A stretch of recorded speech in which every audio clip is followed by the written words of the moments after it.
Like the attention, girl, I know you. But you're everything I want in life. We're fighting danger like kung fu. The love I feel is deep inside. The others don't matter. It's honestly us against the world. We're the perfect team. You're my dream, but I just want it. Can't get to myself. Can't get to myself. Can't get to myself. To myself. Can't get to myself. Can't get to myself. Can't get to myself. To myself. Can't get to myself. Can't get to myself. To myself. Can't get to myself. Can't get to myself. Can't get to myself. Oh baby, if you ever need a helper, you should know that I'll be there day and night. Nobody else can love you better. I'm here just to treat you right. You're the reason I'm alive. You're the only pain I can endure. And when you're not here, you're my dream, but I just want it. Yeah, I just wanna. You're my dream, but I just want it. Can't get to myself. Can't get to myself. Can't get to myself. To myself. Can't get to myself. Can't get to myself. Can't get to myself. To myself. Can't get to myself. Can't get to myself. To myself. Can't get to myself. Can't get to myself. Can't get to myself. But I just want it. Deep inside I knew from the start, you my bunny, I'm your Clark. From now to eternity I give you all my heart. We are meant to be, it's clear to see. My love is bigger than I thought. I got everything I want when I hold you with my arms. The others don't matter, my love and my pleasure, the key to my treasure. Whatever's the weather, day up and out with you till I die. How many times for you I'ma try? Want you to notice the one and I know this. Perfect soulmate, I wanna show it. My best friend, she saved my life, my happy end in hard times.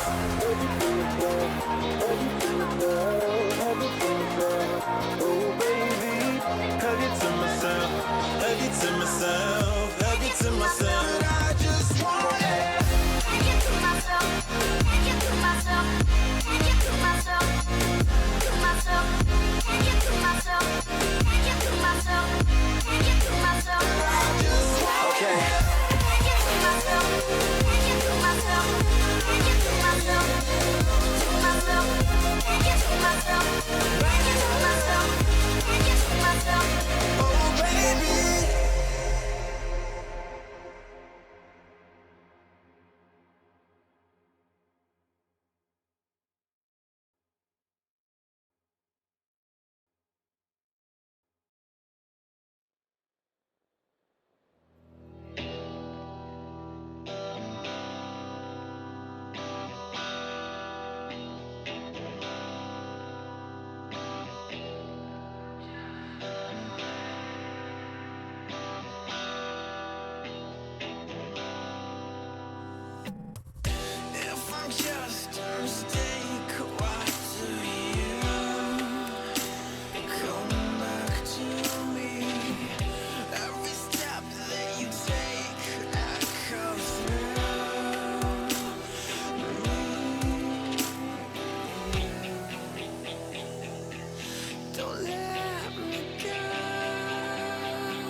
울프 선수에 얘기했습니다.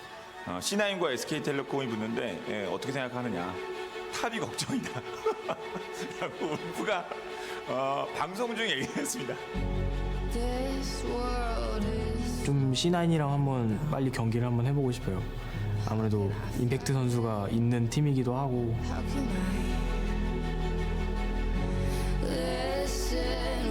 듀크가 걱정이라고 얘기를 했어. 뭐 이런 뭐 아무리 농담이라고 하더라도 그 농담성이 그 좀 뼈가 있는 거 아니에요? He died. 100%. He died. 일단 그 옛날에 같은 팀이었던 팀원이 롤드컵에서 만난다는 건 좀 재밌는 경험인 것 같아요. 그냥 이상혁이랑 변기형 다시 만나긴 한 건데 상대로 만난 거라 또 신기하고 임팩트가 너무 잘한다고 들어서 만나서 저희가 임팩트한테 지면은 약간 좀 무서울 것 같아요.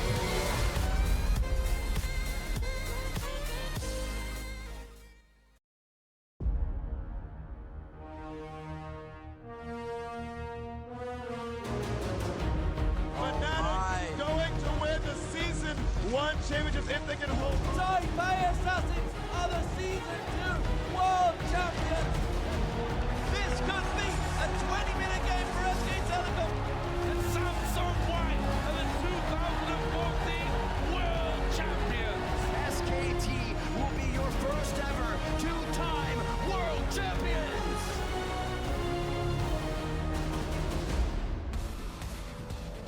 Good evening, ladies and gentlemen, and welcome to day 2 of the 2016 World Championship Group Stage. Now, yesterday we got our first look at the contenders vying for the Summoners Cup, and as they were gearing up to get back on the rip today, we saw TSM fans out in force waving signs and making some noise to cheer on their team. Of course, fans were greeted by the Chain Warden himself today. Thresh, a real marvel of cosplay, will be coming up. It's an engineering feat, to say the least. There he is. I don't know how tall that thing is, but he terrifies me. And of course, 2-time World Championship winner Faker here, walking through the halls of the Bill Graham Civic Auditorium. He'll be facing former teammate Impact and the rest of Cloud9, who we caught on camera passing by on their way to get ready for battle.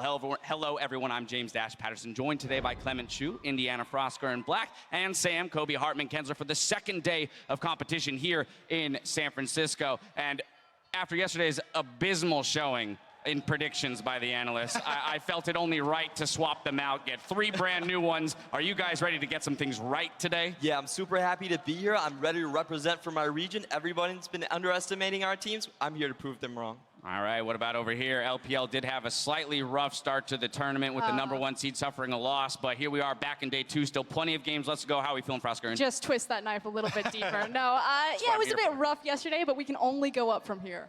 All right, and Kobe? I mean, we've got 2 North American teams today, right? That's right. All right, 1-1 for the North American squads. Now, with this month-long international clash heating up, we've got our partners from around the globe covering the action here on the ground. You're taking a look at our counterparts from Brazil's CB LOL. Also, following the action, our casters from the CIS regions, LCL. The Chinese LPL is here as well to bring the hype. And we're broadcasting in over 15 languages worldwide, so everyone's going to have an opportunity to see the action that's taking place on stage. Now, before we dive into the global competition, a reminder that the newest addition to the Champion skin set line, Zed, is now live in client. 25% of all Championship Zed and 30% of all Championship Ward skin sales will go directly to the world's prize pool, so you can help raise the stakes in the fight for the Summoners Cup.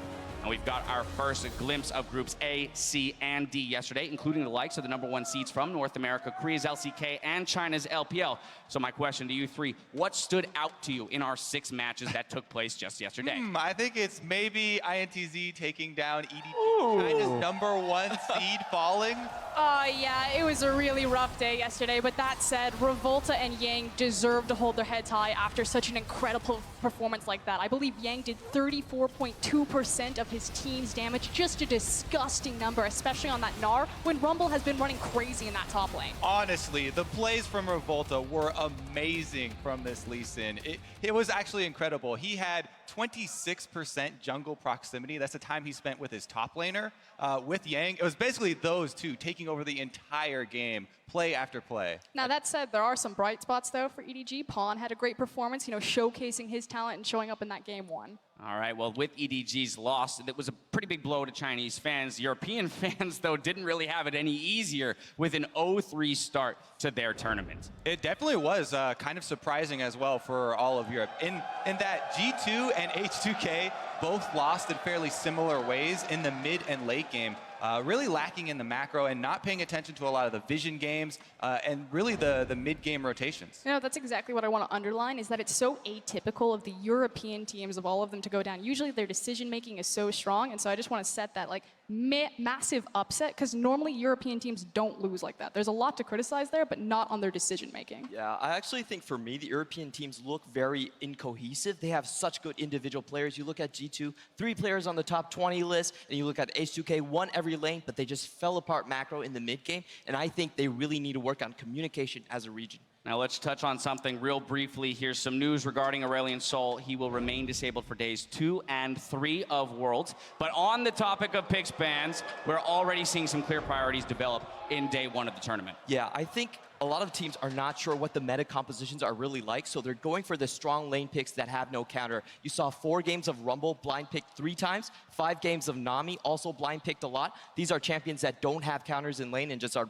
overall good. And in kind of the ecosystem of Rumble taking over the top lane, you know, a lot of his matchups did get weakened or toned down a little bit, which is why he's starting to really shine up there in the top lane, is how it affects the jungle pool. Now, we've seen a ton of Elise blind pick, but I actually want to kind of gear towards the Olaf because I think we've yet to really see his full power uncovered, simply because he brings physical damage when you have those 2 flanking AP pieces. So I think he opens up a lot more Rumble to shine by bringing that hardcore damage in the jungle. Yeah, the North American Olaf has been huge. The other thing is that this is only day 1, right? We've only just begun to dip into the world's meta, and Jace has still really to shine because he did get picked twice. G2 were one to lose with him, but that AD from the top side also could be balanced out, right? There's plenty of good mixes that we can still come upon. Yeah, and I want to talk about a couple champions that haven't been picked yet. Nidalee, 100% ban rate. Nobody wants him. There's a lot of teams that will first pick the Nidalee, Flash Wolves, Samsung. They all have Karsa and Ambition to do that. So I think this Nid pick is still going to show up somewhere, and we're going to see some big results. It's just really showing that priority of having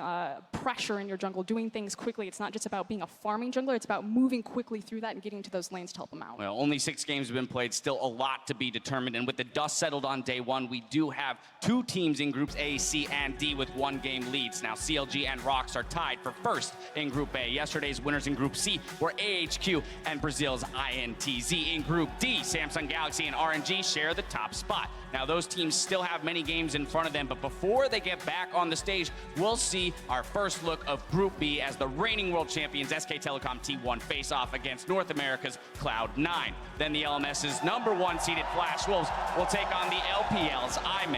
After that, it's Groups D and C back center stage. So looking at these first 2 matchups in particular, our first look at that Group B, what are our thoughts here? Top die. One can only hope, Kobe. One can only That's the hope. question on everyone's mind, right? We finally get to see, you know, the first showing here for SKT back at Worlds, and then Cloud9, who have been really hyped up because they had a strong run at the end of the North American LCS playoffs, where they were able to take TSM, you know, further than a lot of other teams that were able to push them. And then, you know, Impact just individually playing so well recently. There are a lot of hopes for him. On the other side of that, though, IME versus Flash Wolves finally getting to see the last Chinese Siege show their face, hopefully a bit better than their previous counterparts, although RNG is still doing pretty well. Clement not hoping for that. Yeah, I think Flash Wolves are coming in as the favorites here in the second matchup of the day. I really think that you're going to show Maple really step up like he did in MSI, and you're going to have another mid laner to cheer for. All right, well, now remember, all throughout Worlds, we're offering a second stream with a rotating focus of specific matchups, players, and themes. Click on over to Riot Games 2, where today our casters are joined by special guests Alex Each and Gate. Right off the top, it's Pyra, LS, and Alex Each together, joined to analyze the clash between Faker and Jensen in Game 1. But it's that time for us here to catch up with the casters. And before we do so, I've got to put you guys on the spot, ask you for this prediction. Our 2-time world champions, SK Telecom versus NA's Cloud9. Down the line, starting with you, Clement. What's your pick? I think I have to go with SKT. I know this is not a crowd favorite, but if you look at how you beat SKT, you have to beat them really hard early game. C9, only a 37% first blood rate through the regular split. I don't think they're fast enough to do it. All right, Frostgren, what are your thoughts on this one? Analytically, there's no way I can support this. I mean, you've got SKT. I love when a sentence starts that. I know, there's All no right, way. Let's go. You've got an SK2 who have proven that with a rotating roster of talent that they can execute on it. They did that with EasyHoon. They slumped at MSI. You give them enough preparation, they turn around, they're super dominant. You invite them to Worlds, they tend to win. But I saw a miracle happen yesterday with INTZ versus EDG, and I think a miracle is going to happen today. I'm going Cloud9. Woo! There it is. There it is. All right, then that makes Kobe the tiebreak here on the desk. So what's it going to be? I mean, you mentioned the rotating roster as a positive, but actually right now I think the rotating through the jungle is a sign of weakness. They wanted to use Blank, and they weren't able to make things work with him. Bengi back on stage, it's cool to have, another world champion up there. But I think that's some more problems for SKT. And they are typically slow starters if we look at MSI just previously. So obviously I'm going to go with the Northern California team, basically from San Jose, Cloud9 here. Cloud9. So we've got 2 votes for C9 here, 1 for SKT, although it sounds like it is going to be a close matchup, at least in our minds. So as we head to the Casters for Game 1, it's important to remember that at the heart of this matchup is the reunion of former teammates facing off on stage for the very first time. 임팩트 선수랑은 이제 처음 프로 데뷔할 때 같이 있었던 팀이었기 때문에 뭐 약간 그 처음 동료이자 뭐 친한 동생 그 정도 사이입니다.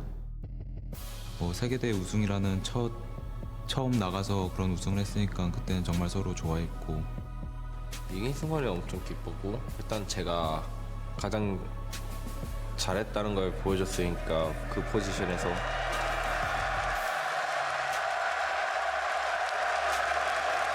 시간만 나는 거 그냥 딱 서로 허그하거나 그러고 있을 때가 시간이 많이 났죠. 우승컵 가까이 가 있을 때 엄청났고.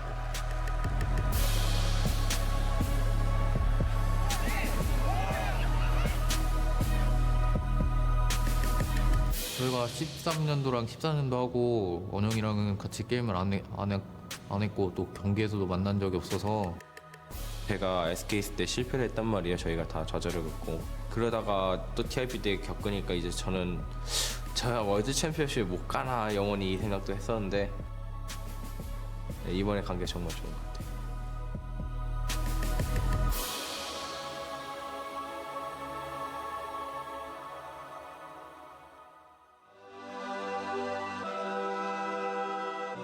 그냥 이상혁이랑 벤기 형 다시 만나긴 한 건데 상대로 만난 거라 좀 더 신기하고 그 옛날에 같은 팀이었던 팀원이 롤드컵에서 만난다는 건 좀 재밌는 경험인 것 같아요. 좀 반갑기도 하고 플레이오프 하는 걸 봤는데 잘하고 충분히 잘했기 때문에 와서 좀 기대돼요.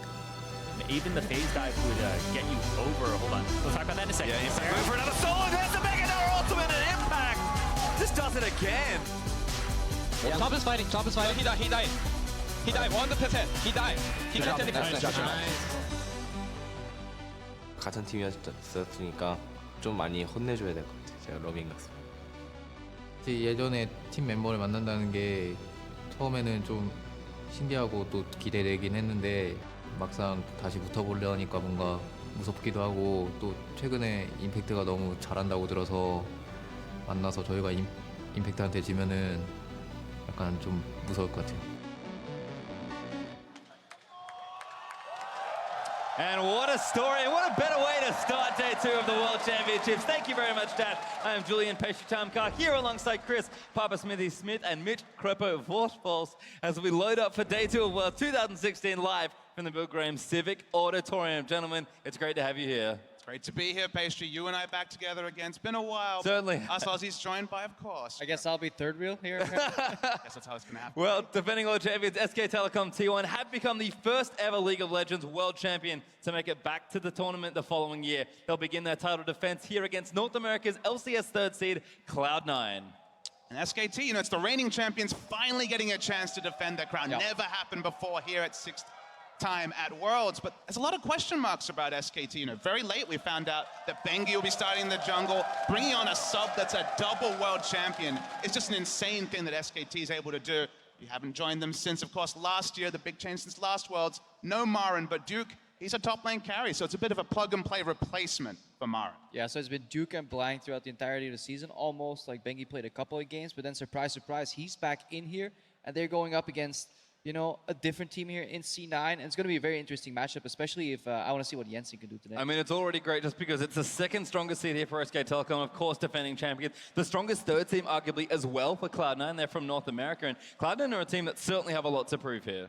Yeah, and if you look at their players on, it's almost like a dead story, but we can't reiterate it enough how important it is for Impact. He won Worlds in 2013. He's now going up against SKT, representing North America, bringing the top die to Korea. It's worth noting, of course, Impact, he left SKT because he was overlooked for Marin when we went from sister teams to just a single team. They chose Marin over him justified that, of course, being MVP of the 2015 World Championships with this team. But now he's back 3 years later at Worlds. A lot to prove, both on the international stage and against his old team.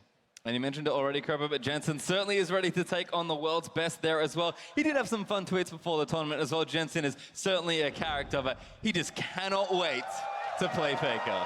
Oh, that's not what he said. He can't wait to clap Faker. Oh, that's what it says. Thank you. I guess that kind of has a dual meaning. I mean, I guess if they lose, you can clap him. Yeah, clap still for appreciate Faker. him. I wonder how that's going to go. I want to see a dirty soul kill by Faker on Jensen just in the first 5 minutes. Shut him up. Well, I guess we'll have to see, but we're going to check out the starting lineups. On the blue side, to start things off, it is Korea's SK Telecom T1. Your defending world champions, can they do it again? In the top lane, it is Duke, the jungler Bengi, the mid lane of Faker, AD carry Bang, support Wolf, and of course the legendary Coach Koma. Two dual world champions, something crazy, but on the red side, it's going to be North America's Cloud9. Top lane is Impact, playing his old team, Meteos in the jungle, Jensen in mid lane, Sneaky at AD carry, their support Smoothie, and another SKT alumni, Coach Reaper. Yeah, Reaper really changed the way Cloud9 approached the game, like trying to instill better communication, less memes, more communication, better team play overall, because the departure of High has always plagued this organization. Like whenever they slotted in High, everything started working out again in terms of rotations, in terms of the objective setup. They slowly started to fix it. Jat had a lot of points during playoffs, how if you give C9 time, they can set up, but when the game gets fast-paced, that's when they start struggling. Yeah. We don't really know what sort of SKT to expect. I mean, Bengi traditionally top lane focused, putting down wards for Duke. Duke a great 1v1 laner. I feel like SKT will attack the top lane, but the mid lane is the interesting one because Jensen, a lot of hype in the European crowd, a lot of hype from the West in general.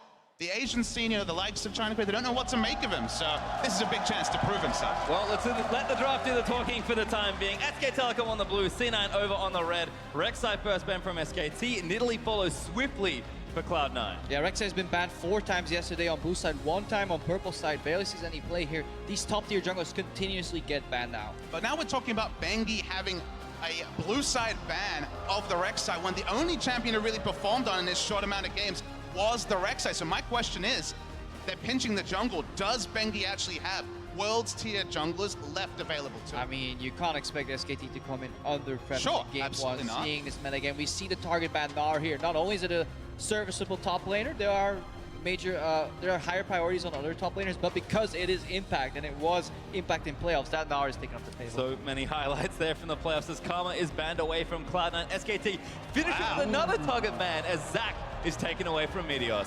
So this kind of changed the whole jungle equation because Meteos was one of the few players that really valued Zac. This Karma will mean that Nami goes up heavily in priority, and it's also a champion that the Koreans like playing because they really excel at the range support meta sometimes. It seems like SKT are setting up for a first pick Elise. Not been a great champion for Bengi this season, but have been a great champion for the organization. The other champion is Lee Sin. Single game of Lee Sin.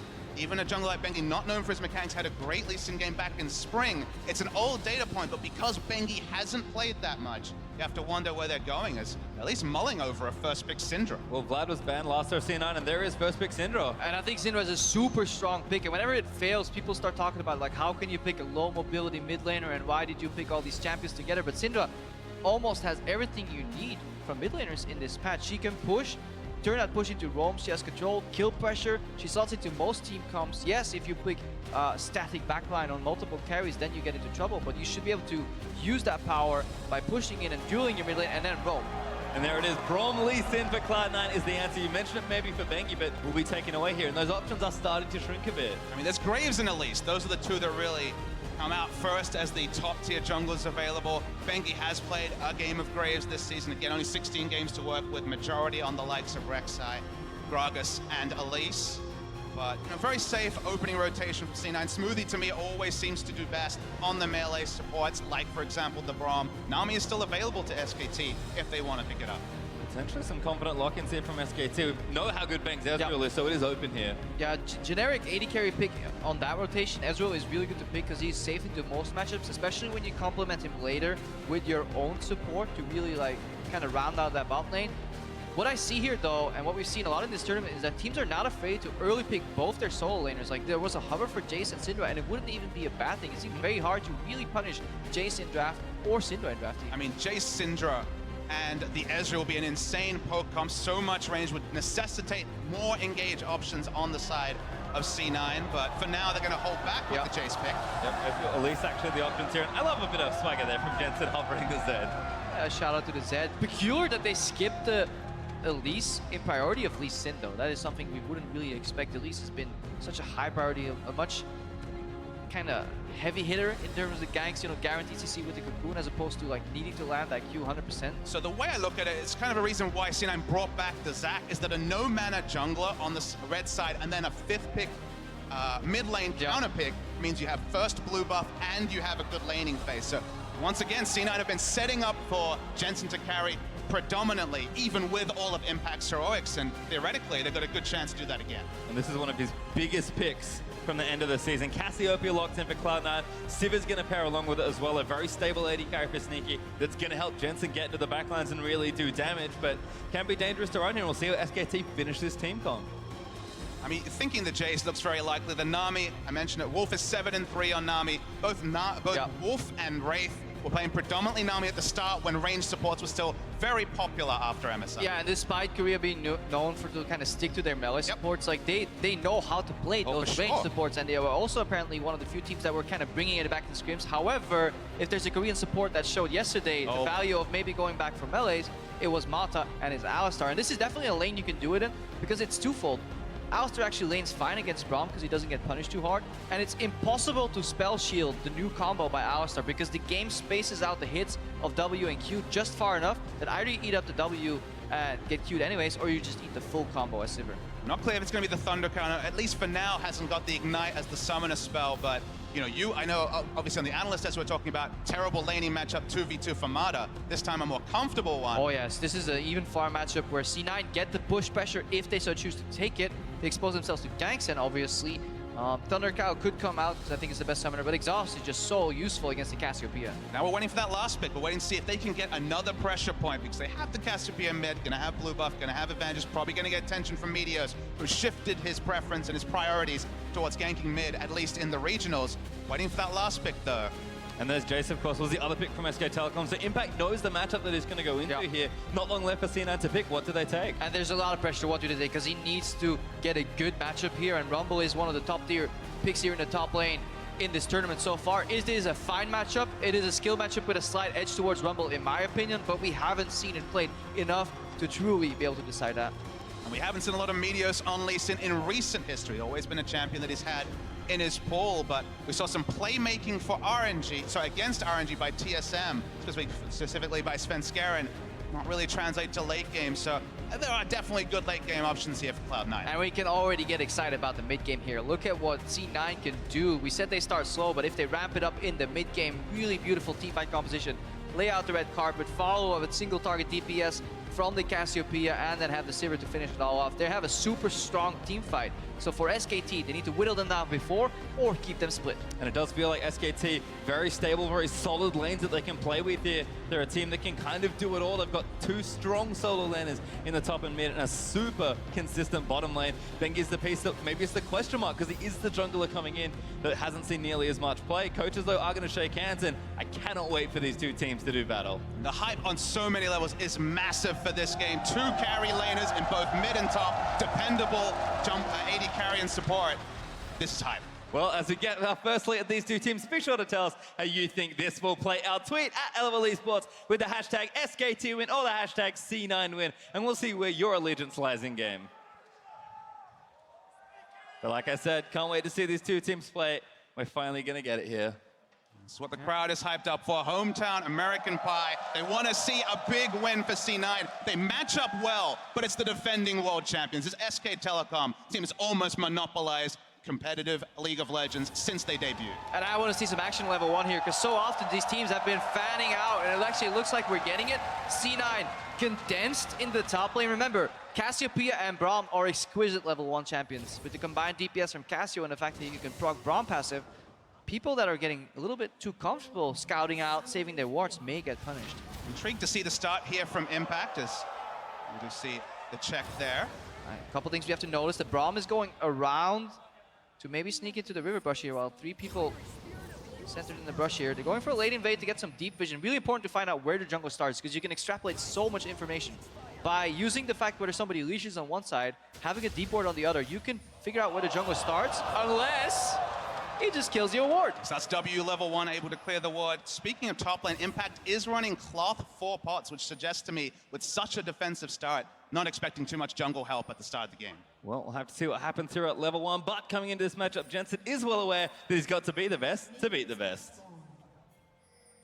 I'm obviously the most excited to play against Faker because he's, like I said earlier, the most respected mid laners of everyone. So playing against him is like, if you want to prove yourself, you have to beat Faker, and that's like one opportunity I get. So that's what I want to do. I feel like he had slightly stronger words in his tweet earlier. But we'll see how he matches up here. Syndra versus Cassio.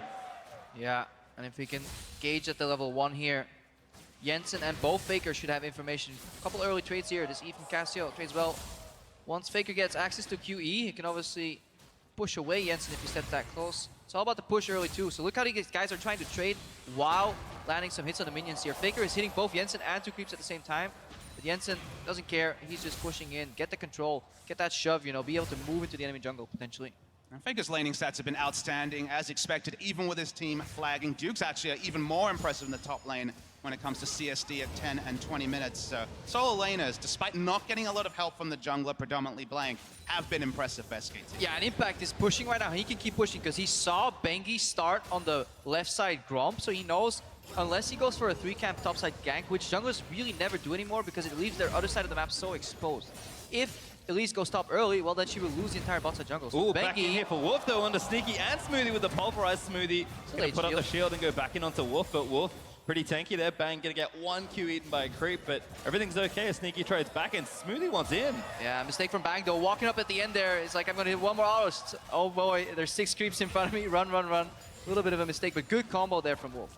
Bengi naturally pathing towards the bot side. So far not spotted, but just leaving his options open. Both junglers pathing towards bot. Another couple of trades by Wolf. Checking again, but he's actually going to get stunned here. Damage is there. Sneaky just got a lot of DPS. Look at that cannon creep that's continuously hitting them. Like, the combo was fine, but this time Smoothie was ready with a timely shield, and there was minion aid there, so that makes them lose a trade. Luckily for them, Sneaky's low on mana, so if he doesn't get any donated spell shield procs, he's going to have issues controlling the wave, because there's a very stacked wave here still, and it's still very hard for Meteos to influence this lane, because there is no hard CC. There's only Exhaust and Braum passive. Krepo's in his elements. The bot lane stream for now, as we just have the mid lane recalling for a second. Doran's not enough gold for Jensen to pick up his tier, so that time is going to be a bit delayed. We still haven't seen the junglers make a big impact. To me, top lane is going to be the... Yes, I know, I said impact. Had it on the hopefully Meteos is going to make impact big. That's the question.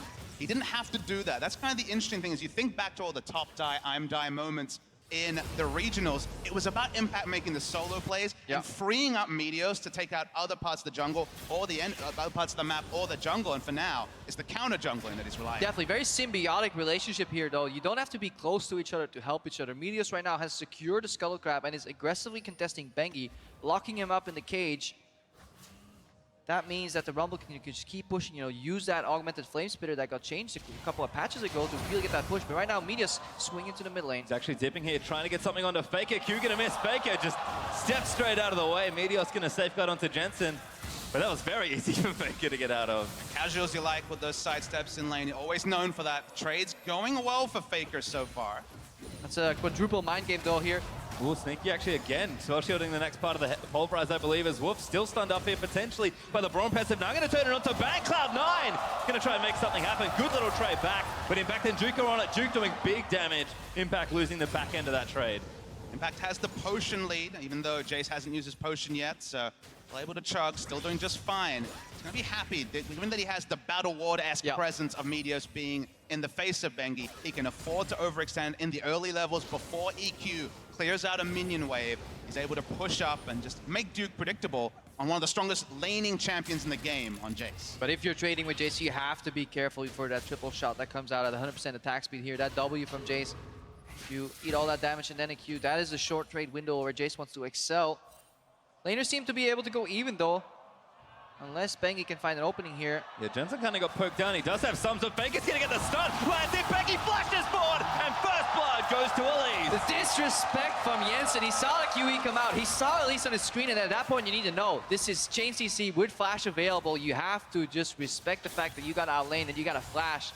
it ends up giving up first spot here. So really big opening move by Faker and Bengi. I mean, Vision was on Bengi for so long. He put a pink ward down, casually cleared out the trinket ward, then just walked straight in and ganked. So Jensen disrespecting Bengi, and it's the duo, the double world championship duo of Faker and Bengi getting first blood for SKT. Well, Bengi's at it again, looking for bottom lane as Cloud9's duo has actually got a good bit of pressure built in there. They'll shove the wave in and go back though, so it seems like Cloud9 just going to kind of pad the lead that they did build up a bit here, although Bang's going to catch up nicely. BFSO built up for Sneaky as Meteos maybe still lurking around this top half as well. Just want to see what Smoothie does here, because on first base, if it's really late, supports can actually path away from bot lane, let the Saver solo farm, and kind of influence the top lane here. There is a world where Smoothie groups up with Meteos, kind of dive top lane here and get an advantage for C9. Could definitely happen. I'm looking for the top lane matchup as it develops, as we start to see the junglers swing their way up there. The big stat actually for Bengi is when he did play, he quadrupled Duke's CS difference at 10. And that is just a massive stat. So basically, because he has that role of facilitating, before it was Marin, now it is Duke, setting up a top lane carry like Duke would be very big for SKT. Well, Impact's got plenty of time just to push in here. Like you said, they've been tracking Bengi quite well, apart from the mishap there in the mid lane. So things are looking okay for now. Wolf and Smoothie with a meeting outside of the bottom lane perhaps, but looks like this pink ward is just going to get taken down by Wolf. Smoothie, not quite enough friends to try and put that one down, although it does reward to make sure they have concentrated vision around the middle of the map here. And super important, because these pink wards are kind of roam protectors. You can trade a roam for a pink ward. If you somehow lose the pressure in mid and the mid laner disappears, he will walk over pink ward, has to clear it. That buys you time in the bottom lane or in the top lane. This is dangerous, actually. Jensen going to get donated. The blue successful steal there, and Meteos, can he just walk away from it? Gets Cocoon, but he can. Impact went back, did have his TP, and Duke did not. Duke kind of not there in time. Not there in time here. Another good trade here from Sneaky.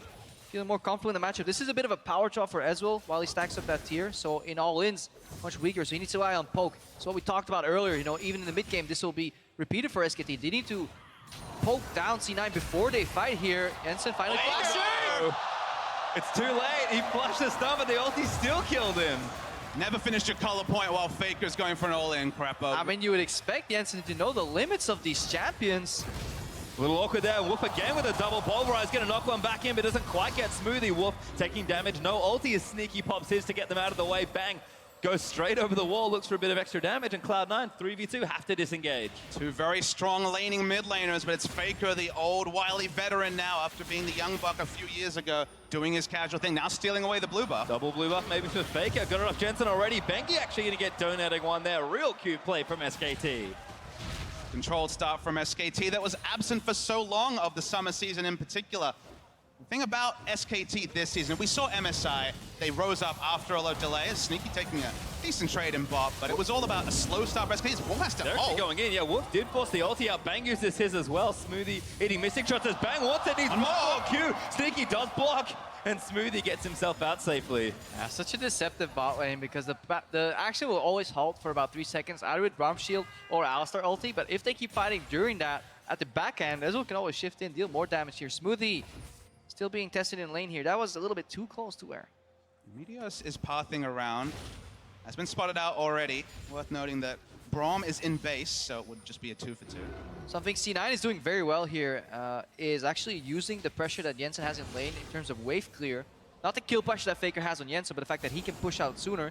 They're always leveraging that pressure and making it flow over either into the river, enemy blue buff, or into the bot lane here. Problem is, when Jensen walks back, he will eat poke when he's trying to deal with the stacked wave. So that's the cost of that play here. Can he survive that cost? Well, you can see C9 fans certainly out in force, voting for their team here, but you can see that translating into the CS deficit. Faker playing up very aggressive, happy to poke under the turret and trade shots here and there. Yes, Jensen can farm relatively quickly and will get CS under the tower, but he's fallen behind at least 20-25 CS, and that is a hold that Jensen's going to have to deal with later. Faker, this is how, if he smells blood, this is how far he'll push up. He didn't even have double pink wards on both sides. He only had one pink ward to play on, but still, happy to push up, happy to test Jensen already. Coming up to 25 CS ahead of his opponent. And that's what SKT did so well in their prime. They didn't need full vision. They only needed bits and pieces of information, and then they fit the puzzle together themselves. They saw a jungler top left. Well, they knew he's at least busy for 30-40 seconds, which means he can't reach the bottom lane. Right there, they saw Meteos in the bottom lane. Faker used that pressure to kind of push up and punish. It's that information that you need to share as a team and then calmly communicate what makes you a top-tier team in League of Legends. That Prime seems like a long time ago, Crepo. They won MSI, but that was after a weak season where they started slow, got better. Jensen potentially getting zoned off his own turret. This is Can't even gross from Faker, just completely shutting out Jensen. Takes the tower hit, knows his limits well. Cloud9 are converting for an objective here, but they will need to get it here, and Faker will be first. Meteos smites it away, but SK Telecom, do they collapse? Smoothie cues in onto Wolf, and Meteos is a little trapped, but actually chasing in, maybe looking for Bengi there. They know Jensen does not have priority, but looks like they get away with it and get their first Drake, the Ocean. They're able to get it, but of course at the cost, as we saw, of more and more experience and CS going the way of Faker in the mid lane. But just to complete my point, in summer, it was actually SKT starting off really strong. That's the part people forget. 10-0 to start the season. Honestly, when I watched those games, they were so perfect. I thought, okay, is it going to be a perfect season this time? Fell off a cliff, had a really struggle towards the end of the season. And that's the difference here, is they come at Worlds underprepared and at least on paper, out of form. Yeah, definitely out of form, challenged by some other teams who had growth. Like the Rocks Tigers, sadly, they didn't face off in the finals. Jensen right now still being pressured here. Also in the top lane, it's getting much more comfortable for Duke here. Finished the Hex Drinker. Has a protection against all that burst from Impact here. Impact is playing with pressure though, but can't really dive just yet. Luffy connects a few more harpoons. Duke will have to flash out of the Equalizer. I mean, this matchup's evolved so much after a couple of patches. First, Rumble got the ability to push on his Q as junglers meet on C9 side of the jungle. But the other big change was that you never have to buy a tier now as Jace. It's an option, but it's not a frequent option. And the fact that you don't need that tier means you can stack that AD and the trades get better and better. Oh, back in bottom lane again. Wolf forced to burn the ultimate as Braun passive gonna stun him. Bang. Low once more, trying to get his way back in, but Cloud9's duo consistently doing well in this lane. Yeah, that was another combo initiated by Wolf that we didn't see on the screen that then got responded by Smoothie. So if you survive the combo and you can punish Alistar on the way out, that's usually how you want to play here. So it's very imperative that Smoothie has good shields here, protecting the follow-up from Bang. Sneaky had the lane push, gets a spell sheet out, so they have the control right now. Want to poke Bang down. He is stacking that Muramana though, so he's comfortable just farming even CS here and scaling one or two items. And to me, actually, the trades between Ezreal and Sivir just to dissuade Sivir from getting auto attacks onto the turret, because obviously a big wave clear advantage for the Sivir over the Ezreal. Only has AoE wave clear on his ultimate. So the fact that SKT's bot lane turret's only taken a couple of specks of damage bodes pretty well for Ezreal, extending the laning phase, getting more and more charges on that Muramana, and hitting the 2-item power spike before team fights start. Yeah, SKT want to group up later. They don't care about their individual lanes. They want to siege these turrets. They don't want to go for the full-out team fight. We have to give that as a caveat because that's where C9 shine. But if they can kind of unlock this Alistar for a couple of roams, get Vision out, or maybe get a rotation eventually, you know, group the Syndra and the Ezreal in mid lane, poke C9 low enough that they can't answer the siege. That's kind of their game plan right now. Sneaky. Bold though to go that far with your support and river. If that was Mata, Sneaky would have gotten comboed. Well, looks like it's just safe for now here. And, you know, despite all the success Faker's having in that mid lane 1-0-1 right now on the Syndra with a completed Morello Nomicon already, plus some Sork shoes. This game is actually quite close. About 1,500 gold ahead for SK Telecom, but towers are all still up. Top lane's been dead even there as both Duke and Impact have been left alone just to kind of farm it out and duel. And sure, Duke's been pushing in a bit, but he's still CSing just fine. And this is sort of what we expected for the first 14.5 minutes. And as Crepo talked about, it's just about getting to that point where they're ready to siege. We know exactly how Jace, Syndra, and Ezreal set up out of a turret, but SKT actually got into an awkward spot where they had to pick Alistar, otherwise they would have no one to be able to face check and put down wards. Sure, Elise can do that to some degree, but you really want a strong frontliner to be able to ward. If you had Nami here, you could set up and have strong disengage, but their only real disengage option is a single target headbutt from Alistar that will most likely lead to his death, or if Faker pokes with his QE, then they don't have really nothing else. Yeah, in addition to that, whenever C9 want to kind of hard engage, Alistar can kind of sweep the sides of the fight and kind of knock out Meteos if he comes in. Worst case, Alistar can just sacrifice himself by going to the backline for a 2-line combo and buying time. Sure. Nami ulti just buys too little time. She's too frail, gets one-shot by a lot of these, you know, additional damage that's thrown around. Ooh, actually Faker gets jukes going it. in back on. Meteos is here, but so is Bengi. Meteos covering, eats the cocoon. Gonna catch it on the way through. SKT, no commit here for the kill. Has to be so frustrating for Jensen here, because that was a nice opening. He went for the R flash, where you cast ulti first, flash forward to really give a point-blank stun out to Faker, who was just hitting towers, but he interrupted his cadence. He kind of smelled the play, turned around, showed Jensen his booty, and obviously didn't get stunned. Meteos again. Oh, misses the Q. Dance moves from Faker, twice from Meteos now, and now from the flash ult. So much invested by Jensen. Expect Bengi to go there as Impact. Oh, Duke's actually winning this by himself, but Bengi flashes it again. Yet another kill for the world champion. That's that new Jace right there. It's a close duel, all in build, not mana dependent anymore. No tier in the early game, just raw damage. If you get close enough to him, you will drop low. Yeah, there was a 0.480 Rich. There's a bit of damage added on, but it's really about the fact that you don't spend 700 of your early gold on stats that don't do damage. You get to build those long swords. 4 long swords on the first back is a realistic buy for a Jace, and just calculating that damage if you haven't played a lot of the matchup, or if just you're going for a trade on the world stage.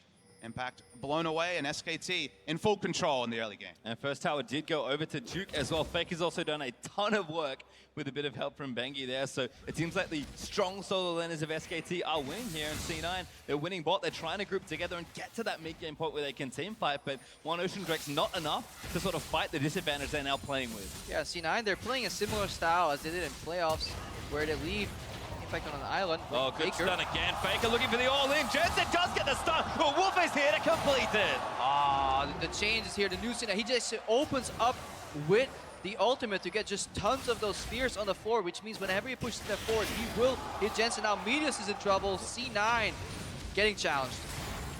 And it's just a little too much right now. Bengi's starting to play up and aggressive into C9's jungle. Meteos had great presence early on, and this bottom lane's now going to get visitors. Wolf actually going in, but Sneaky's low. Teleport's coming in for SKT, and Sneaky's already been exhausted. Wolf cutting it out of Smoothie, trying to zone, but here comes Duke. But Impact, can he save his teammates? Good flash from Sneaky. Gets his way out from under it. Bang, though, looking to follow through, and Impact just can't do enough. Overheated and silenced. Bang with a double from the Ezreal. This is what's happening. SKT have just been strangling C9 out of the game. Get that top turret, push Rumble in, force him to teleport even when the minion wave is in the right spot. And when a Youmuu's Ghostblade Hex Drinker Jace teleports to bot at 17 minutes, he ignored the first target because he was smelling blood. Multiple kills were guaranteed for SKT, and now it's going to be a Drake.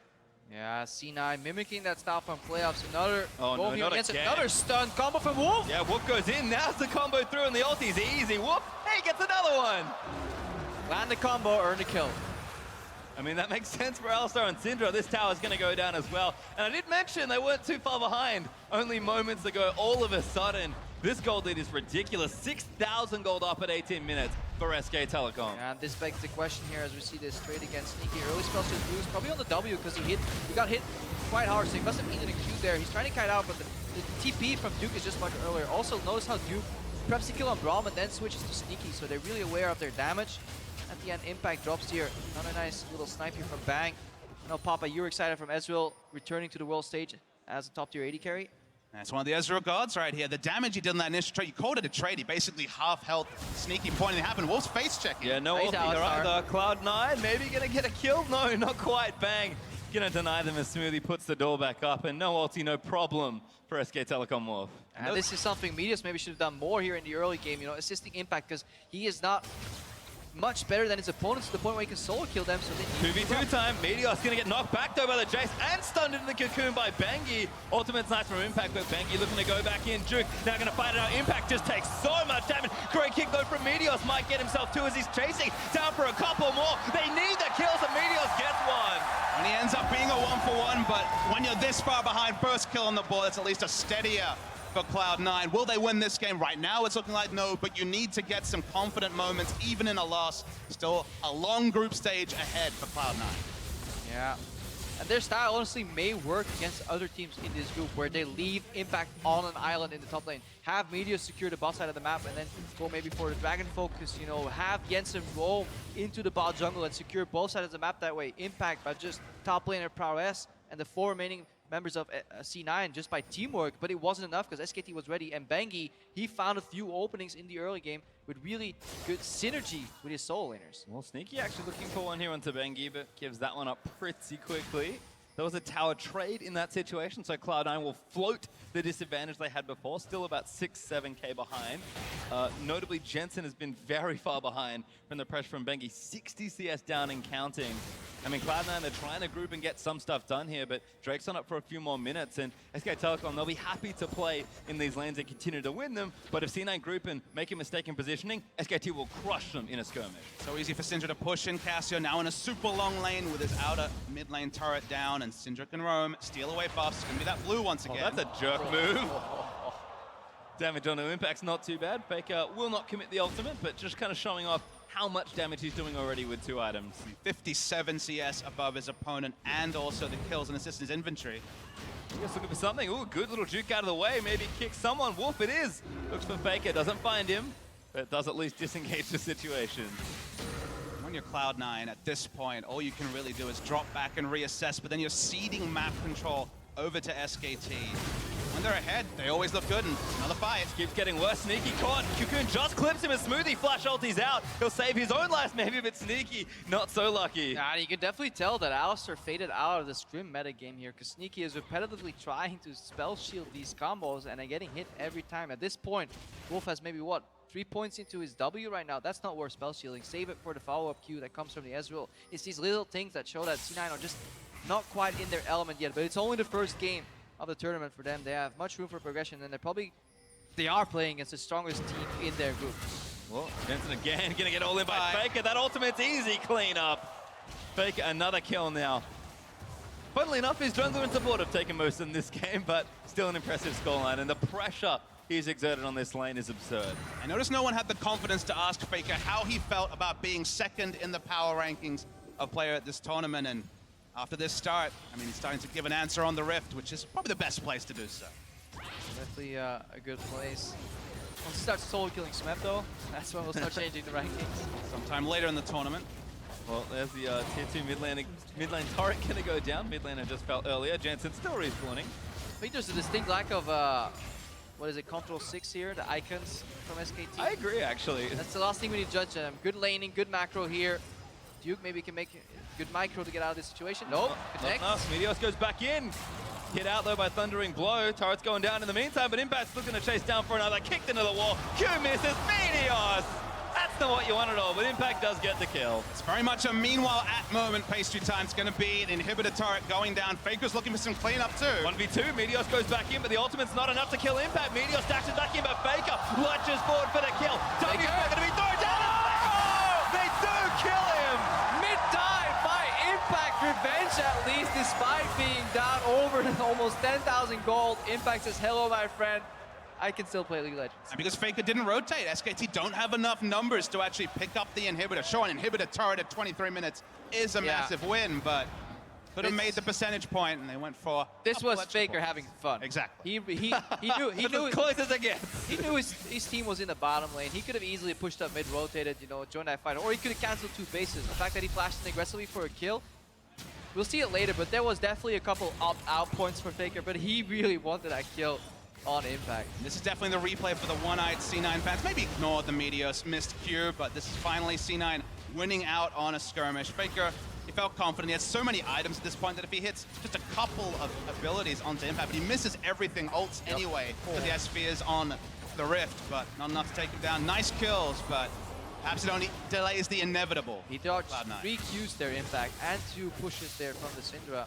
Ironically, it was the missed Q from Meteos that put Impact low enough to bait Faker in, so it was all a master plan for C9. Just like this game being lost is all part of the plan here for C9 to end up #1 in their group. Well, the damage has sort of stopped for now as Bang's busy soloing Cloud Drake. Red buff did go over to Sneaky, so it's the start of something for Cloud9. SK Telecom, though, is still insanely far ahead in this game.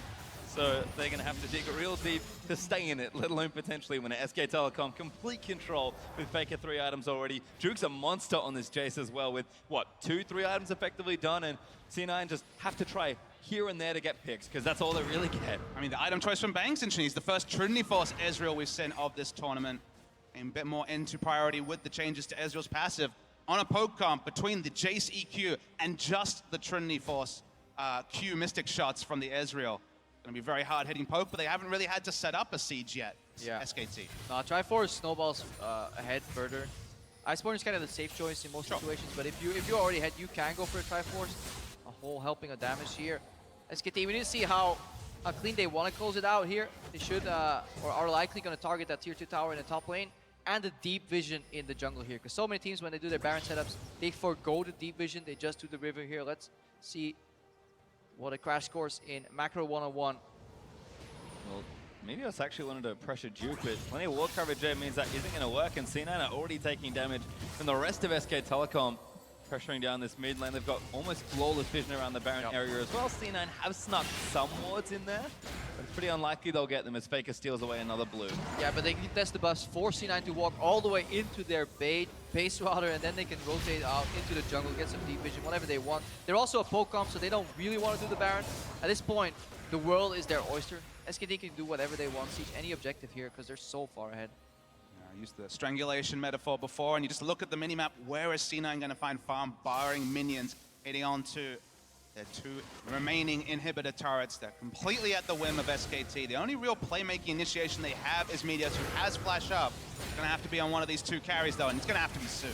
Rumblers are about to meet by the looks of things, but looks like the rest of SK Telecom will get there first. Meteos getting a little cheeky with his flanks, but Wolf moving in towards him. Bengi going to rappel down. Cocoon not there. Venomous Toxin instead, as Meteos going to continue taking out those Krugs, but Duke is busy in the bottom lane pressuring, and C9 might try and cut him off here. Yeah, SKT just have to keep their distance, mind the gap. Is it closing Corpo? Maybe we'll never know. Bengi and Meteos again doing battle over some jungle monsters. In the meantime, SK Telecom have something else to do. It's take down the mid lane inhibitor turret. Meteos and Bengi still fighting, but Bengi looking for a 1v1 in the jungle. Looks like this inhibitor's going to go down though, and SK Telecom just too far ahead at this point. Meteos, oh, it's a disaster, flashes out! And C9 might try and get something else, but inhib's down, sneaky spell shield, I think a Cocoon, and Wolf's going to get chased down, but I think they'll get away, and C9 just can't commit to these chases. Yeah, they're getting squeezed. The power of their team comp lies in grouping up and going for that team fight. Obviously, not when they're 10,000 gold behind. Sure. Usually, this is what SKT wants to do. Either poke them from far enough away that they can't engage, or split them up, poke them on individual lanes here. Cheeky little move by Bengi as well, getting a Spiderlings to attack the tower so he can chase Meteos. That forces a flash. Right now, Wolf can play Gatekeeper here, and Faker. Uh-oh, Meteos, I'm not sure he's going to make his way far in. The Q's run out, and there's the smite away. Easy take there as Wolf might be caught out, but he has his ulti flash and exhaust, so he's just fine as he'll hit the recall button there. Shame we didn't wait a little longer. That recall animation is spectacular for those that haven't seen it, but nice to see Wolf rocking his own world champion skin. Honestly, SKT have silenced a lot of the crowd and C9 as well. Specifically, Faker is the one who honestly made Jensen an afterthought here, as Cassiopeia has no presence on the map, doesn't have the items to do true damage. Yeah, and in such an incredibly swingy matchup as well, you know, the Cassio versus Syndra. And it all came down to that first gank, the disrespect from Jensen or the stage jitters. Maybe he just wasn't ready, tried to flash a little bit too late, and forgot that he would get chain CC there, because it was a QE combo from Faker into the flash from Bengi, and that was enough to kill whatever HP was left on Jensen. And at that point, playing that far down, incredibly hard for Cassiopeia. As per usual, it's very methodical for SK Telecom as they look to close out this first game of the day. Duke with the teleport in the top lanes, getting that push started. Bang's busy guiding the Baron and power minions to the mid, and SKT have split the bottom lane as well for that juicy open inhib. So unless a miracle flank happens here for Cloud9, I'm not sure this will happen. Bang actually going to give us that splash out of the way, but the rest of Cloud9 are going to chase down. Arcane shifts over the wall, and these teams looking to try and save him, but Sneaky grabs the shot. That Wolf re-engaged, and that's so much damage from the Jace. Duke going to get himself exhausted and knocked off, and Jensen flashing out, trying to kite the team by Cloud9. Might have made something happen, but Faker grabs a double in and amongst all the chaos. Impact finds his way back into the fight, but I think now he's got a little too far forward. Yeah, I can see exactly how strong the fight was. Impact drops down. Teamfight was strong for C9. If this could happen on even gold, it would be a clean ace, but SKT are just too far ahead. Faker alone take out 3 members of that C9 lineup. And the thing to take away from summer season was that SKT didn't get in this position very often. They were very often, more than 50% of the time, behind in gold in the early game. Brought in Bengi, the double world champion, fixed some of those early game problems, and at least in this one game, looked like the SKT evolved. Well, Nexus turret down, but C9 hold on for a little while longer. Top lane tier 2 still there, so SK Telecom gonna back away, heal, steal the red buff on the way out for a bit of good measure, and maybe reset for an objective, but C9 have a mountain or two to climb here in this particular game, and SK Telecom looks like it's all business as usual at the World Championships. Yeah, the more things change, the more things stay the same. It's all about form being temporary and class being permanent. When you have the likes of Faker in the mid lane, no one will ever question the class of SK Telecom T1. Well, Drake up in 10 seconds. We'll see if they want it here. We'll Just busy milling around, making sure he gets the vision down. Juke is here as well, and this Drake should go very quickly over to SK Telecom. More than anything, it feels like they're setting up a potential Elder Dragon just in case they need it. But they might as well take it off the map at this point. There's no way Cloud9 are coming near this. Yeah, they're definitely not going to get close. And this is where we can start looking back at the draft even from C9 and question some of these picks, like the early rotation Lee Sin over the Elise, and see if it worked out for C9, why they did that. It's also good to finally see these early picks Syndra pay off dividends, because some teams were doubting the value, but it's a super strong laning pick here. And Faker's kind of showing you how to use the combos to set up for multiple things. That's the fun thing though, Crepo, is that it wasn't just QER. There was a lot of going for an early R, giving yourself more options for the stun. We saw some support Syndra in Korea where they would just ult and then just have so many different options for a stun. So this champion has more mechanics than just the single target deletion that we've mostly seen. Yeah, and that mechanic's actually really good against hard engage combos when you're playing Poke-Up. Right now we see Duke getting a little greedy cloud out, but he's buying time for his team. He gets knocked up there for the Braum ulti. Rumble ulti's down, and Impact does claim one for C9, but yeah, top lane broken completely through. SK Telecom claimed every single inhib. That was the last one remaining here. Duke takes one for team. Drag them out of base. C9 get the victory lap. Fortunately adds to the alone death stat, which isn't great for him, but Cloud9 are trying to defend a very unhealthy looking Nexus start here in SK Telecom, even with Duke absent and with no teleport. They are just going to try and close the game out here. It'll be difficult to do so. Wave plays just fine. A lot of damage on him. Bang and Faker though, so they'll poke around. Will take Duke a long time to get back from base. You mentioned already, no teleport. Meteos! Faker! Maybe a little too much. Does get exhausted down, but Meteos taking too much damage. Bengi just kind of keeping the rest of the backline out for Cloud9, and Faker will stay protected. Duke up in 10 seconds, but SK Telecom taking a bit of damage here as they try and defend this last inhib. Greedy to try and push up and take down Inhibitor with only access to 4 members, but SKT will poke until they feel there's any threat of initiation whatsoever from C9, which honestly with the kick down from the Lee Sin isn't too high. Back away, continue to get the maximum, 16,000 gold lead, and C9 just playing to extend the game. Yeah, playing to extend the game, but this game already answered some questions that we had of their group. Oh, Faker. Faker with some fancy jukes here. Impact saying hello to our friend. Oh, good Zhonya's jukes here as well. Jensen going to try and follow up, but gets out from under the Shock Blast. Wolf here to protect his carries, so SKT will not have anyone fall. But Sneaky is busy battling supers and losing as that last Nexus turret. In fact, C9's last turret of the game has now fallen. They have nothing left to defend but this wide open Nexus. Only the Nexus remains here. As we were talking about SKT, like we had questions coming into the group. Will they finish first? Likely. In what manner is what a lot of people were debating still. Very decisive victory here. Combo and Smoothie. Smoothie's gonna drop it. Right now, it's fish in a barrel for C9. Yeah, and it's kind of been that way for most of this game. Kind of ever since that mid game really broke open, SK Telecom looks strong in the lanes. Look, they'll never drop the beat here. Impact, good flash, gets himself up from under the cocoon, but bangs all in on the Ezreal. Wolf goes in with a double man pole, and there's Meteos trying to chase them out of the way, but Bengi's too far ahead. He will go down as Impact's able to take him. And SK Telecom with the Nexus open are going to try and close the game. Sneaky takes out Duke. They're looking to trade back here, but Bang takes out Sneaky to return. Jensen's going to fall down as Bang gets a double. Meteos falls as well as Wolf claims another victim. And with 4 dead, SK Telecom will take down Cloud9. Big win for SK Telecom. Mind the gap is what they say right here, because the gap didn't look any closer in this particular game. SKT in full control ever since that very early kill for Faker over Jensen. They snowballed it well. They know how to play with a gold lead. They didn't find many in summer season. Found their first one at Worlds and looked great doing it. Yeah, we saw Wolf with mostly good trades in the bottom lane. We saw synergy between Bengi and Duke, between Bengi and Faker. So that speaks really good things for SKT. Right now, obviously making their way to... Did we lose one? Impact's gonna hug his old teammates there. Teams will shake hands here, but SK Telecom played it a little close with Bengi having some great mid-game pressure, but they felt like the game wasn't gonna break open, and then all of a sudden, kind of as is almost always the case, it did. And if we had any questions for SK Telecom, you know, what do they look like? They look good. They look really good. They look like a team maybe intent on winning back-to-back World Championships, because that's a statement game to open here for them. They look good with Bengi. That's the other big takeaway. We wondered about Bengi. Didn't play much in summer. His mechanics always under question. So at least looked just fine.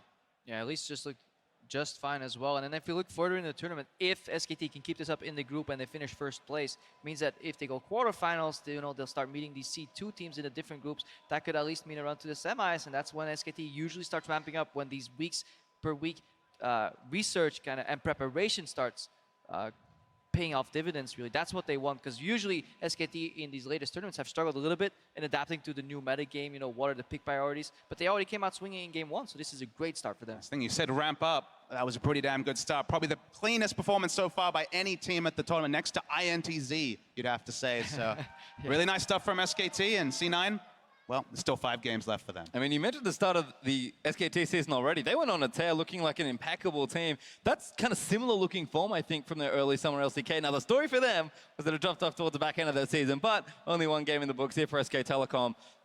I think if people are struggling to play C9 versus SKT, that's at least a good start for SK Telecom. Yeah, definitely excited for some of the other matchups here in the group as well, looking at how other mid laners will deal with a Faker who's looking very, very solid. I mean, Maple in this group is going to be a really interesting one. 2 carry mid laners there. More importantly, because Maple also has Karsa playing alongside him, and we'll get more information on that duo once they face off against Aimee later on, and we can actually gauge the level of Aimee, and this group could actually turn out to be very exciting, not in a sense of who fights for the first 2 spots, but maybe who fights, which 3 teams kind of fight for that second spot in the group. Well, we'll have to see, but we are going to have a word with the mid lane monster himself. We're going to send it over to Shox.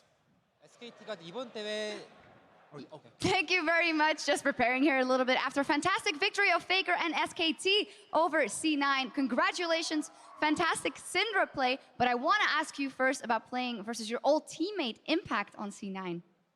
그 페이커 선수 우선 신드라로 멋진 활약을 보여주셔서 승리를 거머쥐었는데요. 오랜만에 이제 이전 같은 팀 동료였던 임팩트 선수랑 게임해본 소감을 말씀해 주세요. 오랜만에 만나니까 좀 기분이 신기하기도 했고 또 반갑기도 했는데 막상 경기에 들어가니까 좀 잡고 싶은 생각이 좀 많이 들더라고요. 그래서 뭐 어찌됐든 재밌게 게임했던 것 같아요. I had a lot of fun playing this game. It felt kind of weird and fun and interesting at the same time. But once the game started, I tended to focus him a bit more. Well, you got a lot of kills. It was very convincing for you guys, even though a lot of people thought that the match would be a lot closer and weren't sure about the level of SKT coming into the tournament. What do you think changed between the end of the LCK season and the beginning of the tournament here, where you look very strong in your first match? 그 이제 이번 C9과의 경기 전에 많은 전문가들은 좀 더 비등한 경기가 펼쳐질 것이다라고 예상을 했었는데 그 훨씬 더 압도적인 경기로 이제 승리를 거두셨는데 LCK 시즌 끝나고 지금까지 어떻게 준비를 하면서 다시 실력을 끌어올리셨는지 좀 말씀 부탁드리겠습니다. 제가 LCK 그 결승전 진출전을 할 때 그때 좀 약간 문제가 조금 있어서 경기력이 안 나왔었는데 지금 그때보다 훨씬 좀 더 많이 그 보완된 상태고 그렇기 때문에 이번 경기는 좀 더 저희가 잘할 수 있을 거라고 생각을 했었고 저희가 생각했던 것만큼은 아니었지만 그래도 잘 나왔던 것 같아요. While preparing for the semifinals at LCK, actually there were some internal issues, so I don't think that I was fully prepared and played as I should have done. But for the World Championship, all those issues were solved, and I think we prepared better and we played much better. And even though there were some slight mistakes, I think overall it was okay. It was okay, a great start. You say that all those problems are fixed. A lot of analysts said that the ROX Tigers are the absolute favorites in the tournament, that ROX Tigers Smep might be the best player in the tournament over you a second. How does that influence the way you go in here and how you want to prove things to the world? 그죠, 이번 대회에서는 이제 락스 타이거즈 팀이 가장 강력한 우승 후보고 심지어 이제 스맵 선수가 이제 랭킹에서 페이커 선수 위에 이제 지금 랭킹이 될 정도로 지금 락스 타이거즈 팀이 많은 지금 집중을 받고 있는데 그러한 점들이 혹시 페이커 선수를 좀 다시 좀 동급을 준다든지 좀 자극 요소가 되고 있나요? 뭐 저희가 최강이 아니기 때문에 그 점이 좀 저희는 그 점을 위해서 더 노력할 수 있게 되는 그런 자극은 조금은 되는 것 같고 또 그 저희가 객관적으로 봤을 때는 락스가 지금 우승 후보로 꼽히는 게 무조건 맞다고 생각은 하는데 지금 저희가 좀 경기력이 많이 발전하고 있고 조금 더 발전하게 된다면은 이번 월챔에서는 저희가 더 잘할 수 있을 것 같아요. So I admit for now that Rocks Tigers is definitely the best team, and they should be considered the favorites of the tournament. But I also think that we're improving, and as the tournament proceeds, that we could also play better. There's also a chance that we could play better than them in the future. Okay, we will see. One final quick question. You've been over here for a while to practice, Faker. What do you think about the North American solo queue? 지금 이제 여기 이제 미국에 와서 연습을 시작한 지 좀 되셨는데 북미 솔로 랭크를 해보시니까 좀 어떠신가요? 좀 플레이어들이 저를 많이 좋아해 주셔가지고 너무 좋은 것 같은데 제가 채팅을 잘 안 치거든요. 근데 뭐 좀 감사하다는 말씀 드리고 싶고 또 실제로 플레이 해보니까 북미든 한국이든 역시 뭐 2013년도와 마찬가지로 다 수준은 비슷한 것 같고 또 근데 좀 핑이 약간 높아서 게임할 때 좀 북미 유저들이 좀 힘들어할 것 같아요. First, I want to say thanks to all the players who greet me at Solo Rank. It's really an honor for them to recognize me during Solo Rank, and also I think the experience in general is similar to what I had in 2013. The level is actually pretty high, and I think it's not that much of a difference with Korean Solo Rank. But I think the one problem is that the ping is really high, so I think that NA players would also have a hard time playing with the ping. Okay, wow, there you heard that NA solo queue is just as good as Korean. Well, thank you very much, Faker. Congratulations. Great start here for SKT over C9. Analysts, take it away. Thank you very much, Shocks. I, for one, am glad that I didn't run into Faker on his way up through Gold, Plat, and Diamond in here in NA solo queue. But SKT victorious over C9 in what we thought was going to be a much closer match than it ended up being. And so I've got to turn to you guys and ask you what went wrong here for C9. I mean, after what went on yesterday, and it's the first game that we see between SKT and Cloud9, we're allowed to have a little hope, James. I'm not saying you're not allowed to have hope. I'm just saying that hope went out the window very quickly in this game. Very quickly, and it did center around Faker. There's a reason he was interviewed there. Him and Bengi, the two world champions, just absolutely dumpstered Jensen. There's no other way to say it. He got bodied extremely hard.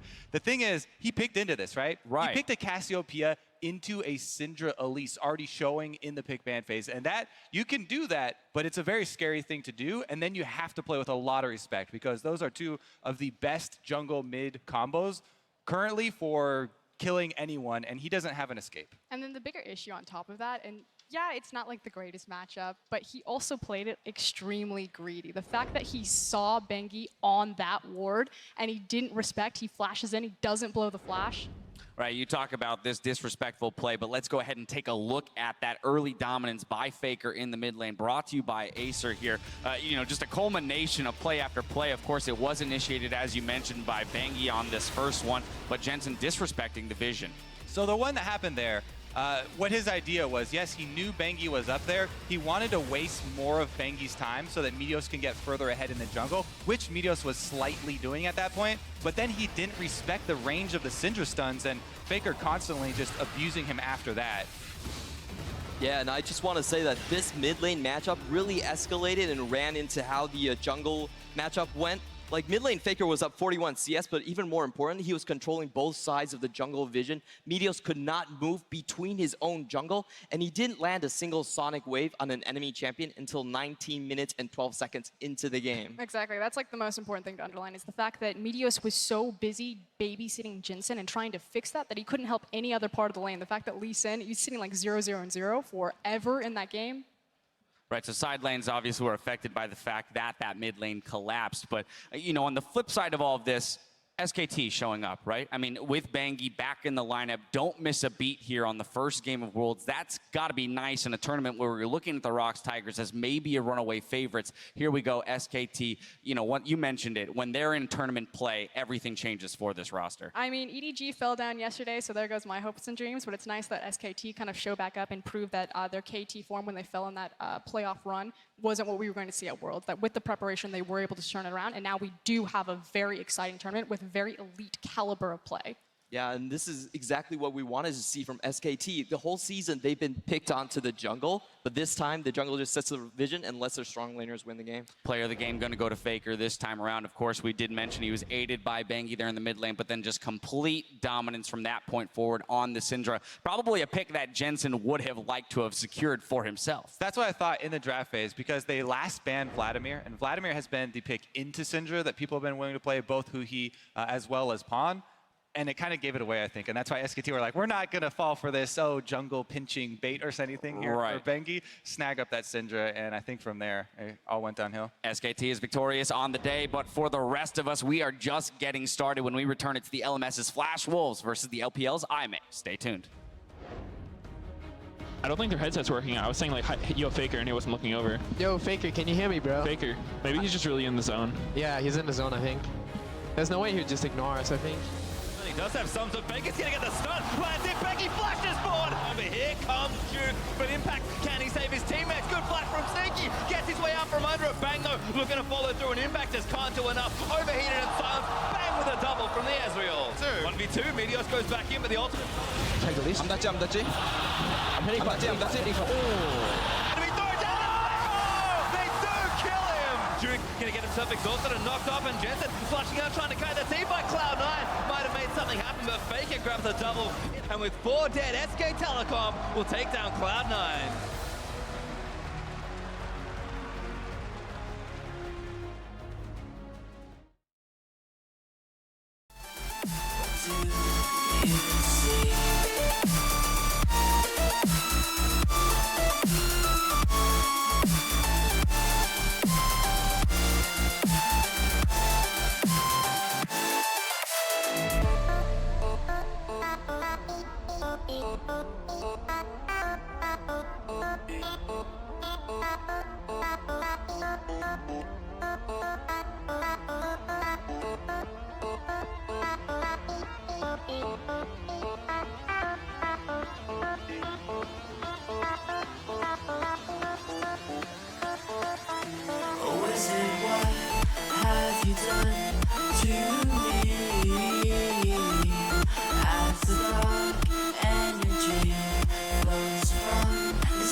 Remember the fade in your eyes. I'm lost in space, floating away.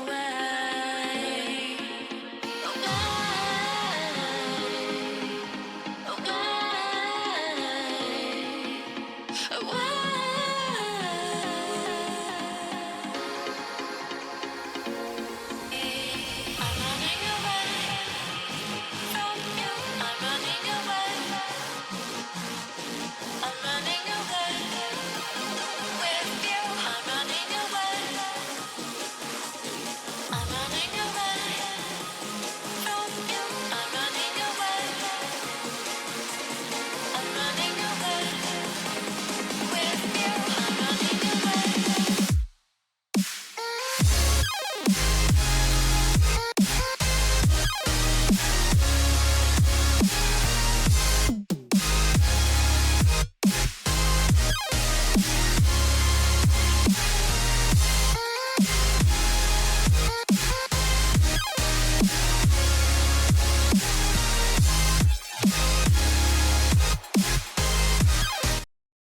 被这个队伍进 LPL 的时候，很多人会觉得我们是个废物队伍。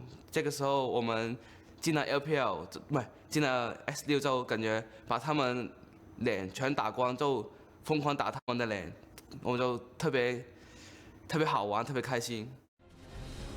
Welcome back to our continuing coverage of Worlds 2016. And setting up on stage as we speak are the last two teams waiting to make their debut here in San Francisco, the Flash Wolves and Aimee and Kobe. The Flash Wolves are no strangers to the big stage. Exactly. They're back on the international stage after winning their group and also making it to the quarterfinals in 2015. And remember, at MSI, they were the ones that won the first seed here for the LMS and got themselves into that position. Yeah, just a quick note, if people didn't watch MSI, they actually swapped out their top laner Stake, the top laner with the afro, and he's now a coach, and they have MMD as their top laner now at Worlds.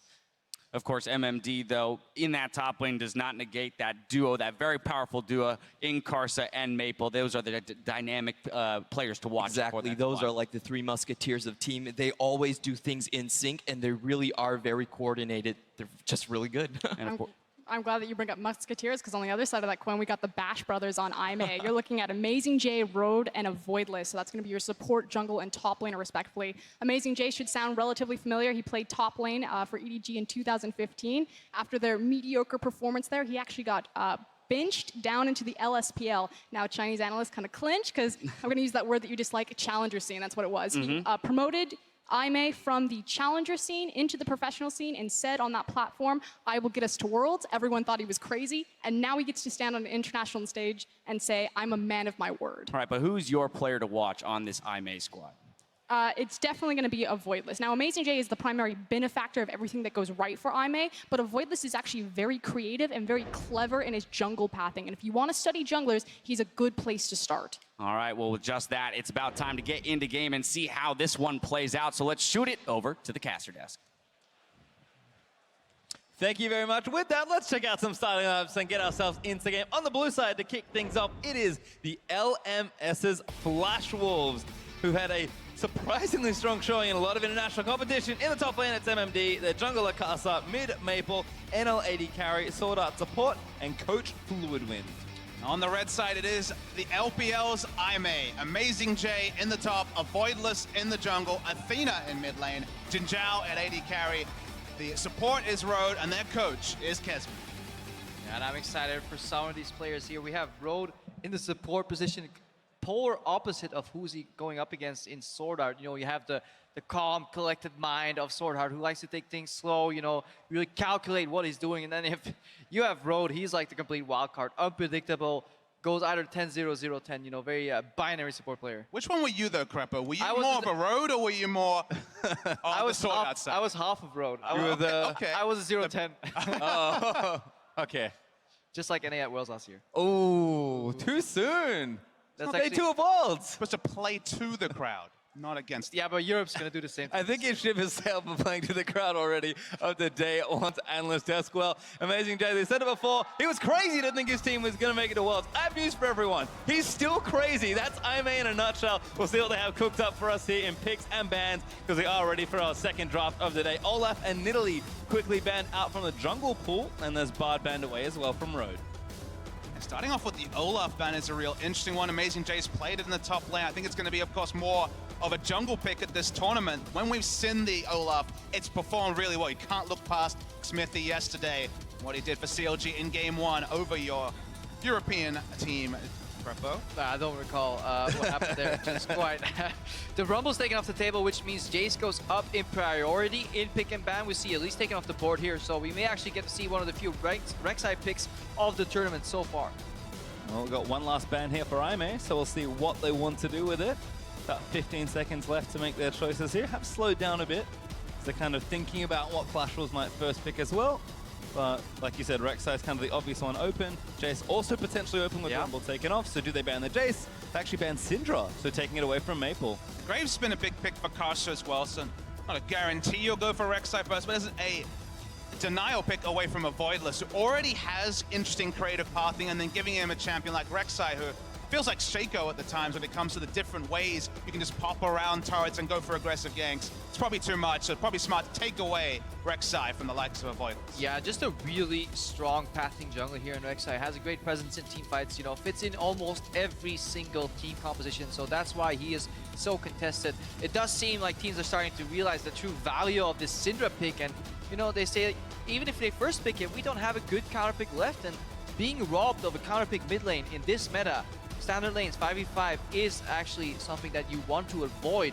Therefore, they're going for third ban on that Syndra.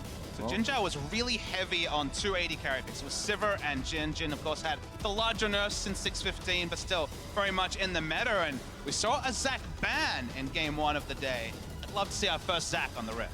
Well, I guess we'll find out soon, because IMA do have to have a little more time to make these choices here. But 2 picks to come for the 3rd seed Chinese team. Do they stick with a consistent carry for Jin Zhao? Do they mix it up for Avoidance really in the jungle? There's Jin locked in, and we are going to get it. Our first Zac of Worlds. Oh, I love seeing a well-played Zac. There's a big difference between somebody who is just testing out the champion and who has played it in multiple scenarios, situations, coordinates with his team to really get the most out of that lead, because Zac, much like Evelynn, forces entire teams to change the way they think about ganks.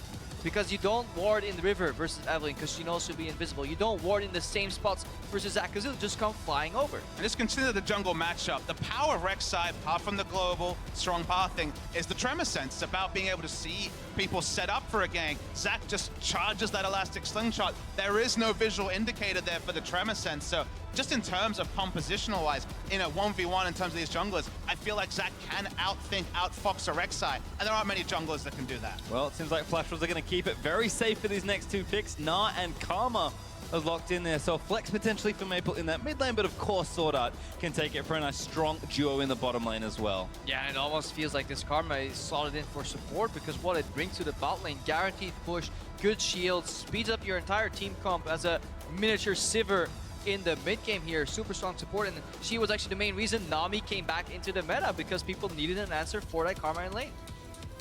Well, we'll see what I may go with their next few picks. Now, the Varus would certainly be in the wheelhouse of Athena.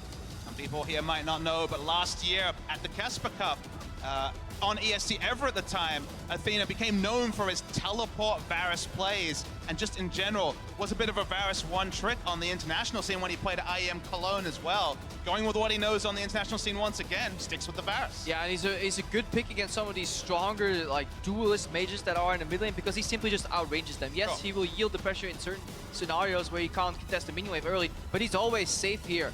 And they're building themselves quite interesting pole compositions. Varus Qs plus Jin Ws that can actually lock down targets for the follow-up that they can build here. Very complex to play, and obviously need to be careful. But if you can combine that siege poke, you know, with a flanking Echo, you can do a lot of damage. Yep, they've got the decent follow-up there with Amazing J's top lane Echo. Lucian is locked in for the Flash Wolves though, and one more pick to come. It seems like it is a mid lane pick, so Karma kind of going where expected there in that support role, in a very strong duo lane with the Lucian and Karma. But Flash Wolves definitely taking their time with their final pick here, but they're out of time to pick, and it will be Vladimir to round out the team comp. Kind of start worrying about the range discrepancy between these two teams. Both Jin and Varus heavily outrange anyone on the side of the Flash Wolves. Sure, they have the Gnar teleport engages. Sure, they have the Karma speed, but this is very much turning into team fight versus poke. Yeah, and it will that will mean that Flash Wolves have to be ultra decisive in their approach. Go means go, which means Vladimir has to flash Ghost into the backline. Follow up by Rek'Sai aggressive going in, and hopefully having the teleport come in from MMD and flanking with that Gnar bar filled up here. But actually, this is a really big surprise here. The fact that Roadblocks in Alistar. You saw Mata do it in a matchup he should have lost, and this is actually very tough for them to win, because if they get poked down, you can actually never engage on Alistar. That's the whole premise of range support versus the Alistars, is you poke him down to 60%, 50%, he can no longer go for that combo because he'll just get bombed. Mata avoided that successfully yesterday, but can Road do the same? We'll have to see. Well, we talked about Road. He really does have a very feast or famine playstyle, and Alistar as a champion, I think, will lend itself to that here. If he goes off a max place, I may gonna look like it's the easiest thing in the world with this Alistar, but if things start going poorly in that bottom lane, Road's gonna be kind of a lot of that burden with the way that they've drafted here. I mean, he defines go big or go home. This guy literally takes over a game or spends the most of the game with a gray screen, because this guy certainly is so polarizing. And he's going to make a big name for himself because he's taking a massive risk, just like Marta with that Alistar. Yeah, it looks like he's locked in the Ignite here. Thunder count Supreme. He wants to go for the Q flash on the Lucian, knock him into the Jin W, blow him up with the big crit. But if it fails, ooh, then it's going to be rough against that Flash with bot lane. We'll have to see, but don't forget to send us your marquee moments with the hashtag World's Big Plays throughout the tournament so we can keep the highlight reel going on the road to the Summoners Cup. Flash Wolves versus IMA, our second game of the second day of Worlds, and these are the last two teams we have yet to see. Group B is going to have all its teams play once these two go head-to-head. First Zac in that final first matchup, like you said, really excited to see. I'm sure Meteos, off the stage now is going to step back, give him a bit of a, a peanut gallery for this Zac and try and rate his play. But this is a really interesting one. There's two teams that most people know a little bit less about than they do the big Western teams, the big Korean favorites. And I think a team like Flash Wolves could go far in this tournament. Definitely, but every time they come into the tournament, they're a little bit underestimated, and every time people tell us, don't underestimate them, but I had such a hard time seeing how and why. But talking to some pro players right now, they're actually rating Flash Wolves quite highly, so I want to see if they can translate that, scrim rumor onto the stage here and if they can perform. Well, if there's ever a team that comes in very underestimated, it is actually IMA, the miracle team effectively from China, making it all the way in with a great run from relegation to the world stage. We'll see how they perform here in their opening game. Certainly nerves have to be running high for a lot of these young players, but Flash Wolves grouped together, they will be spotted by a ward here, but they're looking to maybe get creative with an invade. Yeah, always really cool to see level 1s, how they adapt. Look what Swordart and NL did in the bot lane. They placed a lane ward to see if Jin Zhao and Road would actually circle around and take brush contention. So they secured the brushes in lane first, then they went for the deep ward on camp. Basically, with those two information points, they find out exactly what IM is doing on their side of the map, and then they can react. Ranged bot lanes usually don't want to do camp. They just want to get access to the minion wave early, manipulate it in many different ways that are possible, to the point where you can deny CS of Jin Zhao and Road. And it seems like NL and Swordart are set up for success here. And so are these the two wards that teams should aspire towards? Obviously, there are times when a brush is camped, you get punished for putting them down. You can't always put down the same vision, but from what you're saying, it does seem like this is complete information at level 1. It's just about ruling out options, They see Alistar and Lucian and Jin Zhao walking with the wave here, so they can react a couple of seconds earlier. Right now, all you need to do in bot lane is push and trade. So you secure the push early, and once you have that, you can go for the trades here. Look, Swordart's probably going to look for some Qs on Jin Zhao, or at least zone him off. Road can no longer melee creeps because he is Alistar. The push is in favor of NL and Swordart, and right now they want to stop pushing. They just want to poke, and look at the bot lane from IMA. They respect that by walking backwards. And putting down 3 wards also stops there being any way for IMA to find extra experience for Road and set up a level 2. If you get level 2 first on an Alistar, sure, you can make big plays, flash, headbutt, pulverize, headbutt into the turret with the Ignite. But when that is completely rained out with 3 wards, then this lane is very predictable. It's going to be Flash Wolves in almost full control. And right now, they're suffering, they're taking some pokes. They will be able to farm on their tower, but then again, you trade for what? For freeing up your support. Swordart can then move into the enemy jungle, perhaps randomly walk up in mid lane. Right now, there's not going to be too much action anymore in bot lane. It's all about how well Jin Zhao can farm, so we can start taking a look at some of these other lanes. Well, the nicest thing is we had a lot of questions in general about the IMA bottom lane, so we'll see how they navigate an interesting situation with great play early on from NL and Swordart. Avoiders is pathing down there. Don't forget, they had that info, but Karsa has also made his way to that side of the map as well. Solo lanes right now, kind of looking a little here and there, but should be okay. And this is something Avoiders does really well. He's always aware of what jungler he's playing against. So right now he got the Wolf Sprite, which is really good against Rek'Sai, because you can always then spot him when he invades, if he goes over some of these walls. Like it's an auto locator for the Rek'Sai. He leaves a ward in his own jungle on his blue buff, and he doesn't want to duel here because he doesn't have bot lane priority. As we talked about earlier, Popeye, like this Karma can just invade and contest blue buff. Yeah, there's just no way with the Zac 2v2 and with the level 1 from Flash Wolves that you'd ever be in a position to have that quick blue buff pass off.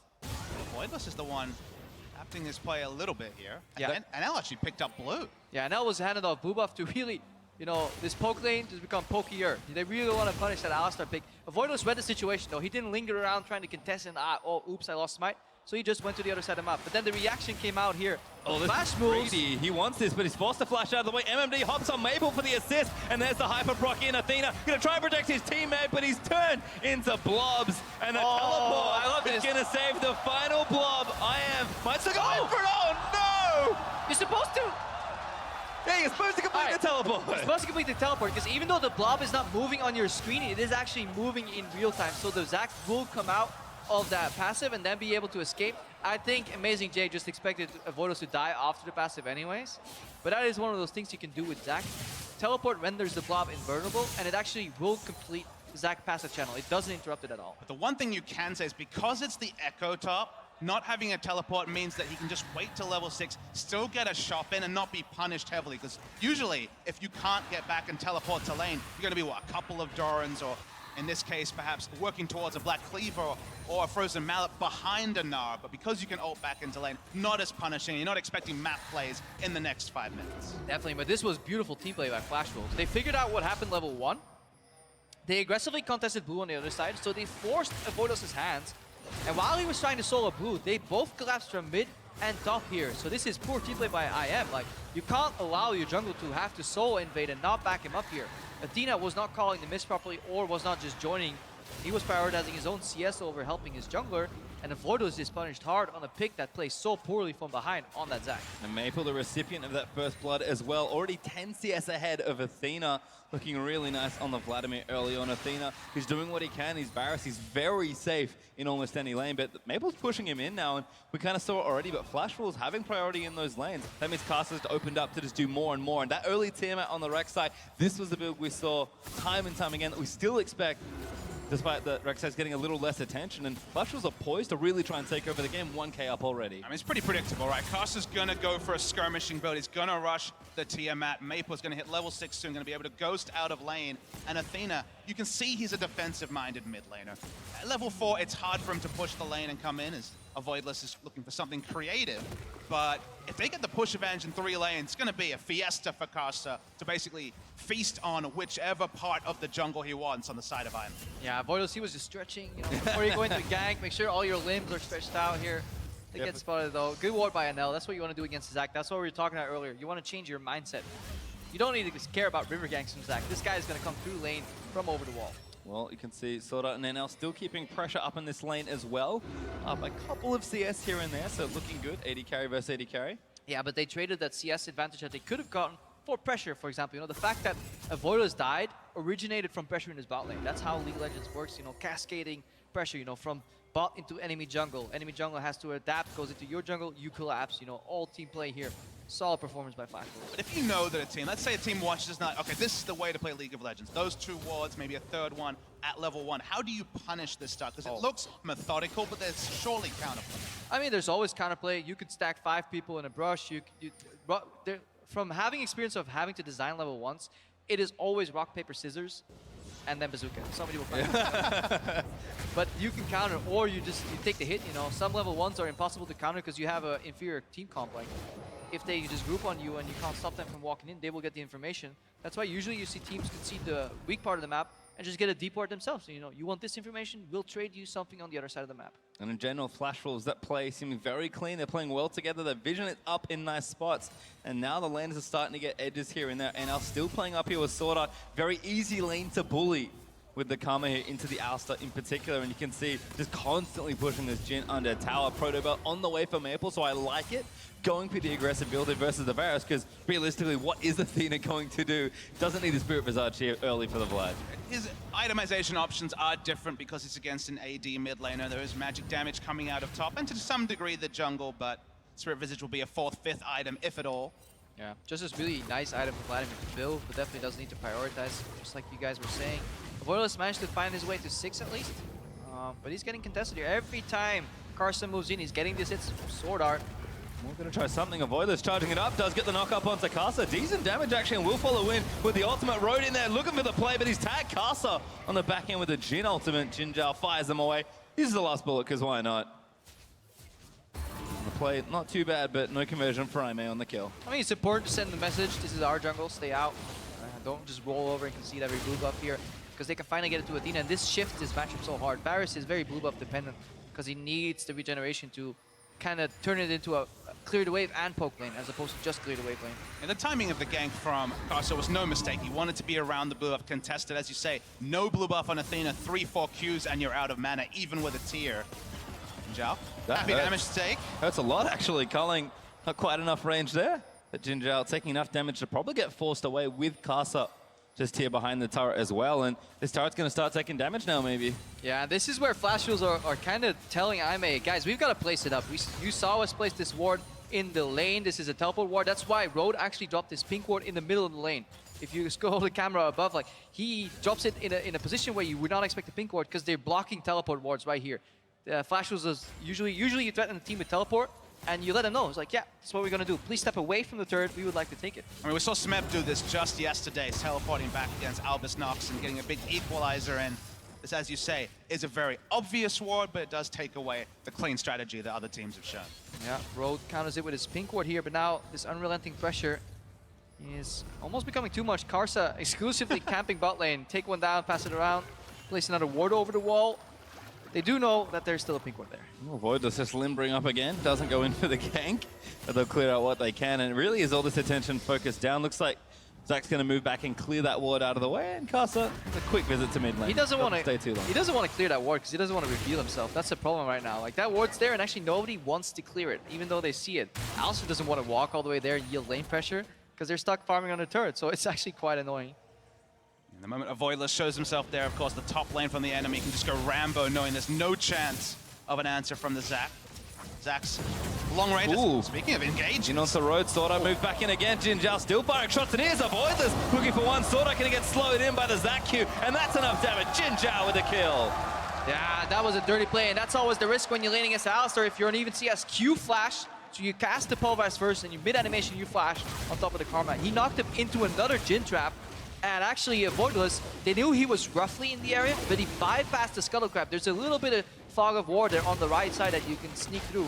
He went into the brush here, and he joined that party there, and Swordart and NL weren't ready, despite Karsa being in the topside jungle. So this information was technically available, but sometimes you gotta play a little bit on the edge, higher risk. And if the Zac had ever gone to clear that ward, then they would have had that extra cementation of the fact that, okay, he's on this side of the jungle. Didn't do so. So they're gonna try and rush down this dragon. It's taken by Aimee, but doesn't look like the action's over just yet. Here's Gnar. Drake took a little too long, I think, and Avoidless actually low there. Already like down. Road is dead. There's one as Zac goes into blob. That's one more. Flash Wolves gonna try and clean it up. Maple maybe looking for another double. They do gift the kill to NL, and Aimee costs for that Drake. Run, Jin Zhao, he's stuck on a tower. Oh, no. Oh, feels bad, man. And now the dive is coming. Jin Zhao gonna fire away, but Swordart gets one. He was desperate trying to hide behind the creeps there. Yeah, the Mega Gnar timing from MMD was perfect. We were talking about this guy's champion pool.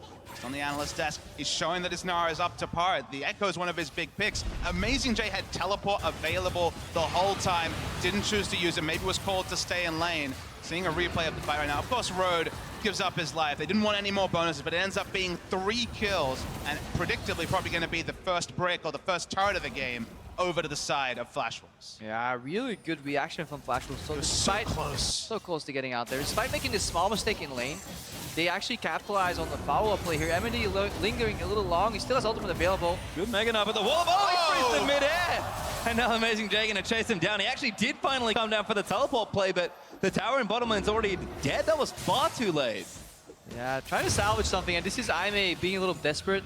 Sometimes these less cohesive teams will do things in the spur of the moment. You know, the unpredictability works in their favor sometimes, but more often than not, as you get against better competition, it becomes exploitable here. And Aimee, right now, get down 2.7k gold here.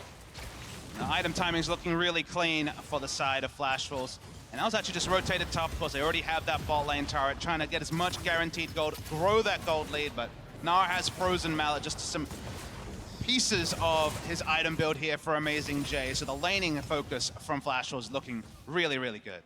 MMD's booking it and does make it down to the bottom lane. Decent damage on the turret, but Flash Wolves will hold on to it for now. NL and Karsa are assaulting his top lane outer, and Avoidless is effectively babysitting here to try and make sure that turret stays up. Swordart joins, but he wants to clear wards instead, and Flash Wolves still with such clean macro plays. Athena, a little bit of damage on the Maple, but Maple with the Protobot done already, and the makings of a Seeker's Armguard. Not really feeling it right now from the Varus. The mid lane's just being played around, to be honest. Everything out. The game is happening around Vladimir and the Varus getting free farm, which bodes better for the Vladimir than it does for the Victor, especially because when you're talking about timings like Siege timings, with the likes of Jin Zhao behind, with all the map control over to Flash Wolves, feels like the items and just the engage options will be strong enough to counter any extended sieging from IMA. I definitely agree there, Papa, especially if we look at the Sunrunners too. You know, Ghost, Flash, Vladimir can dive into backline. His objective is to kill. Proto Belt as well. Proto Belt, you know, get that distance in. The 3-step jump of Vladimir. Seen a lot of flash pulls this tournament already. I can't imagine Maple will buck that trend. There's good culling, you know, to Jin Zhao. We'll get the damage down. Who's looking to wrap around? It is Sword Art going to zone them off the turret. Good damage onto Road, and that turret's not long for this world.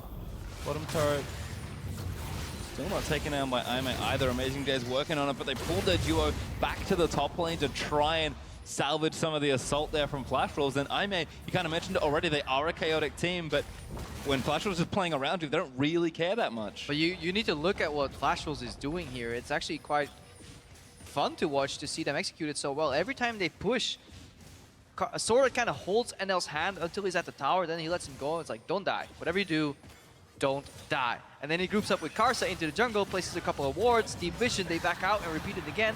And every time, the map keeps shrinking here for Aimee, and they feel like they're under pressure, and which leads them to either yielding or making these very like rash, in the moment kind of plays that end up biting them in the butt. I mean, 2 teams in a row. First it was SK Telecom, now Flash Wolves executing the full court press. You know, something that sounds great, that shouldn't be possible. You talked about trading objectives. That's kind of been what competitive League of Legends at the highest level has evolved into. Hasn't been so much trade. It's been Flash Wolves getting 3 or 4 for just the scraps that IMA able to pick up and even miss out on when we saw them attempt to get that kill on the Nara in bot lane. So unless IMA can make a big pick and translate it into a big objective, it feels like Flash Wolves are kind of on that inevitable rush towards victory. Yeah, and they certainly don't have infinite time at all. 4,000 gold up already for Flash Wolves is a substantial lead. 16 minutes into the game. IMA did get the first strike, but it cost them 3 members and a turret last time. So I'll see if they play a little more carefully around the Ocean Drake that's spawning in a minute 10 right now. Flash Wolves just continuing to move their members around the map and take hold of the relevant portions. With Drake coming back up, they're going to move NL, Karsa and Sword Art presumably back down to this lane and just keep playing around them. As Amazing Jay. That's a face shake into a knock up there. Does parallel convergence down to try and save his life. Culling is there. Amazing Jay has the ulti ready, but he can't really go anywhere good, but not enough damage to take him down. And it's not what you were saying right there. It's a 3-man squad of the AD carry, jungler, and support heading down to the bot lane. Traditionally, sometimes in the previous meta, you would see a 1-3-1 come out. You know, 3 members going to the mid lane. The problem is Vladimir is not really in the point where he wants to go side lane yet, and they're playing against a kind of one-shot wave clear AD carry in the mid lane. So it's kind of wasted. If Lucian, Karma go mid here, it's not good for Flash Wolves. So they're actually doing a 1-1-3. They're putting their power on the side lane, push that wave all the way up, go in for deep vision, push it up again, and then they can converge on mid lane, potentially dive, and say to Athena, hey buddy, please step away from this turret. And that's what they want to do here. Either isolate tier 1 in mid lane, or get access to the dragon. And look at, if you just follow Sword Art on the map, he is indicating what objective is next for Flash Wolves by how he's placing his wards. We're getting closer and closer to the 20-minute mark. A stat here will kind of send a shiver down the spines of any IMA fans.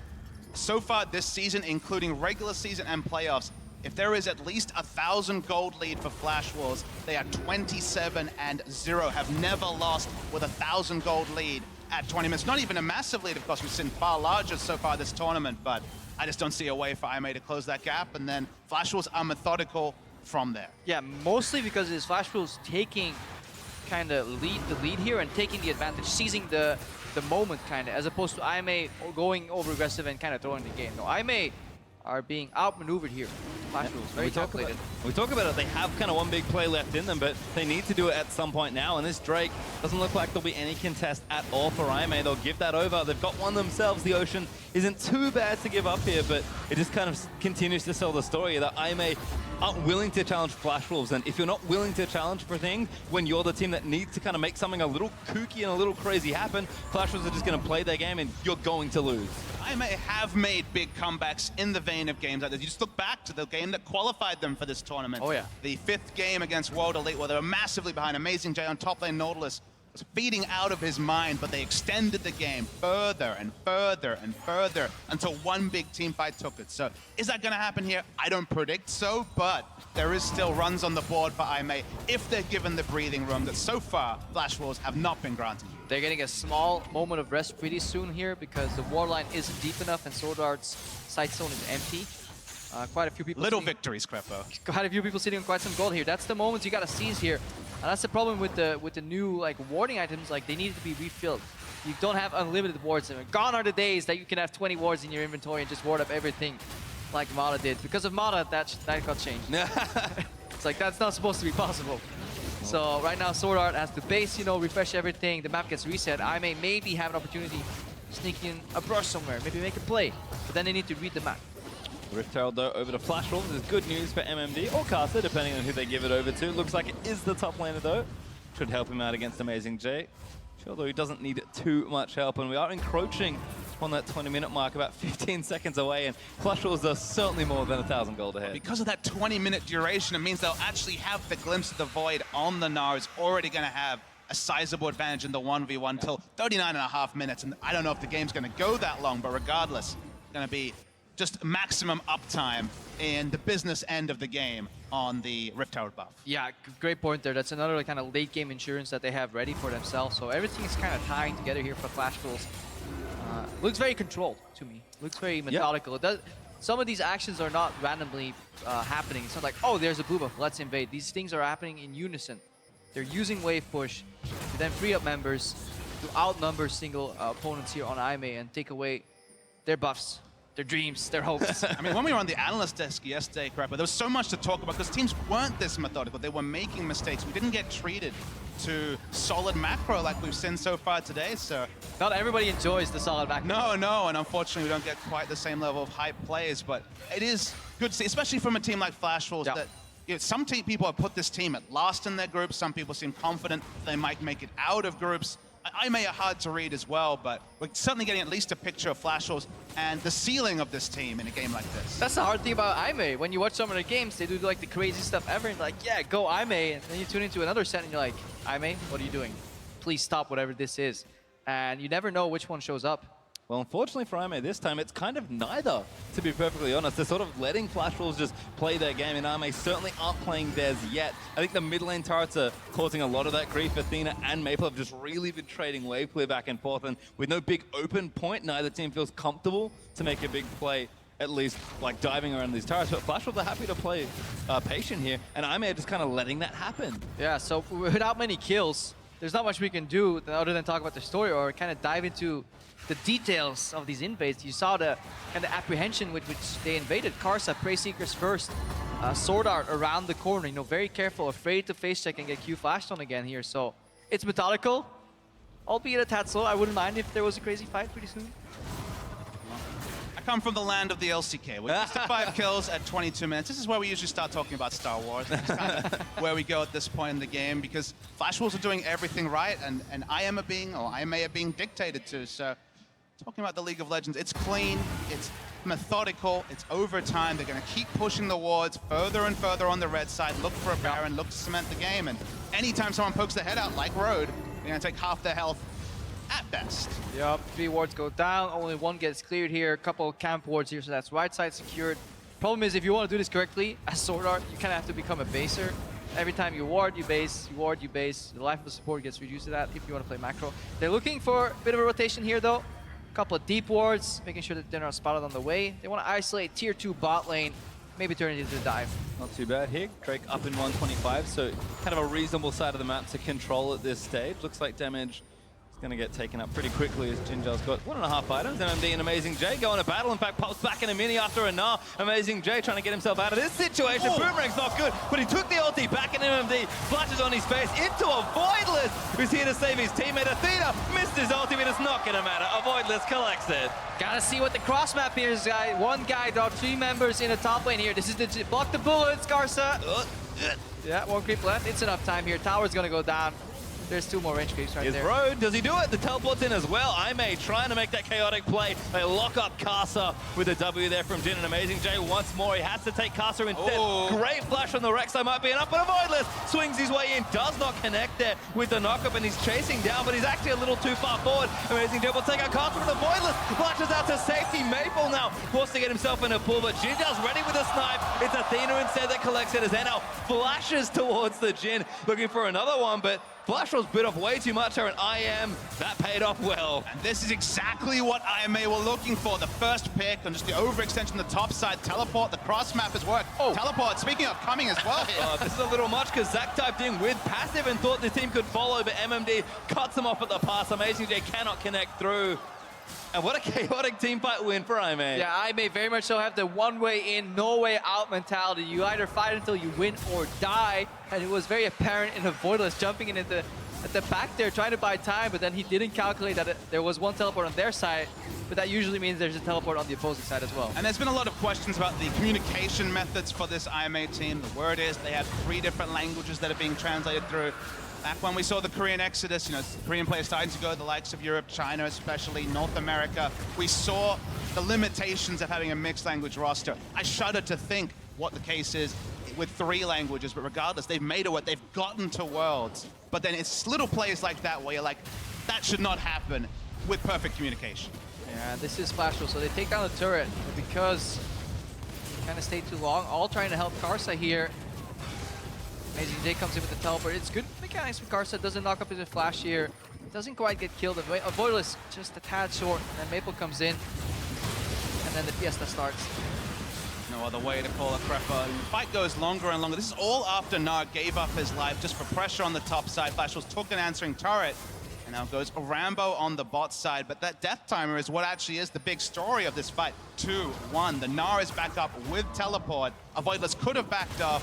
Just as the teleport comes in from the Nar, Voidless jumps to death and gives up a lot of the advantages that IMA had finally been able to claw back into the game. Yeah, it's the Drake and a turret that Flashwolves got there, and the 1 kill, so IMA collects some kill for themselves, do get some gold, which is nice. 2 items for the Jin and Varus are completed, so that poke can maybe start to do something. But Flashwolves, they're back out pushing on the map. We can see that IMA is starting to push out their vision a little more and try and find some of those fight situations. Like, we know what IMA want to do, but Flashwolves can have to reel it back in and see if they can't keep containing them. Yeah, Flashwolves make the correct decision though. They flip the map upside down. They're playing a 3-1-1 right now. 3 members in the top lane. So they're going to use that push to lock people under the turret, then move in for the deep vision. They're going to secure the jungle first, the river later, and they really want to isolate that Baron as an objective. They can just find a way to take this mid lane turret. Athena, for his defensive laning, has been able to keep his mid lane outer turret very healthy. To be fair, Flashwolves have been rotating exclusively around bottom top. They haven't made many visits to the mid lane, but keeping this mid lane turret healthy is probably one of the main reasons why Flashwolves haven't even started the Baron so far, despite all their map control. Yeah, because step 1 in every Baron play is push mid, and if you can't push it past the remains of the destroyed tier 1 turret, then you can't access the Baron, so it's very imperative for Flashwolves to take down the tier 1. It's very rare that a tower survives that long in a competitive game of League of Legends. It's still there in Athena. He's not letting go of it lightly. Level 15, so is Maple. They've been here for a while, just clearing waves out of it. Flashwolves mid lane turret, for what it's worth, is kind of low. It's got about 20% of its health left, so I am with their AD carry mid laner, and good poke between the Jin and the Varus can maybe look to get in there, break that space open, and all of a sudden, the game's going to open up here. Castle once again locked up, and that's a kill! Snipe there comes in, that's enough there as Road actually collects it, and now Maple going to get chased off on the other side. NL trying to find a way in as Maple pulls to safety, not enough with Amazing J. Will continue chasing, but has to give it up as I may get one. You've seen the limitations of Flashwolves' control game because they're just pushing up too far, being too disrespectful to a team that does have range initiation. Zac, Varus, Alistar. Ironically, the team that we originally conceptualized as a poke comp has more engage tools than Flashwolves. They're putting them to good use, and that first mid lane out turret's going down, and it's for IMA.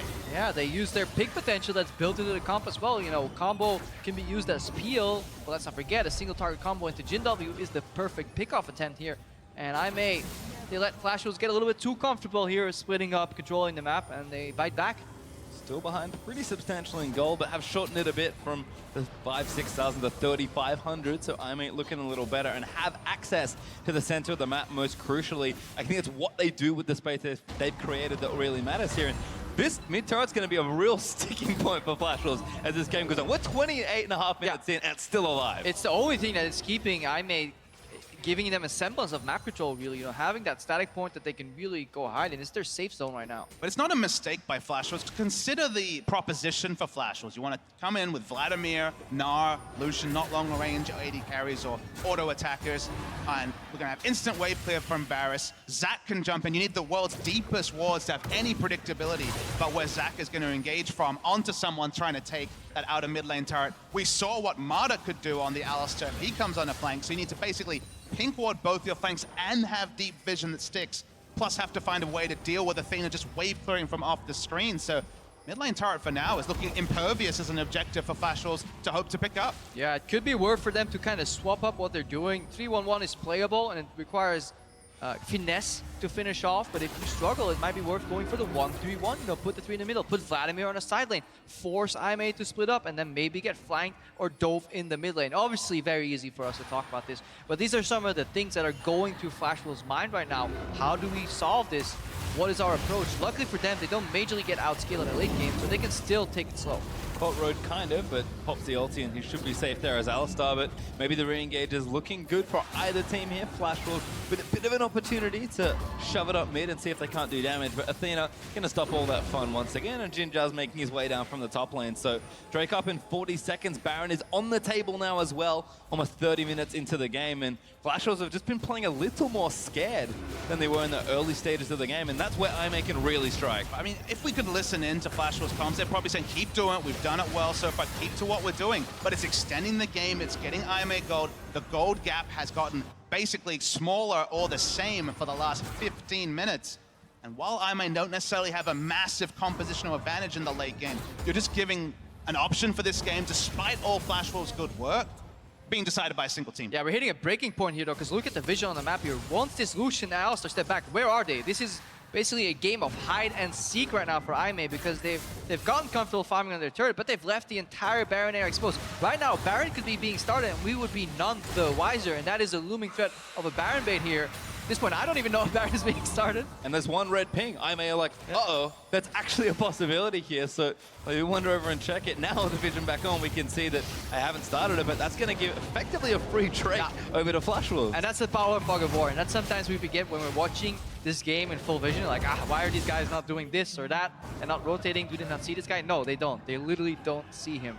One advantage for the side of Flash Wolves, for the side of IMA, is that the Drakes they've passed over aren't necessarily the most impactful in the late game. A single mountain might help with taking Baron, or maybe finally cracking that outer mid lane turret. If a couple of Infernals had gone the way of Flash Wolves, then the turtling would have really been punished for IMA. But because it's been these other three, they just have, again, more of a chance to scale, and the game being decided in a single fight is happy times, given how the start was for IMA. Well, you can see Flash Wolves still playing with plenty of vision around particularly the Baron, which seems to be the next objective on the table after they took that Drake. Elder Dragon will also spawn as the next one, because we've gone actually surprisingly late into this game with Flash Wolves slowing down. And IMA, they're doing what they can, getting the wards in, trying to check it, but pretty hard to defend. 5 in the pit versus Zac and Alistar, so Flash Wolves need to do their research before starting a major buff. They are used to playing very long games here. Methodical gameplay probably originates from playing this slow calculated styles with limited risks. They're also running into a really annoying composition. Like, if you want to control vision, you gotta control smite steals from a Zac. This guy can come from anywhere, over any wall, just leaping in. He can even do a drive-by steal. He doesn't even need to land in the pit to steal Nashor. So it's very annoying to play against, and that's all what's stopping Flash Wolves from really starting that Baron. And as an LCK caster, I can tell you for sure, Crepper, that just because your game time's over 40 minutes doesn't mean you're methodical. Jinair, 43 minutes, and it's good old CJ. Being methodical. CJ also. Rest in peace, CJ. Rest in peace, Mad Lad. Had those long games, but so far, Flash Wolves, they haven't made big mistakes. There's been a couple, but they've been methodical, just like Samsung, that also have the only team at Worlds with a longer average game time. It's just, if you're methodical and risk-averse for long enough, you open it up for the death timers to decide the game. And that is a mistake in itself. The lack of proactivity is not visible, because not doing certain actions is really hard to spot as a spectator, but there are definitely moments where Flash Wolves could have gotten more, sent their support quicker to base, get some wars out. Yes, we're nitpicking, but we have to. We're at the world stage right now. Well, I mean, the one thing I'll say is that 33 minutes in with this advantage, Flash Wolves have done 0 points of damage to Baron. It's never even been hit, let alone start, let alone really cultivated. Sure, they've had exclusive vision over it for good 5-6 minute portions, but Aimee being allowed to just walk in and clear wards, pop them over the back. No one is punishing them for putting down effectively 100% uptime Baron. And so far, it seems like Aimee are only willing to fight over their outer mid lane turret or Baron. Every other objective they seem pretty damn happy to see. I would almost like to see them swing the map a couple of times, because usually when you play too much on one side of the map, it gets really hard to take full control. So what you do is you flip the side. You just basically go, like, we go for deep vision on enemy wolves. Put some wards there, choke the vision out, and that allows Amazing Jade to be pushed in just a little bit more by MMD. And then a potential rotation bot could open up an inhibitor, for example, you know, at least keep Aimee on their toes. This repetitive vision congestion around the red buff area is just too easy for Aimee to defend, especially when you consider that Zac will almost always have a 50-50. Perhaps Flash Wolves just need to pull the trigger. Well, it does seem like Flash Wolves kind of letting the game drag on a little too much, but both teams are armed for whatever the big team fight comes in. Maple is massive with almost 4 items completed. NL's encroaching on his fourth as well. Jin's done with 3 items with another coming. Athena has 3.5 already completed. Like, we've kind of had this big build-up phase where everyone's kind of building their big fort that they're ready to sort of play in. And at some point when we have a team fight, assuming we do get one, and we kind of have to, all the games, I think, going to go on forever, or the minions will decide it, we're kind of getting to a coin flip situation, which I don't think is where you want to be if you're Flash Wolves. And that's a bad start. Sword Art dead in an instant. Yeah, Sword Art got flipped right there. Both teams playing Civilization, building a nuke. Whoever's finished first gonna win it all. But Sword Art, he's gotten so comfortable. This river used to be his. But Aimee are slowly starting to creep back on the map. It's because that vision just hasn't been sticking behind the pit. Zac comes over because they don't have vision at the curved rush next to the red buff. They've never pushed the vision closer past the red buff since what? 15 minutes into the game, 18 minutes into the game. Scaling time and time has gone over to Aimee.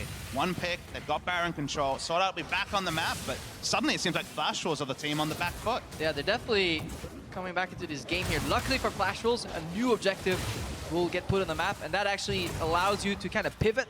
You can drag people outside of their base, outside of that red jungle, because if Aimee is camping to defend Baron vision, what's going to happen is Flash Wolves are going to use this triple Drake and take Elder. And they can trade Elders as well, because if Aimee pick up Elder with a single Dragon buff, it's really not that efficient for them. So you can see how Flash Wolves use this late game time that they're used to playing and kind of trade off these objectives. The Elder Dragon question is a really interesting one. So you pick up this Elder Dragon, doesn't make your minions any stronger. It's theoretically, you know, Varus down the back, Archer takes out the minion wave. 90 seconds, not that long a time. But what you can do, you rush down the Elder Drake. Aimee's like, well, we're not going to be able to fight for this. We can still turtle around turrets. Then in that 90 seconds, you go to Baron, you start hitting. You're going to have 15% extra damage from the mountain. You're going to have the burn on it as well. And that's the one place where Aimee actually has to fight. Yeah, or how do you siege on impenetrable walls? You get a trebuchet. You literally throw Vladimir in and have him kill some people. You throw in Maple there and have him suicide on Athena, and then suddenly the wave clear is gone. That could also be an option here. At no cost, people want to trade Baron for Elder, but we're finally seeing a Baron start, finally getting some excitement. Let's see who gets it. 10 people alive, and here we go. Flash will decide to just burn it down. Avoidance is kind of ramping up for a steal, but Flash was actually going to TP in. Road wants to flank. Avoidance goes in for a huge combo in there as Road gets a couple with the Pulverize. Jinjar firing in as Road's taking damage, but he's soaking so much here as Aimee going to finally come into the backside as well. MMD dope the backline, but NL finally takes out Road. Nah, very tanky in the Mega Form, and Aimee lost one. I think that's enough for that team fight. It's enough for the team fight. Remember, Aimee is playing a poke comp. Both Varus and Jin can still deal damage while Baron resets. And at this point, Flash Wolves have to go back on Baron, but it's only Alistar down. This can still be a contest by Aimee. Athena needs to really line him up here. MMD's about to lose that GA. Amazing pass in. Avoidance wants it. Goes in for it. And Maple low, but Amazing J jumps on him. And Maple will pull out to safety. Still trying to keep them out of the pit. They've actually forced Flash Wolves out as NL looks to go back in. He's doing a lot of damage on the Lucian, but Athena and Jin, too many problems here, and Flash Wolves give up on the objective. They give up. Both teleports have been used 4v5. It was bold that they started the Baron, but then everybody in Flash Wolves had the same idea. I'm just gonna hide in the back of the pit, avoid this poke, and then a 3-man arrow came through from Athena here, and that really turned the tides of that fight. But right now, the map will be condensed. Both teleports being used is in Aimee's favor because they want to group up and poke out and get control of the river that way. So Flash Wolves, they need to play this Dragon Dance correct. I think it's a worrying trend that Flash Wolves tried that. Shoutouts to Jad, of course, forcing that Baron, because honestly, they've kind of been, if this was a poker game, they've been kind of playing tight aggressive. They've been looking for their spots, they've been picking them out, and then just kind of went all in on a 5v5 Fiesta. Anyone could have taken that Baron. It was super risky, but they just don't have another way to win the game, and that's just kind of dawned on them 35 minutes in, and they're rushing back to the Baron. They said they had to force it, but force they do, and this just keeps costing them. Maple caught again. Actually, ulti hits Sword Art in the back as Athena lets it loose. Maple forced to use that forward. Sword Art getting sniped. Couple more bullets. They're going to cover for him. Last bullets in, but it's not enough, and Road takes too much pain. Will live, though, as Amazing Jay and Avoidless looking for MMD, and once again, the snipes keep coming. The excitement is finally coming. When Pokecoms actually start sieging and setting up around an objective, it becomes a game of dodgeball. Pretty one-sided game of dodgeball right here, and then it actually becomes entertaining. This is the build-up we've been waiting for all game. Flash rolls initially with the lead, calculated, beautiful back roll, but then they slow down.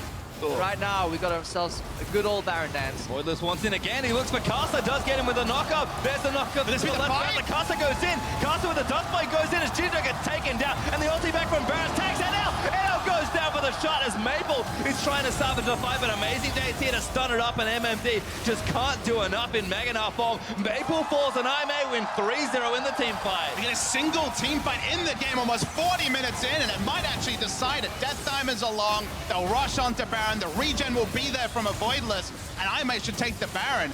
And the front foot was with Flash Wars for so long, but if you don't find a way to open the game, even take the mid lane outer turret, this is the punishment. Yeah, you can take it slow. The revenge from Flash. They're like, please, we need this. You blocked us from Baron. Die, turret, die. We're going to take you down. 40 minutes and the mid outer turret goes down. That has to be a record as Athena trades the top outer turret. IMA finally going to open up the map a little more.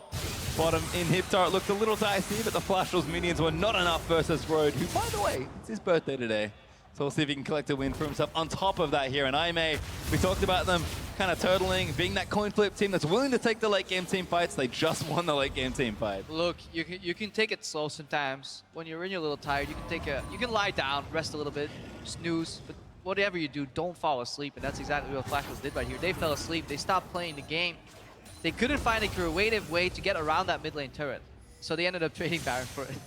Yeah, it's just one of those things where Flash Wars couldn't find a different way to win. They realized that if they went to the Elder Dragon, they would have seen the IMA rush Baron because they'd given so much time for the items to be in position that you can start the Baron. Zac, Echo, Alistar can all tank it. They won't fall low. They can turn around for a fight. And then you gave the ultimate gambling team a 50-50 by continuing to fight around Baron. In fact, the Baron's probably lower. They tried Baron so many times.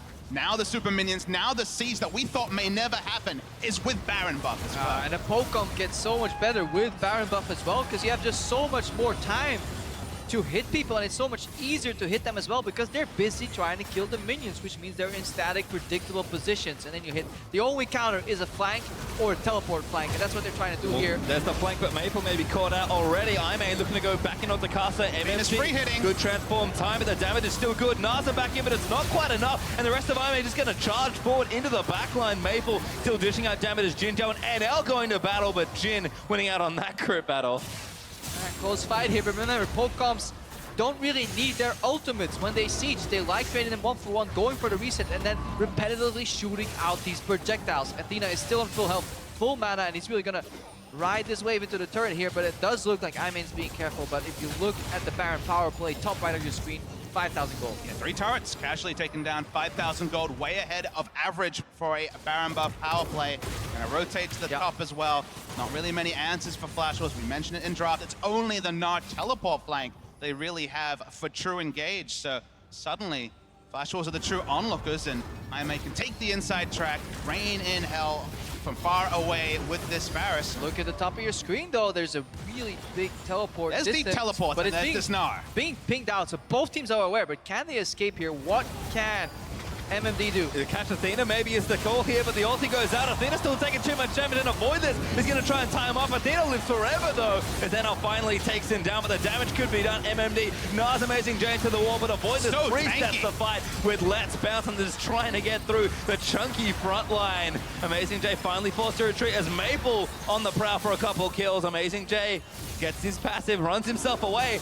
And only 1 kill onto Athena is not bad for that TP. Yeah, definitely not bad on the backhand. Jinjo also has his ultimate. MMD, don't lose that Guardian Angel, you need it. Doesn't get sniped, but Amazing Jay re-engages for it. Damage is there, gets locked down by the Deadly Flourish as well. And this is a surprisingly careful IMA when they had the option to really push for inhibitor. They choose to take down all these outer turrets, so they take it slow. When they get teleported on and they have a turn window, they don't go all in. Road is not comboing forward, so they have learned at least something during the boot camp. And coming back to the boot camp, it's too early to call winners and losers of Worlds. That's going to be decided by the end of groups, by the end of the tournament. However, aren't we supposed to say that Europe's bad after 0-3 well, and that North America's the greatest region in the world? I'll let you deal with that on Twitter. But what I'm actually referring to is the winners of the boot camp, because China, we saw it from RNG suddenly, much more controlled aggression than just outright aggression. When it comes to China as a region, famously, you and I, Paige, have been following for a very long time, it was always aggression first, thoughts later. We're not seeing that this tournament. It's a much more controlled.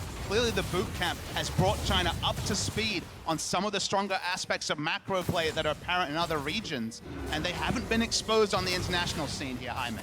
Yeah, and with all this kind of failing macro and then sudden burst of action, we haven't talked too much about the items. Road is definitely serving Jijao here, building that Zeke's Harbinger, getting the crit that's not in the build, which leads to more damage for the Jin overall here.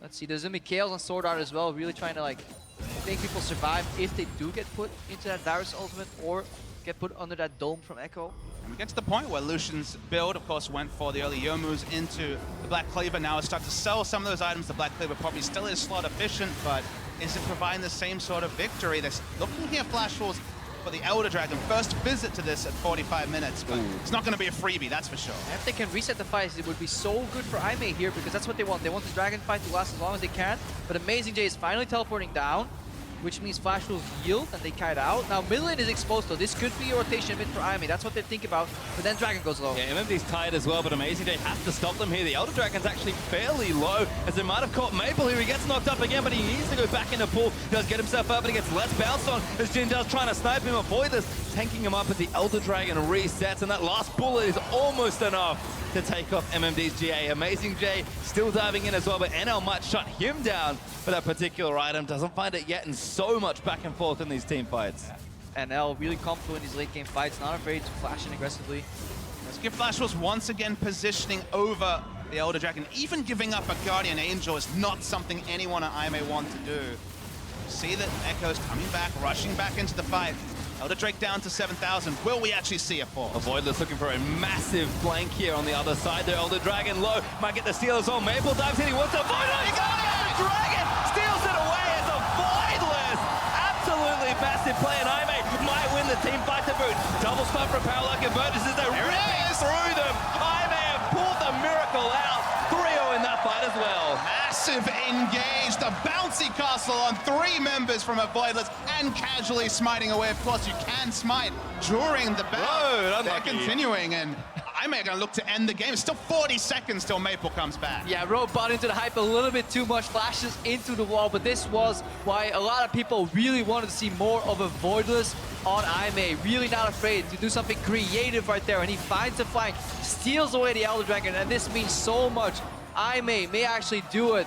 It's a rough translation from I can, and they definitely could come back into this game. No one fails to call this team hard-working, and they worked very hard to get the game to this point. MMD going to cancel out the ulti from Jinja, but he's diving to his death, trying to buy time for his team. He gnaws couple away, but he's now going to respawn here. Jinja's going to pick him up. He'll flash out of the way, but that's another kill as Splash was getting their turrets torn to pieces. I don't think they've got the defense here, and Aimee are going to take down their first Nexus of the World Championship. And question marks have to be put onto Flash Wolves. Aimee played their game. They were given time. They took it. A single fight around the Baron swung their game to them for the first time, and they carried it forward. And Flash Wolves, they're going to feel really out of it. There's going to be a lot of VOD review for this team before we see them on the Rift again. Oh, definitely so. Reminiscent of their match against TWE as well, you know, hanging in there despite a large deficit and then coming back in the end. Decisive. They really constantly threatened that Baron steal. They made Flash Wolves so afraid of something that would end up happening anyway. Yeah, I was gonna say, look what happened! The Elder Dragon eventually got stolen away as the teams will shake hands here, and Aimee, the Cinderella story from China, takes a game here in the World Championships. Definitely rough-looking Flash Wolves. You can see where their strengths lie, but I think also some of their weaknesses, and Aimee, they'll have plenty to look at and clean up. But the story of the Chinese teams taking all the individual talent they've shown time and time again and translating it into more methodical play. We've only seen a couple games, but might be something to keep tracking here at the World Championship. All three teams have been talked about as playing spoiler, playing spoiler for likes of C9 and SKT that a lot of people predict will be going through from this group. The SKT part, that's looking secure. Flash Wolves, for 30 minutes of the game, were looking like the sort of team that we'd expect to get out of groups, but suddenly, IMEI now are front runners from this group to get through. It's only a single game, but they showed so much adaptation that there's a lot to be happy about for them. Yeah, and I want to see this unpredictability from IMEI against the likes of C9. I want to see how C9 can maybe outpace Flash Wolves here and also beat them in a similar manner, because C9 have that aggression in the mid lane and Flash Wolves were taking things slow here, but really fascinating couple of styles. Maybe Flash Wolves also can play different styles. We only saw one game of them with a draft that leads towards this kind of push invade oriented style. They didn't pull the trigger in the end, but we have to still compliment them on their very honestly clean early game. And it was interesting because it felt like both teams played surprisingly slow for them. Flash was, okay, we expect quite longer games, but we expected IMEI to just come out guns blazing. They showed us the other side as well, which is a little different, but they could certainly some spots where they can be like, okay, we don't really want to just, they don't want to win every game like this, as dramatic and as fun as it would be. Like, IMEI definitely showing they can shore up some of the early game as well. And the adaptation from the LMS teams, what we got, the scouting report from Clement was games have gotten longer, they've gotten more methodical. That part came through, but just compare and contrast SKT and how they played post 25 minutes against C9. Okay, the game was decided earlier than that, but the methodical side of Flash Wolves is what cost them. And also, if we start looking in tournament meta point of view, we see that this Zac is actually a serviceable jungler that maybe some other teams need to start picking up once the Rek'Sai, Graves, Elise all start getting contested, and people may forgo Lee Sin for some more aggressive late-game tanky teamfight jungler like Zac. Well, Avoid is certainly looking good there, but we are going to hand things back to our analyst to make sense of this huge IMEI comeback.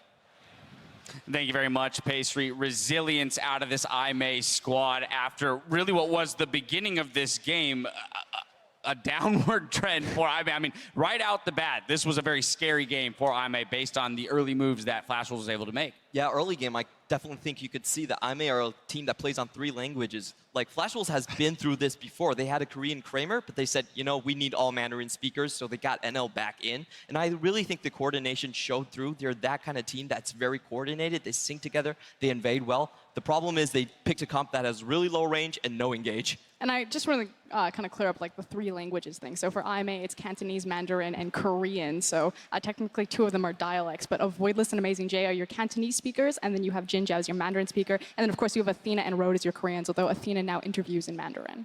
And the play that we're talking about where this really surfaced was the jungle invade, right? Voidless is a smart jungler. He wanted to go, answer that blue buff invade with the blue buff invade of his own. However, the other his solo laners were not on board with this plan. And Amazing J did not come down from top lane, and Athena couldn't really move up on the Vlad from mid lane as well. So it ended up just him by himself. You know that feel as a jungler when you're all alone in the enemy jungle, and that's where it really snowballed for Flash Wolves. And here's the thing, we heard the stat echoed by the casters during the game, but Flash Wolves in the last 27 games where they had a lead of 1,000 or more at 20 minutes, they have not lost. Here, they had that kind of a lead at 10, 15 minutes even, and IMEI, they stuck right in it, and they drove it back. I know we were watching all the game, and I looked over at Kobe, and I was like, 5v5, there's no way that they win this, but 6v5 with Baron. Well, then let's talk about that one. Our first replay of this game will be that Baron fight. IMEI 3-for-0 around the Baron. You mentioned exactly that. Choosing the right time to fight here, recognizing that straight up 5v5, they might not be able to take it. So this seems really little, but I want everyone to pay attention to what Maple's doing on the top of your screen, and he used his pool, and why that's important is because it's about to bite him in the butt right now. He's going to go in for an engagement, and he goes in, he immediately has to Zhonya's. He doesn't have his pool available, and that eats up so much time for his invulnerability so he can start to do more damage. Because again, Maple is massive right now. That Vladimir is huge, and he's not getting the work done, and it's a simple use of the cooldown that really burns him. I wish we would have had one of the damage charts for how much Baron did in these Baron dances. That'd be great. IMEI as well, because they were consistently landing the poke from Athena, but also 1 or 2 members was always tanking Baron for Flash Wolves, and then a Voidless again and again with the Zac, constantly with the long-range engages. And Clement, I think that's where we return to your point about the lack of engage that was drafted by Flash Wolves, because we definitely saw with Athena's Varus able to wave clear that mid and stall out the game that Flash Wolves, at a certain point, they didn't feel like they had any way to win the game aside from baiting that Baron. They really didn't have enough pressure points on the map. I didn't think they used MMD really well. He was up like 30 CS, and the bot lane was up like 50, 60 CS. they didn't continuously poke the towers down. They just didn't group up and just shove a lane somewhere. They should have managed the pressure a lot better. And in the end, they're just like, okay, we're out of ideas. We're just going to keep on going through this Baron dance again and again. And it didn't pay off. Exactly. And that Baron, you know, we talked about the 6th man Baron in that first fight. Now we've got a Baron buff. We go ahead to the game-winning fight around Elder Drake. We're going to pull that one up and take a look at this steal here from a Voidless.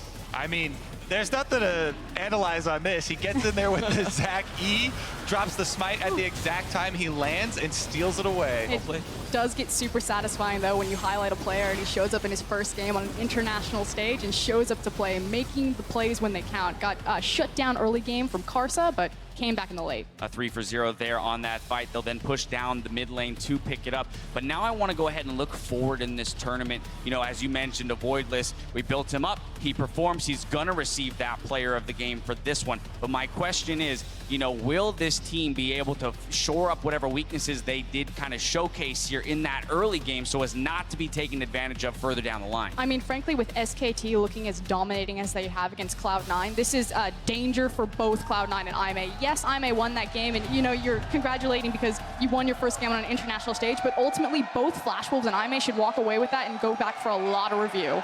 Right now, so Kobe then on the side of Flash Wolves. I mean, it's wow, my goodness. TSM just went on the stage. Walks onto the stage.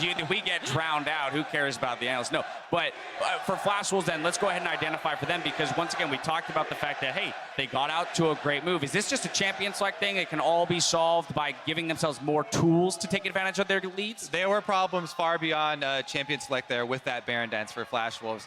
They really started to lack the coordination we were praising them for in the early stages of the game. It almost felt like they went on autopilot after they got that big lead. Yeah, the main thing I think is a support choice. You see Sword Art, he was very dominant on Alistar this time.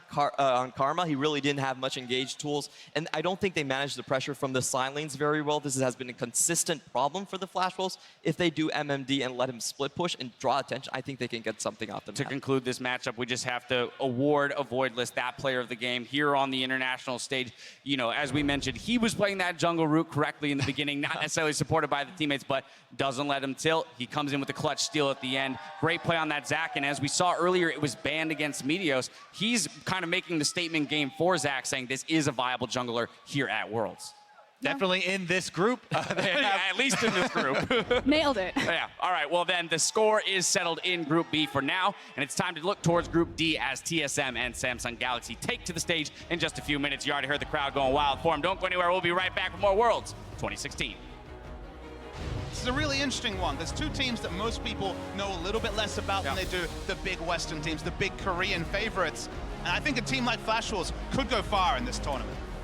Into blobs and a teleport. I love it. It's gonna save the final blob. I am much to go for it. Oh no! You're supposed to. Oh no! Oh, feels bad, man. And now the dive is coming. Jinja gonna fire away, but Soda gets one.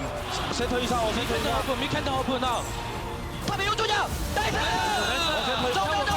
And MMD just can't do enough in Mega Narfong. Maple falls and IMA win 3-0 in the team fight. Might get the steal as well. Maple dives in. He wants to fight it. He got it! Dragon steals it away as a Voidless.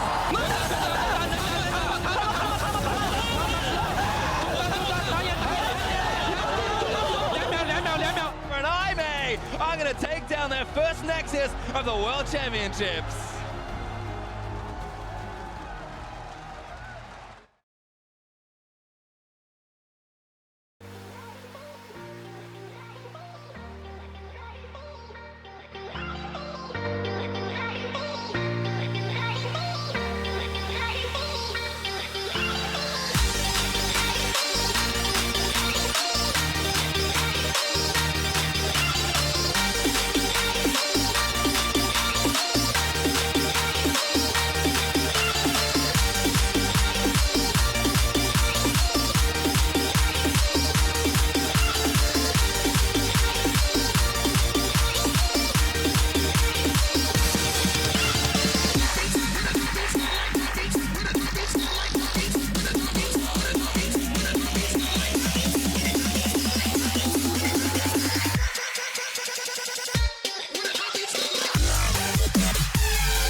Like the attention, girl, I know you.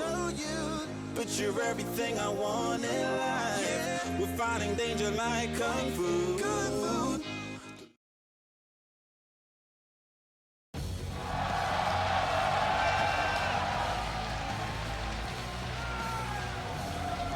Welcome back, everyone. Taking to the stage for our next fight here at the 2016 World Championships are North America's TSM and Korea's Samsung Galaxy. Now, I want to start off talking about the NA champs. Now, TSM, they took a tough loss yesterday against RNG, but they're looking to bounce back here against Samsung Galaxy. Yeah, they definitely did. This is Group D, the group of death, and TSM were the first casualties. That was, however, the closest game of the day yesterday, with only 1,000 gold lead at 10 minutes. And TSM, they did have a bright spot, and that bright spot was Svenskeren on Lee Sin. He had some extremely good Lee Sin plays, getting a lot of crowd favor there. But honestly, the bottom lane was completely outplayed.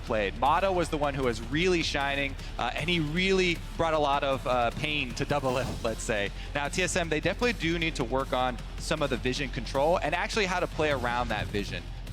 We had some pretty good numbers or bad numbers, depending on how you're looking at them. As far as pink wards purchased, Bjergsen only bought 1, which was very, very low, the lowest for the entire tournament. But TSM, it was more how they played around the vision that they did or didn't have, and not really respecting the fog of war and how well Mata was able to prey on that weakness. It was certainly a gut check game for TSM, and after that loss, the question is, Froskeren, will they rebound? Can they rebound? I mean, TSM, Bjergsen said in an interview that anything less than 4th, that was the aim, so it's kind of a failure at that point. There's so much hype, so much pressure on TSM to perform as the first seed from North America, and frankly, it only gets harder from here. I know everyone's calling like the RNG versus TM match the gut check, but frankly, we go in and we say, RNG is either going to be amazing or they're just going to completely burn out. So I feel like this is actually the really important one for TSM. The 3rd seed of Korea, some people would even say shouldn't even be here from Korea, that it should have been someone else. So it's kind of do or die. All right, well, 2 players that came out strong in yesterday's game will be the focus of our featured matchup in Bjergsen and Crown. I think these 2 players are absolutely amazing. If you look at Crown yesterday, his score was 9-2-7, over 1,000 damage per minute, and his Victor is absolutely like just one of his best champions. 18 picks in the regular season, won 2/3 of them. I can't wait for this matchup. Last Shadow is hyping him up as the best mechanical player in the entire tournament. You look at Bjergsen, he had kind of a bad game last time, 18% damage, really got focused hard by the Mata, and this is going to be his game to bounce back and prove that he's actually a contender this tournament. And what I love is that TSM are like full speed ahead.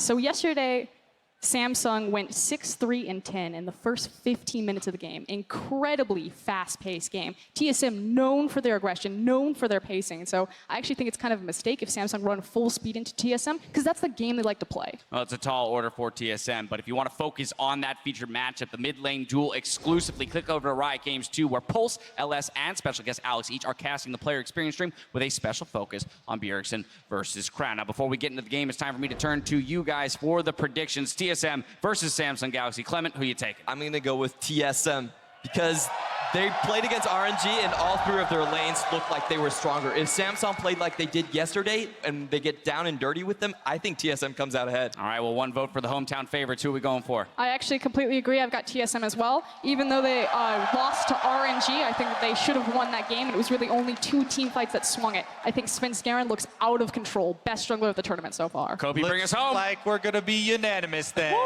TSM for me as well. All right, well, here's the thing. All 3 of my analysts took TSM yesterday, and they did me wrong. So please tell me you're going to be right this time. You heard it here first. Now it's time to send it over to Pastry and the guys for Picks and Bans.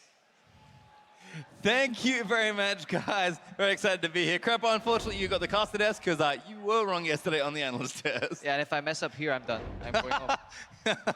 Actually gets booted. Well, as the teams load up for the draft, let's get a roster rundown. On the blue side, it is, of course, North American favorites, TSM.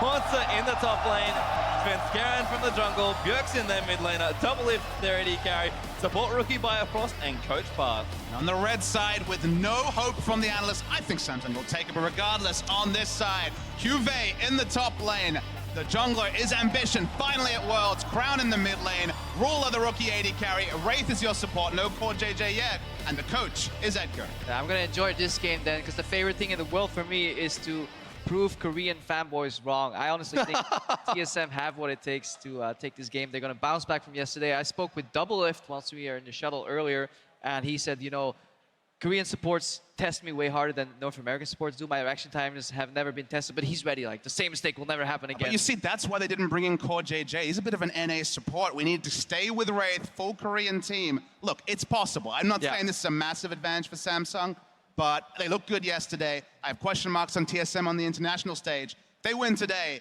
I think the hype train can come back, but for now, I think Samsung's got the advantage. Definitely, and it will be interesting to see what they're going to do with Ambition too. Are they going to go for a similar strategy where they heavily target Svensker and have TSM kind of figure something out in case that happens after yesterday's double draft, kind of where he picked Lee Sin early, magnificent place, but then he couldn't really make up for the deficit that his bot lane put him in.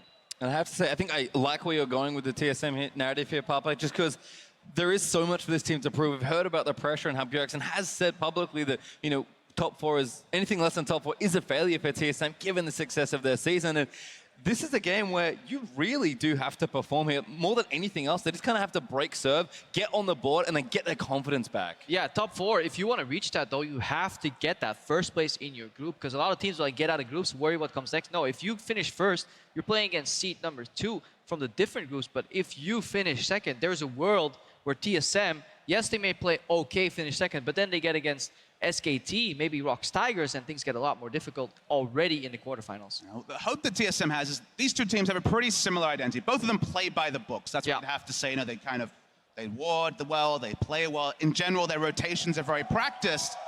And they played like that against RNG, you'd have to say, until Mata was the ultimate equalizer. I'm not convinced Samsung, on average, have that playmaker that can blow open a game. But Ambition, he's had his moments. Wraith is an excellent Nami player, and I expect Nami to be a big pick that might even be banned away from Samsung. So it's going to take someone on Samsung stepping up, like Cuvée did in that promotion series against KT Rolster, brought out an Initiator, brought out the Kennen, really was the shining light for Samsung in that series. They're going to have to try and find someone like that to be a game breaker, do their best Mata impression. Well, just to let you guys, Wraith does have a keyboard issue, so that is the reason for the hold up here. It shouldn't be too much longer, probably into pick and bans, but Wraith is just making sure everything works correctly. Very important on this high pressure stage to have everything working correctly, and good to get it done before you get in the game as well. So basically, asking the refs, can we rebind everything to WQ, pick Alistar, beat TSM? Gives it away. And that's kind of the big meta, meta point, is the Alistar coming back. I know that it wasn't one we were talking about. We kind of thought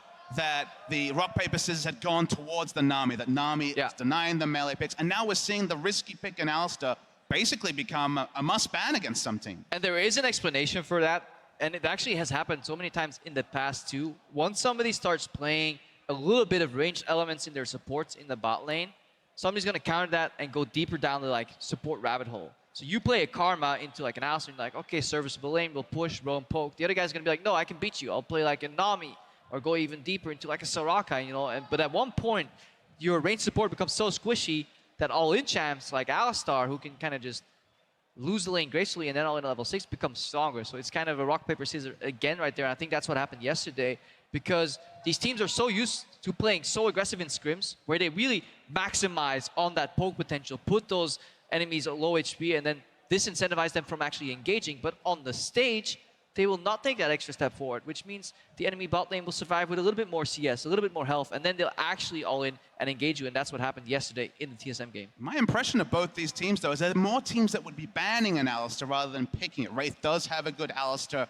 Biofrost, more known for the range support, specifically the Karma, but neither of these teams strike me as having a playmaking support. On occasion, sure, but it's not the Matas of the world that are really synonymous with things like Alistar. Unless we go for Biofrost Bard. That is like the playmaker he can. It's kind of a new generation before Mata's era. It kind of wasn't there when he was in his prime. But there's also other lanes we need to look at. You know, Hauntzer versus Cuvée, how is that going to play out? Because neither are rated too high among the kind of soul kill list. Yes, Cuvée killed Someday a couple of times, but everybody killed Someday a couple of times. It's true. The playoffs were just a Someday hunting field, for sure. And I think TSM, again, they've got a lot of loud fans here out in the arena. They certainly want to prove themselves and just kind of get things going for their Worlds campaign. I think they match up relatively well here against Samsung, but they are going to have to prove it. And they had some great moments yesterday, but I felt like they weren't converting nearly as much and playing scared more than anything else. You cannot afford to play scared on a stage this big, especially in a best of one. I would say, though, that we just saw a team get a big advantage in the early game and not be able to close the game. I don't think TSM had that problem. It's just didn't necessarily respect the playmaking of a champion like Alistar, of a brilliant mind of the likes of Mada. It was almost being caught out by a superstar rather than necessarily a major failure in their macro. And I just don't know if Samsung will have that even then, even with my prediction for Samsung. Also part in draft, they didn't have the best tools to really stop flankers from coming in there. You know, like an Orianna isn't the best flank stopping tool, like a Syndra, QE, Cassio are, you know. Orianna's a little bit slower, people actually run by the ultimate or flash over it.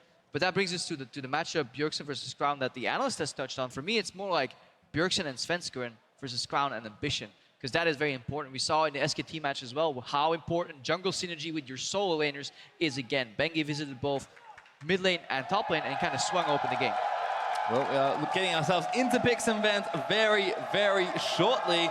So thank you all for waiting and for your patience. But get what you want. TSM versus Samsung Galaxy, day 2 of Worlds. Tahm Kench, the first ban from TSM. Samsung Galaxy respond in kind with an Italy ban. Like the Nami being not banned against Wraith, and then Crown having his Victor open were kind of draft mistakes against Samsung, who to some degree do have that specialized champion pool. So far, neither of these champions respected. And seeing if TSM are fishing for a first pick like the Rek'Sai we saw in the previous games, or something like the Nami. Or just the Syndra first pick here. It has been a very common third ban on the red side. Is it going to be the same thing? Because then we could very well see Bjergsen just insta-lock it and look for a repeat performance of what Faker showed us earlier. Well, Vlad and Jace for the last bans from TSM. Cassio and Siva will actually be the last two from Samsung. And there's the Cinder open, insta-locked almost from TSM. This is where we usually see like a Rek'Sai Rumble rotation come out. Very strong top laner pick, especially with the Jace counterpart kind of taken out of the equation. But we could also look for a jungle counter pick because the likes of Elise are open, Rek'Sai, even Zac, so there is not as high of a pressure on jungle pool as there was yesterday. Well, you might be surprised to see Ezreal taken so early, but the one thing about Ruler is that his champion pool was very constricted. The guy was playing almost exclusively the likes of Sivir and Ashe. Ashe at the moment, much less of a consideration, even though INTZ did pick up a win with it. Ezreal does have the range to, in many ways, even outrange a max range QE from Syndra, so ultra safety guaranteed on Ruler, and the Sivir was banned. Yeah, and if you're looking at Sivir out, Ezreal out is going to force Doublelift on his Jhin again, a pick he likes very much so himself, but many people have come out and said, you know what? This low mobility carries in a Jhin and a Syndra, sure they're fine aggressively, but you need to be careful defensively, and maybe TSM picks themselves into a pitfall. If Samsung Galaxy can stall into the mid game and then close the gap on these low mobility carries, they can come out victorious again. Well, we'll see if they tread a little more carefully. Rumble Ezreal for Samsung Galaxy is answered by Lee Sin and Kennen here for TSM, so they're saving their bottom lane here, locking in the solos and jungle early. Really likely Sin with laners so they can set up CC for themselves because it facilitates an easy queue, especially Svenskeren with how quick he is. If he's blocked by a minion, he will just dash to the mid laner or the top laner and queue out from there.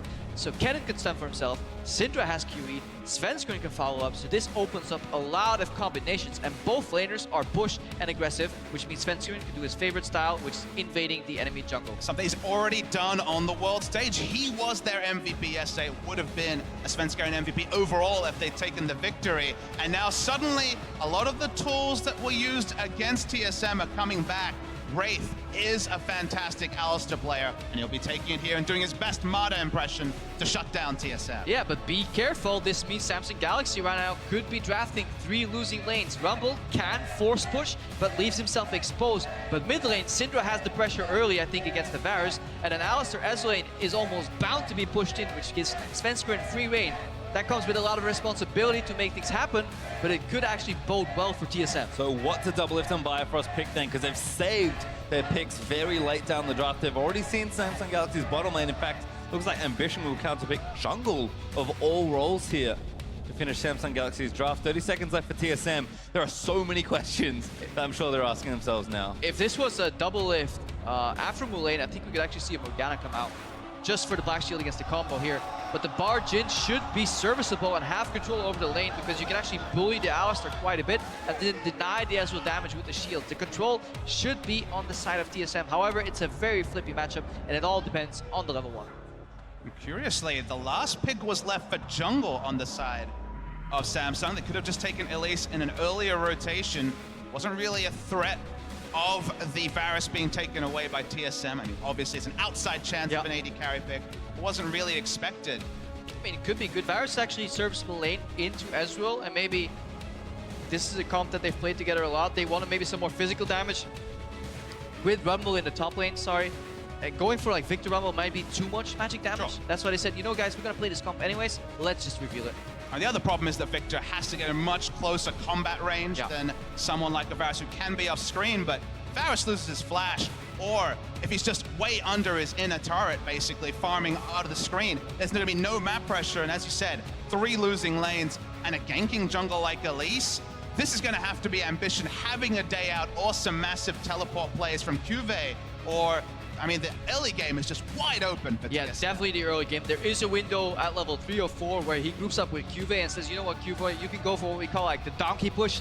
Literally just blind flamethrower ahead, push in, sneak in through lane, because that's the pushing lane for Rumble. The problem is, I never considered it the winning lane because he exposes himself far too much if he just AFK pushes. Well, it's pretty interesting here.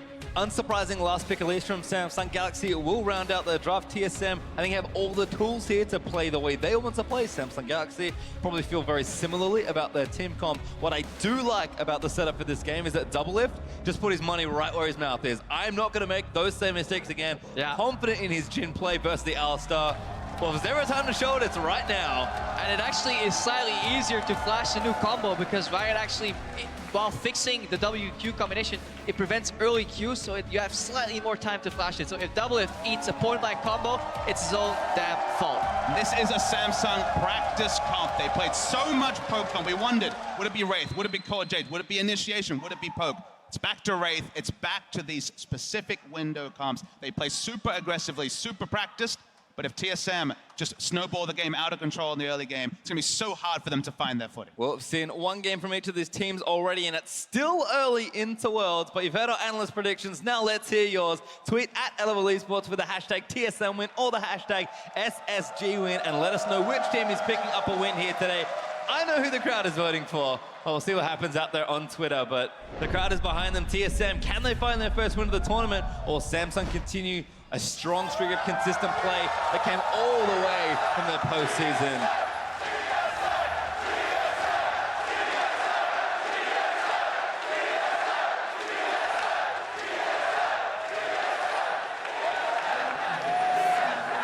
Sometimes you have to take a step back and appreciate the crowd. Yeah, I was enjoying it. We have a really good view here on the crowd, up on the balcony, on the side. I mean, that's what these players live for. You know, making it to the world stage, having them chant your name. There was an interview, don't remember who it was, that was talking about how good these cheers are, how good it feels. It was actually Peanut this morning who was talking about the fact that he was jealous of the big cheers. None of the cheers for TSM specifically here, but just that they, in their own region, don't get as much. So, turns out, NA fans greater than Korean fans. We did it. We closed the gap. The gap is closing finally. Off the rift. All right, so everyone's moved out for level 1, but it's been pretty subdued here.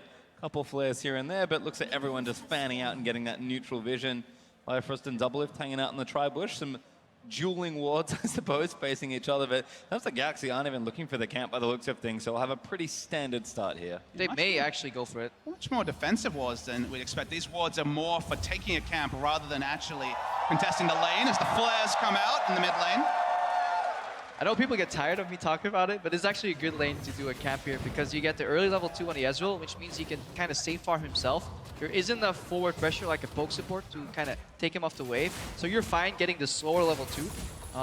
Perfect camp here by Doublelift. Look how he finishes off the small Krug with Q. So the bounce goes up in damage onto the big one. It's little things. Could cost you a second. No one loves the Krugs more than you, Crapper. Nope. I'm slightly obsessed. Well, you can see they're coming down to this lane. Both duo lanes actually opted for a very clean camp, so good start there. Doublelift early level 2 along with Ruler. And this is what's going to happen. The Q into poke is really great start here, and they give up the control. The thing is, Ruler is so happy that he's level 2 right now because he has a little bit more damage on his Q. The lane will push faster forward because it's uninfluenced from the start, and it's actually much more comfortable to farm. So we can start looking at mid lane instead. Good little trade there from Crown, actually, but Bjergsen playing up and aggressive. We saw Faker demolish Bjergsen in the mid lane. Sorry, Jensen in the mid lane as Ruler eats another bit of poke. Yeah, the classic, you know, Q slightly forward, make him juke into it, Bifrost much more in his element here. We saw Bjergsen trying to overlap those Qs again. We were talking about. Lane pressure actually allows Bifrost to exit lane, ward up the blue buff. You can see Lee Sin is at least in the vicinity. Well pulled so far by Ambition, but we're kind of looking for Ambition to be the barometer of the early game. Buff steal, pretty built for Svenskeren. He's going to go in for it as well, I think. Sven looking for it, goes for Ambition. Does get the buff, I think, but now he's getting exhausted in by Raid. Good double pull. Will make sure they stay safe, but Sven doesn't quite get away with the steal. Great pressure still. Yeah, and he gets the 2 small ones. There's quite some experience here, and that allows Bjergsen to play really far up here.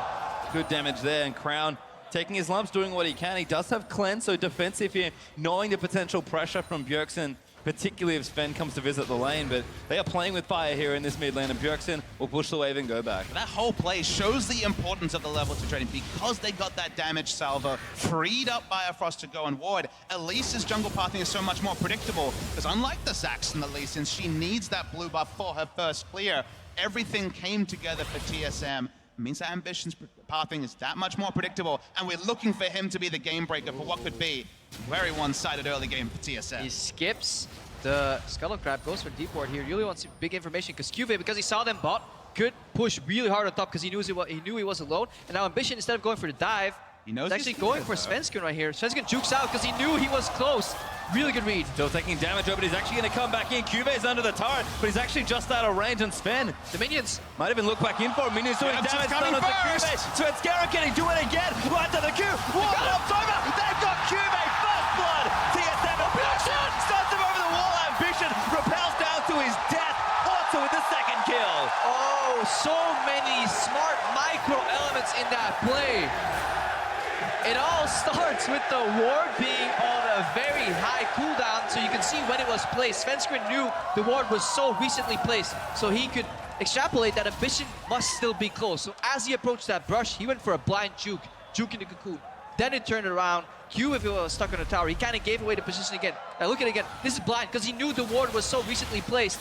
Now cannon comes down. Cuvee is forced to join the fight. And look at the minions. This cannon creep is dealing 2, 3 hits onto Cuvee, and it changes everything. I think the biggest story is that Ambition is feeling pressure to actually be on the offensive. Usually the defensive jungler, usually playing the Rek'Sai, just picking up farm. Graves picking up farm. Really nice play from Bjergsen. Stop them from having an exit towards the mid lane because, of course, Varus had just recalled. Hornsel levels up, doesn't die, and TSM suddenly have a 1,200 gold. And that's what we were discussing in Champs League. When you have these matchups in the mid lane that can push despite being a first pick, like the Syndra, it is such a strong meta pick here in the Worlds Tournament. Syndra first pick, still has the push early, still has kill pressure, and it can actually roam and influence the side lanes. And the CS nice and even across the lane so far. Doublelift does have that call, early Shin for Ruler, kind of everything acting out as you would expect normally, and Hornsel with that revolver. Looks like he'll be going pro to about cannon as well, which will be fun to track, but the gold is up for TSM, and they're now equipped to play the style that made them so successful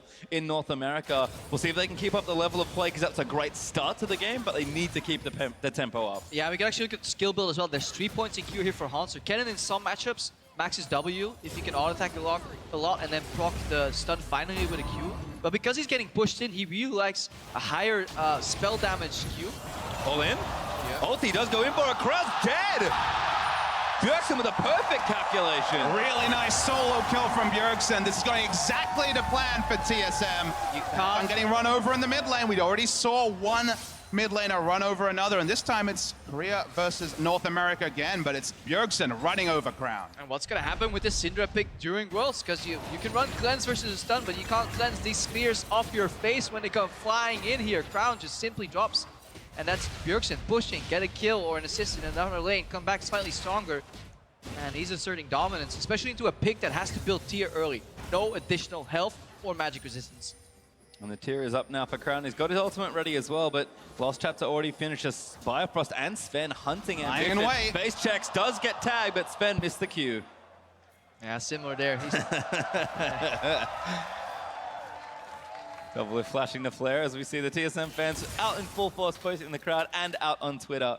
77% to win might have gone up a bit after those first 2 kills. Just love the fact that TSM have kind of shook off what was a tough defeat for them yesterday.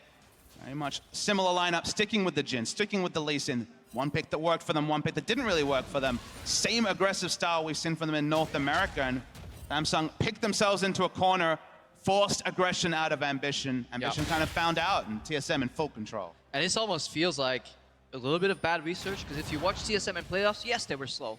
But if you watch TSM in the regular season, they were an incredibly fast team. And then if you look at their draft, what they were allowed to get here, they just have so much pressure in the lanes. Hunter, looking to be fast himself. Looking for the stun, does get the first one. Bjergsen chains it in. Cube now going to be the target. He's overheated, and Bjergsen grabs another.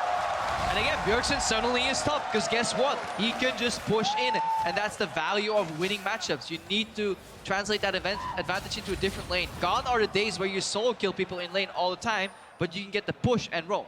Yeah, they're making it look easy, TSM, playing it by the book, and Samsung, their playbook's kind of closed. They need a new book, because for now, every lane they enter in, even with pink ward coverage there from the Rumble, didn't matter. Just casually walked in, Bjergsen, and picked up another kill, even without Ghost to really close the distance fast. And Svenskeren's entering another lane, and it's Crown now. Oh, good stuff for Bjergsen. Flash kick, ulti all in, and Sven gets the next one.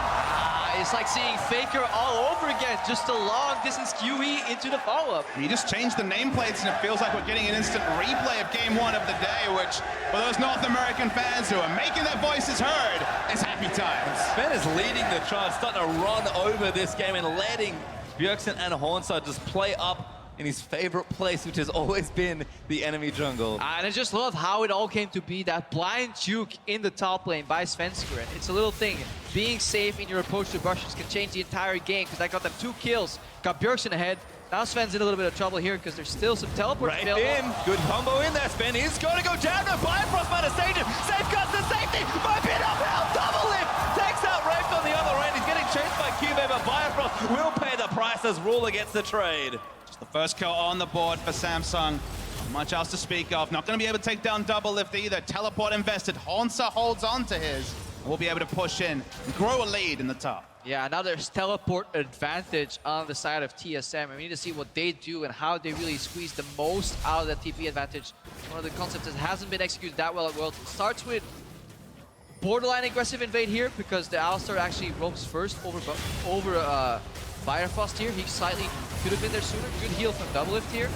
Follow up 1-for-1, it's okay. Like, this is a good play for TSM still. Mostly because there was really great shield block from Bifrost. I was going to say, Bifrost positioning to be there, put up the Unbreakable, canceled out so much damage, and items aren't there yet for Samsung, so they needed every bit of damage to register, and that was the difference.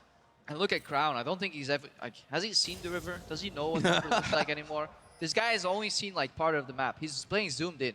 He basically hugs his tower the entire game. He must really start admiring, like, the artwork that we put into that tower. Summoner's Rift overhaul, really good for him.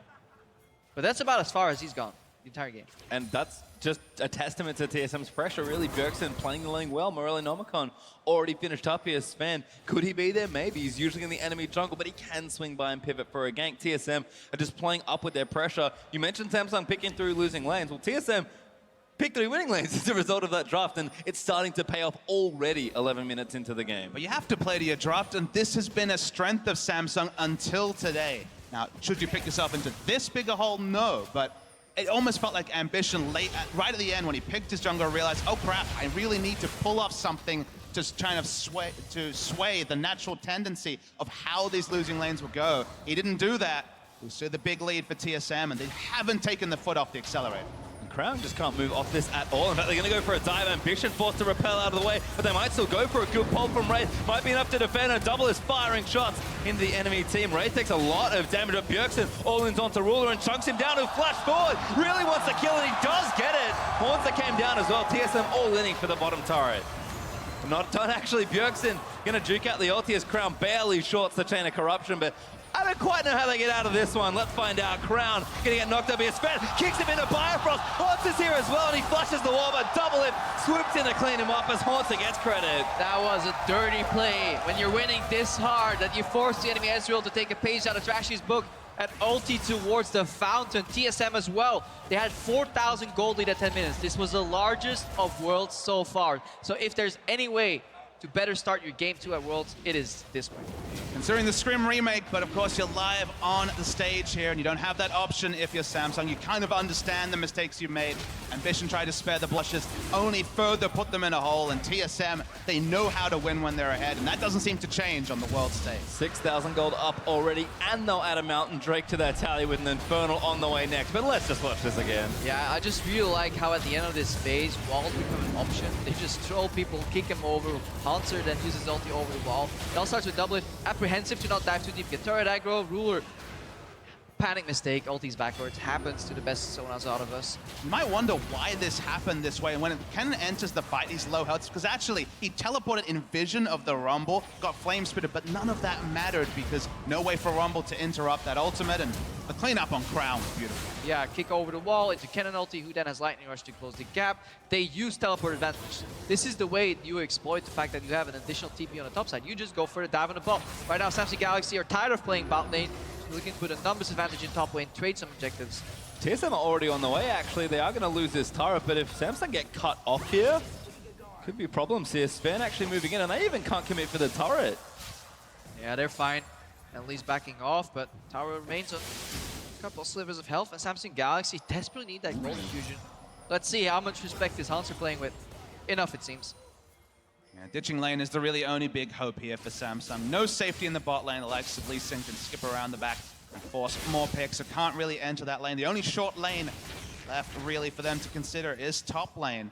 Mid lane for now, it's just going to be Varus wave clearing and hoping against Hope he picks up a blue buff, but even the Drake really lines up well for TSM. Picking up an Infernal Drake when that spawns will just cement what already is a big early game lead for TSM. Bjergsen going to keep pushing in, level 11 now to Crown's 9, and about to take the turret with pretty much just effort by himself. Syndra's starting to run over people in this tournament, it feels like. Yeah, we thought Varus was really good at holding his turret here. Oh no, a flash kick in, Ambition! This gets annihilated, repels out of the way, and that was very well played. Really nice mechanics, repelled the damage from the Syndra ultimate, got out as well, but you know, it's a feel-good moment for Ambition, but no more. It doesn't stop the pressure coming through from TSM. Yeah, a small band-aid on a bullet hole right there. Samsung Galaxy still losing pretty hard. 26 minutes earlier, this mid lane turret went down. Faris last game protected it until the 40th minute mark, but right now TSM finishing up the 3rd turret on the tier 1 list, and then they're moving up that vision, you know, squeezing the minimap, making sure that Samsung Galaxy are playing on a very tiny bit of land. This is the level of play we expected from TSM here. When they get leads, they tend to close them quickly. And they finally kind of found their footing here after a couple missteps here and there.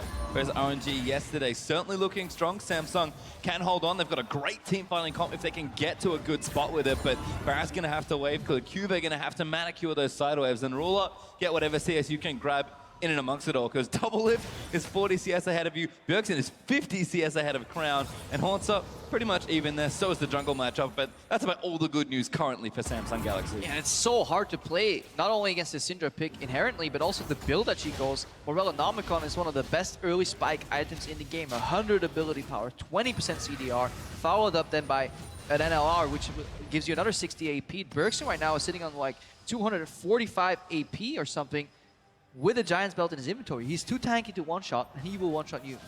And I actually think the power spike comes earlier than that for AP champions, because the Lost Chapter, it just gives you everything you want. Compare it to Tier, that of course the Varus has to opt into. Purely mana versus mana ability power and mana regen per level with the % refresh that you get on level up. Lost Chapter is such a nice start for a lot of these AP champions. Fits Syndra so well. And this is the performance that the NA fans want. This is the performance to vindicate the high expectations for TSM. We heard the whispers, all the Asian teams, the Korean teams, everyone saying TSM is the real deal. A performance like this finally gives people hope. Ambition may be caught here, but Wraith in to defend him. Sven looking for Crown, finds him with the Q. Does he follow? No Syndrome this time. Doesn't Vision is priority here. Look at these wards. There's a couple of pink wards in River. There's one ward in the Baron Pit they haven't found yet, but they don't really care. Once they force Samsung Galaxy back far enough, they could actually rotate into turrets too. They can poke, they can siege, they can fall back to the Nashor. So many options here for Team Solo Mid. Haunter pressuring in as well. His bottom lane with the TP ready. Thought about a back, but thinks better of it as he wants to try and take the turret down. And TSM just zoning him off this turret. Samsung Galaxy, what do they want here? They want to engage maybe. Wraith looking for it, finds Sven Scaring, but that's all about it. They don't quite get the stun from the Deadly Flourish, so no snare forthcoming, and TSM just back away slowly. And when I said fall back into Baron, obviously I meant Rift Herald because it's only 70 minutes in the game. Damn, TSM's far ahead. I mean, look at the gold leads. Over 8,000, which is massive for this point. You already said they're on track for the biggest lead so far at this tournament. At least at 10 minutes, that was true. They're playing the map well. Contrasting that to someone like Flash Wolves, they've had Haunter in the bot lane, pushing up, forcing the Rumble to rotate. There's just not much that Samsung can do. You can already see they're forced to use Equalizer for wave clear, even though it's really the only team fight tool they have to force a fight. Yeah, and Barrowfrost right now, he's just a courier. He goes to base, buys some wards, drops them, and then Moby boots his way back up there, trying to desperately ward all the spots that need warding. Luckily for him, at least Lee Sin has a warding trinket. Accidentally wards something while hopping around. Yep. Well, getting some vision down. TSM just kind of creeping that vision forward here, trying to take over space here. Drake up in 20 seconds, so TSM taking control of this right-hand side of the rift makes a lot of sense. But they're actually pushing very deep into these lanes, and we said it already, Samsung just kind of taking what they can get as far as farm goes. TSM will continue applying pressure, and Samsung will just get what they can, and we'll see what happens in 10 minutes if that game is still going by then. And this also shows you why Alistar is sometimes not really prioritized by some of these teams, because these are the games you remember. Wraith must have not comboed in the last 8 minutes at all. There's no situation where he can actually use it aggressively, so it becomes just a walking cow. While Samsung have been able to creep vision towards Baron, it's been few and far between spawns in just a minute and a half. The aggressive vision that TSM have been able to put down, continue to do that. They'll refresh the wards, and Infernal to add to their Dragon total is good too, and yeah, you just have to feel like Baron is a very realistic objective very early in the next few minutes. Yeah, and TSM, in this season, you know, in some of the 27 games that they've been ahead over 2.5k at 20 minutes, they have never lost. Right now, they have quite a bit more gold, 2.5k up, so that bodes very well for them. They have shown throughout the season that they can close out these games very, very well. Yesterday, they fell behind early, and they honestly got outmatched in the bottom lane, but this day, it's kind of a new TSM. Back to the old TSM. Yeah, that's what it really feels like. Back to the old TSM here, and I think the Drake's smiling upon them as well. Mountain to start things off, Infernal for the second, and another Infernal lining up. The game is saying, you know what, you're playing fast, loose, and aggressive and trying to snowball the game out of control. I hear that. Here's an Infernal Drake. Hey, yesterday they lost to RNG. At least RNG can help them win this game. Feels good, man. Well, Double pushing out the top side of the map. Rylai's is done for Bjergsen. As he's looking awfully threatening on the Syndra, and the Proto Belt's now finished with the Abyssal in tandem for Haunter. So you can see that win rate at 20, pretty high. They've one of the biggest leads at World so far. 8,500 gold up at the 20-minute mark. Oh. It's been an ambition. Still dancing back and forth. The Bronze Classic, the no juke into brush. They'll never expect me to just keep on walking straight. Hey, Clearlove pulled it off yesterday. Good stun onto Ambition. Finds a few with the spears. Ulti down from Rumble. Gonna try and keep the siege off for now, but TSM, they'll take the cooldowns and they'll rally right back. Forced out an Equalizer. In the previous game, Varus alone would have been enough to pull off that task. Pick up, steal away a blue buff, give that nice refresh over to Bjergsen eventually. Just out of range. He's gonna walk over. Does actually pick it up, manage to take the buff, and Sven will get the grunt for his troubles. So TSM back to poking here under this turret. Samsung Galaxy will see if they can avoid the Bjergsen stuns, because when one of these squishies gets caught, he's probably dead. And the map is shrinking for Samsung Galaxy. They're sharing farm on their carries as well here. Ruler and Crown desperately trying to wave clear and kind of sharing the CS while it drops the turret too. So these CS deficits are only getting bigger here. Also looking for a big play around the backside as well. Have to be careful. TSM threatening for a dive, which I think is the right play, but do not want to overextend against a disciplined team like Samsung Galaxy, because they will take the free gold if you give it to them. Yeah, and there's no rush for TSM. They don't need to panic start a Nashor here. They're just whittling down turrets, just inch by inch, moving up on the map here. Very little vision for Samsung Galaxy. TSM can take it slow for the next 10 minutes and still make use of that lead that they have. So, I mean, the thing you can do at this point is just, you know, if you've been playing around the inner turrets, if you've been playing so far forward, you've had eyes on the enemy 5 players. At some point, there's just no way that a ward duration wouldn't have timed out when you had vision, and that's when you've got the advanced vision. You know, just there's no way that Samsung firing a cheeky pink ward somewhere has vision, and therefore Baron becomes basically academic. Yep. The only caveat is that you need a ward in the pit so you can counter the blue trinket wards, because they last indefinitely. But once they're on cooldown, that is a very large cooldown. That's kind of the... If you really want all the steps, you push mid, you get the deep vision, you push mid again, and then meanwhile you hope that you get both blue scrying orbs on cooldown. And after you push mid the second time, you can disappear and either make it a bait or a Baron rush. TSM, a little hesitant. A 22-minute Baron is still kind of throwable in a sense. and they don't even need it. They could close out just by sheer split push as well. Yeah, you can see Haunted is taking some damage 1v1. Cuvate with his Leandry's built up is doing some decent damage here, but Bjergsen is a monster at this stage of the game. I'm not sure Crown's more of Malmortius is enough to protect him just yet, and Bjergsen looks like going for Void Stuff third. Will have plenty of damage online. Yeah, because Crown is trying to catch up as well. He's sitting on Boots 1. When a Syndra drops a couple of spheres on the floor, it's impossible to dodge for him because he simply can't sidestep them. So he's guaranteed getting hit. Yes, he can survive the burst when he gets hit, but it's almost undeniable that he will get hit. And that's kind of problematic for Galaxy. If you think Varus is hanging back far now, just trying to wave there, wait till he doesn't have Flash or Cleanse, because then he's basically going to be in his own base at his inhibitor turret, or behind it next to his inhibitor. Firing from the fountain. Guys, I'm here. Well, at some point, you've probably just retreated too far, Grepo. Well, looks like TSM have kind of slow played a little bit more, but they're setting up their map here, trying to make sure it's all well and good. TSM playing up in this side of the jungle. Drake up in a minute 30, so might as well play top side for a little while longer. Just again, threatening around that Baron. No need to go for it just yet here. And Samsung Galaxy doing the smart thing and just not base checking. Yeah, because they have one really good ward in the Baron area. That's something you need to achieve at all times if you can. It's the one right outside of the pink ward range, so TSM doesn't know it's there. So that means they can never bait, because you should see TSM walk in unless they kind of flash over the wall here. That's kind of giving Samsung Galaxy the safety net that they need. I like the item build too. Ambition's gone for a very early Banshee, but it's actually his first completed item. And that means that he's an extra champion that can hope to face check and not die trying to put down vision. But TSM is a smart enough team. They know what the reaction patterns are of teams in this situation. When they're this hesitant to check the brush, that means they have some information.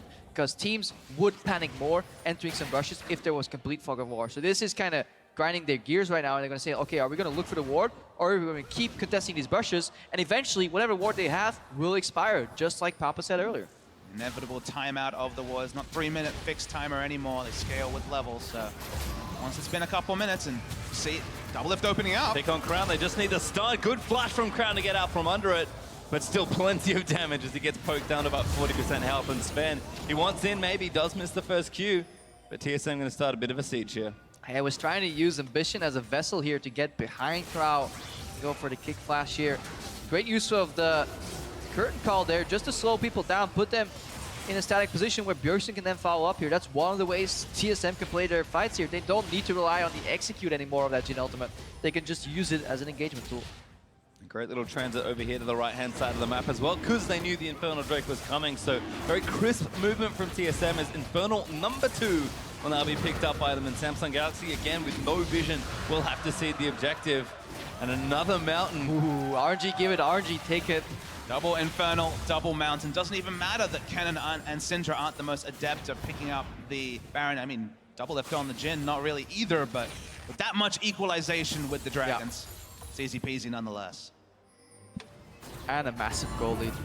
Yeah, by the way, TSM at 10,000 gold ahead at 25.5 minutes, so don't worry too much. As Samsung Galaxy again just trying to hold on. TSM, they have slowed things down just a bit to make sure they go through the motions correctly, but if ever there is a pick, TSM will leap into action and just close this game. Looking for positives, at least the sneaky wards from Samsung Galaxy are really good around the Baron pit. That's something that TSM will need to kind of take care of, or at least learn in VOD review, because if you allow teams to do that against you when you're equal, this is going to screw up all your Baron plays here. So it's very imperative that you always sweep around the edges of the pit, because people love watching you enter the Baron pit without necessarily giving vision on the Baron. Like, all these pink wards are kind of being negated by these very smart wards being placed. I mean, the storyline we had was that both these teams play League of Legends by the book. We've seen that from TSM in terms of snowballing leads, specifically Bjergsen going wild in the early game, but Samsung have been the team to extend games. They had the longest average game time at Worlds at over 40 minutes.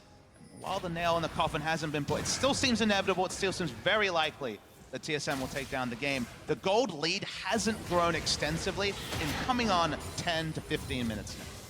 Still a massive lead, of course, but Samsung Galaxy are doing a great job extending this game, which is what they need to do. TSM, again, busy hiding in these brushes without Baron vision. It's a little awkward. At this point, it's a mistake, though. They need to realize, when nobody's face-checking this brush this long, there is information on the Baron. No team is just going to yield that Baron that easily, because at least when they think you're doing Baron, they're going to expect you to, they're going to expect to face check for some vision at least. Right now, there's a blue orb there too. TSM thinks this blue orb was causing it. That's the problem. They're not operating under complete information, because there's two wards outside. They're fading, but they're both in place by Wraith. and they're both over the edge here, and they give you something. Like that one is one, and the other one to the top left. The Observer is juking me. Yeah, there we go. That baby right there, that bad boy is the perfect anti-Baron ward. This is the sort of game where if it had gone the pace it had earlier, you would have thought, TSM didn't even really need to VOD review. They did everything perfectly. But there will actually be takeaway points for them and other teams at this tournament to appreciate just what can happen from behind and extend games in a manner that shouldn't happen. Doublelift at it again, but Wraith is tanking the bullets. For all the tanks the last one, but not really too much damage on the Jhin just yet. Definitely more about the autos with that Zeal Atom coming up. And I think TSM now realize we need to sweep this Vision. They don't even need to sweep it, because time is the best sweeper. This is the problem. If they sweep right now, they don't find any wards, and they're really going to start doubting themselves. Like, are these guys playing with, like, 6th sense? But they're starting Baron right now. Here's the panic from Samsung. Kube, Crown actually eats the damage. Also, Proto on his face, and Dice now flushes towards Kube for the stun. The Zon use is good, but I don't think it's going to save him, and Hauntzer grabs the double. That also works. Just start the Baron, guys. Bait him in, lure him in, and then just blow him up. This is what you can do with a 10,000 gold lead. I understand why TSM is so careful, because they're already 0-1 down in the tournament, but this showed them that they can literally just start the Nashor, bait it out, use the pink ward that's in the pit to at least guarantee face check from Galaxy. Hauntzer was a bit of an afterthought on his first Kennen game against RNG. This time makes the big picks to open up the base. Will be at least an inhibitor coming through for TSM. Probably not going to be able to finish out the game. Only 10 seconds for Crown. It's actually only 28 minutes into the game. It feels like a longer one. But TSM finally blow open the game that should have been theirs maybe 10 minutes ago. Well, Hauntzer does narrowly avoid death potentially from Ambition, as Samsung Galaxy will respawn and TSM will hit the recall buttons and go back home mid inhib down, so good pressure pointers. We'll watch this one again. And now Samsung had to face Jay. Yeah, they don't have any vision anymore. We're looking at a new fight. Basically, they had to walk into darkness because TSM kind of camped in their jungle router for 2.5 minutes. That's how long they sat at that brush. And it speaks volumes to how good their early game was, that Samsung Galaxy, at knowing that the enemy was 5-man in their jungle, could not do anything on the map whatsoever. Well, the balloons to 12,000, and it just seems inevitable that now TSM with an inhibitor down, and I'm trying to brute force an outer mid lane turret against these super creeps. I'm gonna be able to do that as far as I can tell. But it's only Biofrost here, so maybe there's a window. He was about to join, but actually is enough from Samsung. Great counter push, actually. Catches TSM with some awkward staggered recalls and will get a turret for themselves. That's good space to open up. It is the little things that Samsung Galaxy need to lean on right now, but we have another Drake coming up in a minute 10. TSM have open map to try and play around with. And Samsung Galaxy, if they can keep up their good defense, they may extend the game for a little longer. Is it long enough? Hard to say, but we'll see. That's very wishful thinking right there. But hey, that's me. That's what they gotta do. They gotta keep believing in the throws right here.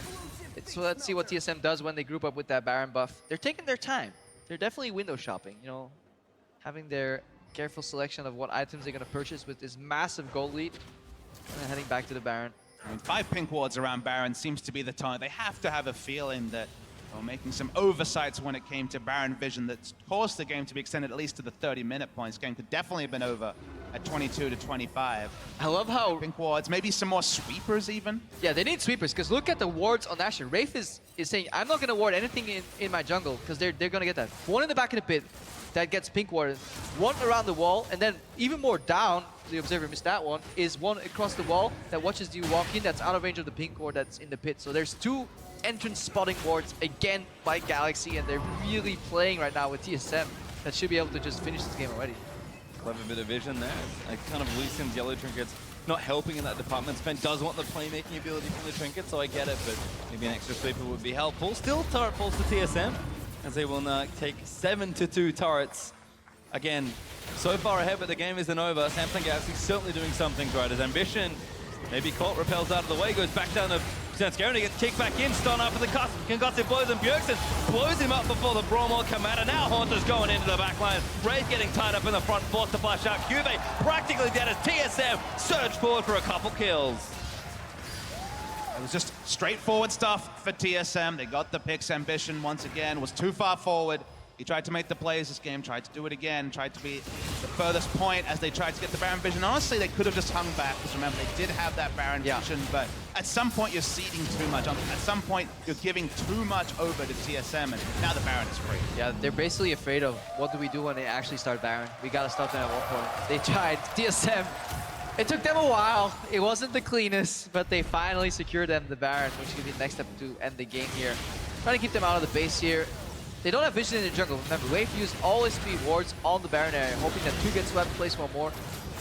One actually disappears because he places them in this fight. And at this point, the gold lead is really shown in the way this fight goes down. Ambition actually went in aggressively, I guess because they were fighting in a line. There's a world where the equalizer, you know, when the game was even, the equalizer could have wrecked TSM, but it just wasn't going to be a big factor there. Wraith wasn't on the same wave, and wasn't looking for a flash headbutt pulverize to root them in place. So just ended up giving up his life, growing the gold lead once again for Team Solo Mid, and the game-winning push can't be too far away now. And this is going to be satisfying for TSM, especially after the game, once they get some screenshots on like Twitter of like, hey, these were the words. Remember to tweet them next time. Because not only did they get redemption in the tournament, they do it in a fashion which is honestly very impressive against a team that by some critics was actually lauded to be first place in this group, top 2. There are people that think that RNG and Samsung will make it out and TSM won't. Ooh, it's actually maybe catchy onto Bio, but TSM a little too far ahead. Tower's already broken. Sven trying to kick one in, but Bjorkson just blows up Ruler. Gonna get kicked back in. His ambition as Sven dives in onto him, and it's just carnage in the Samsung Galaxy Nexus phase. Yeah, people getting smashed right now with this Baron buff. They just put the battering ram in front of the base and just going in. That's up, boys. Well, it's maybe about time for the Nexus start's going to start to get broken. Cuvee barely any health to play with. His ambition getting dove on as well. TSM going to complete the ace here. His ambition goes down to Hansa. A double kill for the Canada, seal the deal. And TSM going to win their first game at Worlds. That's up. Like I said, TSM should be very proud. Excellent controlled display against a Samsung team that, of course, picked up a victory yesterday. And this is the TSM that people were talking about in scrims. Yeah, because the game stalled out, we honestly didn't pay enough respect to just how well Bjergsen played that early game and how well TSM as a machine translated their leads from the pushes into the skirmishes. And for me, Svenskeren is still the MVP for that blind face check dodge into the brush, you know, juking once, getting the cocoon out, and then Hanser and Svenskeren tag team with Bjergsen to get that 2-0 kill lead, and that's when they start snowballing. Despite the fact that you remember Svenskeren dodging around lanes, getting a lot of ganks off, the most kill participation is actually Bjergsen. 14 out of 18.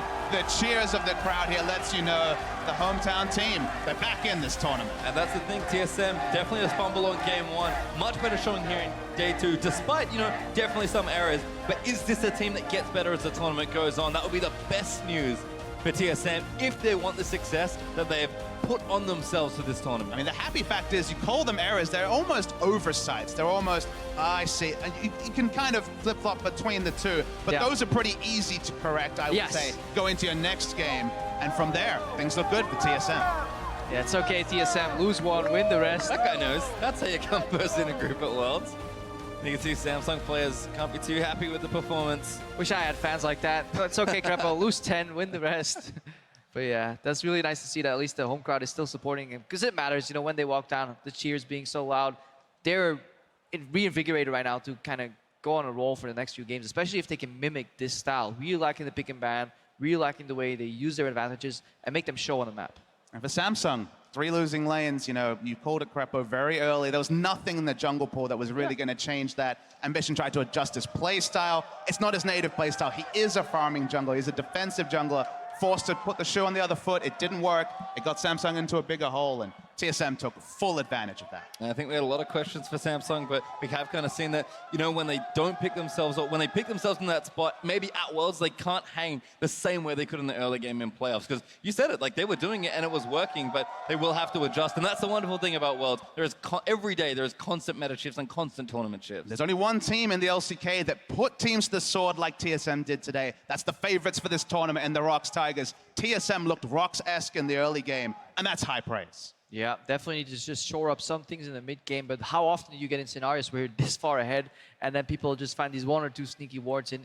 It is a small thing to fix. It's a 1-minute conversation with the jungler and the support, and then TSM look very clean for the remainder of the group. Certainly a stellar game there from TSM, but for some insider insight into that statement win from TSM, we're going to send it down to Shox. Well, thank you very much, guys. Bjergsen, congratulations. All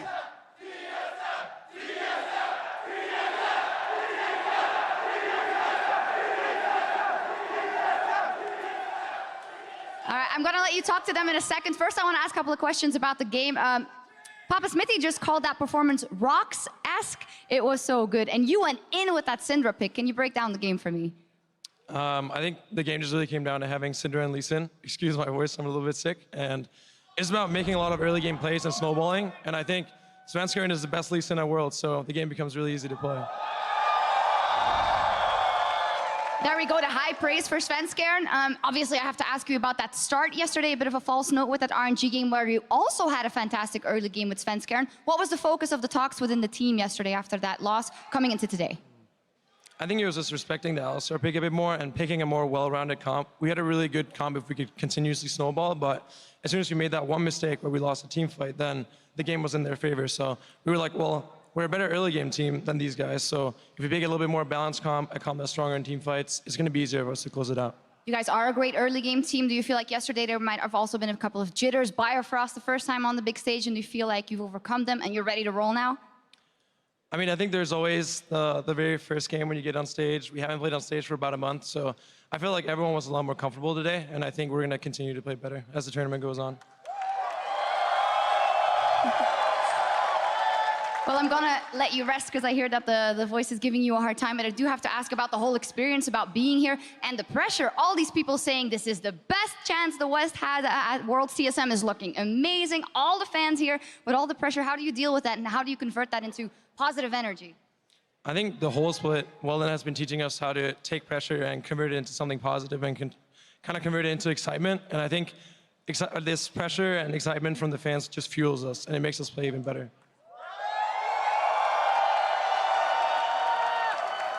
Well, at the show today, you go ahead and get some rest. Congratulations, fantastic performance, Bjergsen and TSM Analyst Desk. Take it away. Thank you very much, Shocks. Congratulations to Bjergsen and the rest of TSM on their first victory here. But first things first, all three of you were right. Yay! High five! We finally got it here on the Analyst Desk. But, ladies and gentlemen, this was the TSM that we expected coming into the tournament. They show up here on day two, just absolute dominance. And it all started in the early game, Kobe, with Svenskeren. Once again, now we have to get that play that got the ball rolling, presented to you by Acer. Once again, Svenskeren being a monster. There are so many small things in this replay also that people need to look at.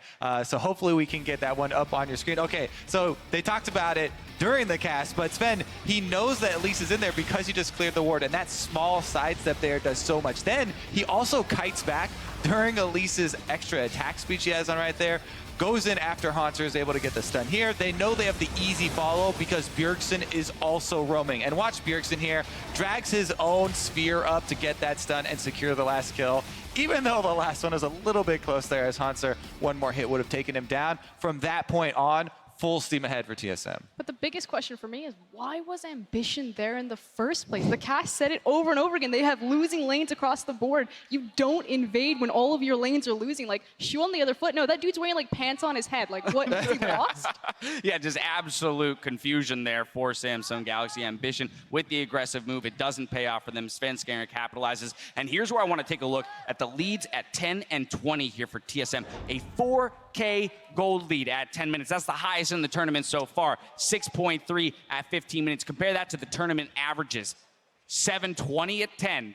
That's like 6 times the gold lead. Yeah, it was almost like a bit of a spoiler, right? When the game started, TSM were like, hey, you guys know we're going to win this game, right? And then that's why people were like, oh, why isn't it over yet? Why was it taking so long? This was actually not a long game. The reason it started taking so long is because TSM were so far ahead that there wasn't anything else Samsung Galaxy could do except for continually spam out the poke on the Varus and the Ezreal into the brush and the Elise volatile spiraling. Those are all tools that they use really well to try and prolong the game and then sneak in those wards as soon as TSM recalled and get those couple of wards around Baron that delayed the game. Clement, Yeah, up in here. they really are picking a lot of compositions that have a lot of kill pressure in all lanes. You look down here, Jhin, Braum, and Kennen, they have so much burst damage. They're doing that with the Lee Sin so well. And Svenskeren was in the enemy jungle 26% of the time. That's a huge amount of counter jungle rate. I think the game went on long because there was nothing else to take in the enemy jungle. There was nothing there. The only other thing that I really have to point out with draft phase, though, like while you bring it up, is the fact that they banned Vladimir. TSM banned Vladimir on the blue side. That pretty much guarantees it's going to be a Syndra first pick. Or you can say that, okay, we want the Syndra because Vlad's like the obvious pick into it. And for Samsung to then last ban Cassiopeia and then to take the Varus, I mean, obviously they were prepared for the matchup. It's obviously it was coming, but just kind of a big question mark there. Right, exactly. I mean, that's maybe a matchup that they wanted. They thought they could play through. Clearly not the case, and that's where I want to finally look at Bjergsen's damage share. Comparison to yesterday, 18% damage share on that Orianna, not living up to the standards that he would even set for himself. But the comparison here, 30% of his team's damage today, and we saw it. Him and Svenskeren as a duo, heading to those side lanes, getting those picks, and really accelerating the game. Yeah, they kind of talked about it a little bit, where gone are the days of solo killing and it's more about pushing up and roaming. Bjergsen solo killed and roamed. He got solo kills on Crown. I'll take then that pushed up the guy. minions,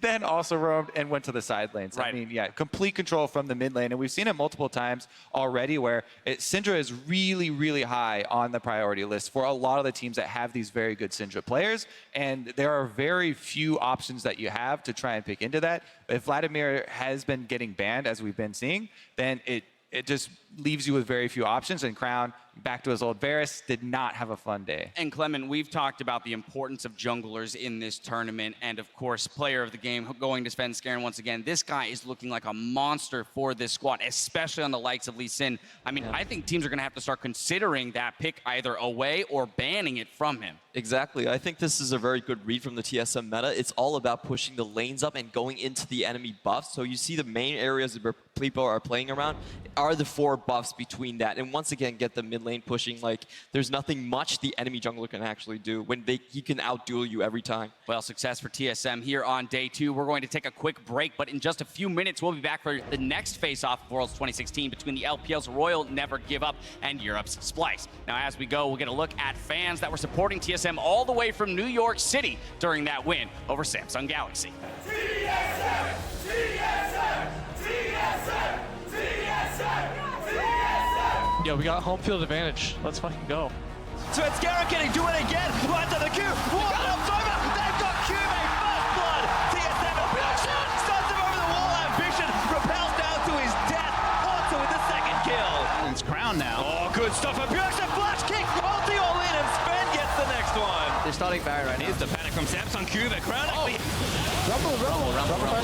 Is that he said? Just towards Kube for the stun. The zone news is good, but I don't think it's gonna save him. And Horza grabs the double. Go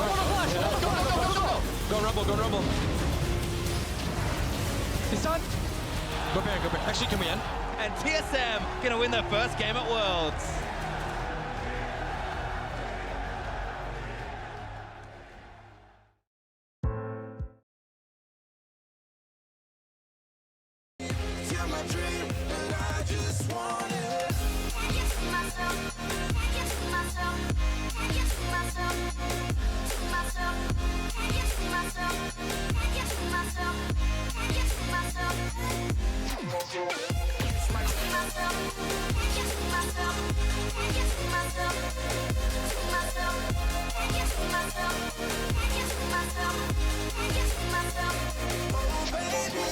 If you ever need a helper, you should know that I'll be there day and night. Nobody else can love you better. I'm here just to treat you right. You're the reason I'm alive. You're the only pain I can endure. And when you're not here, you're my dream, but I just want it. Yeah, I just wanna. You're my dream, but I just want it.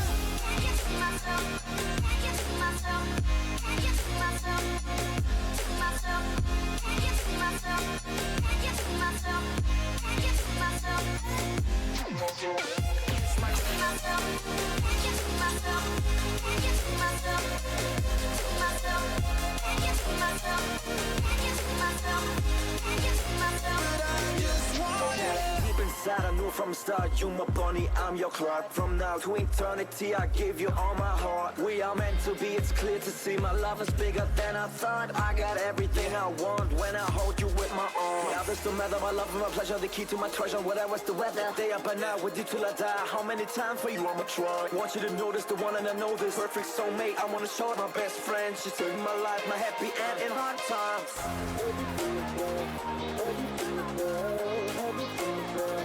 Oh baby, hug it to myself, hug it to myself, hug it to myself. I just want it.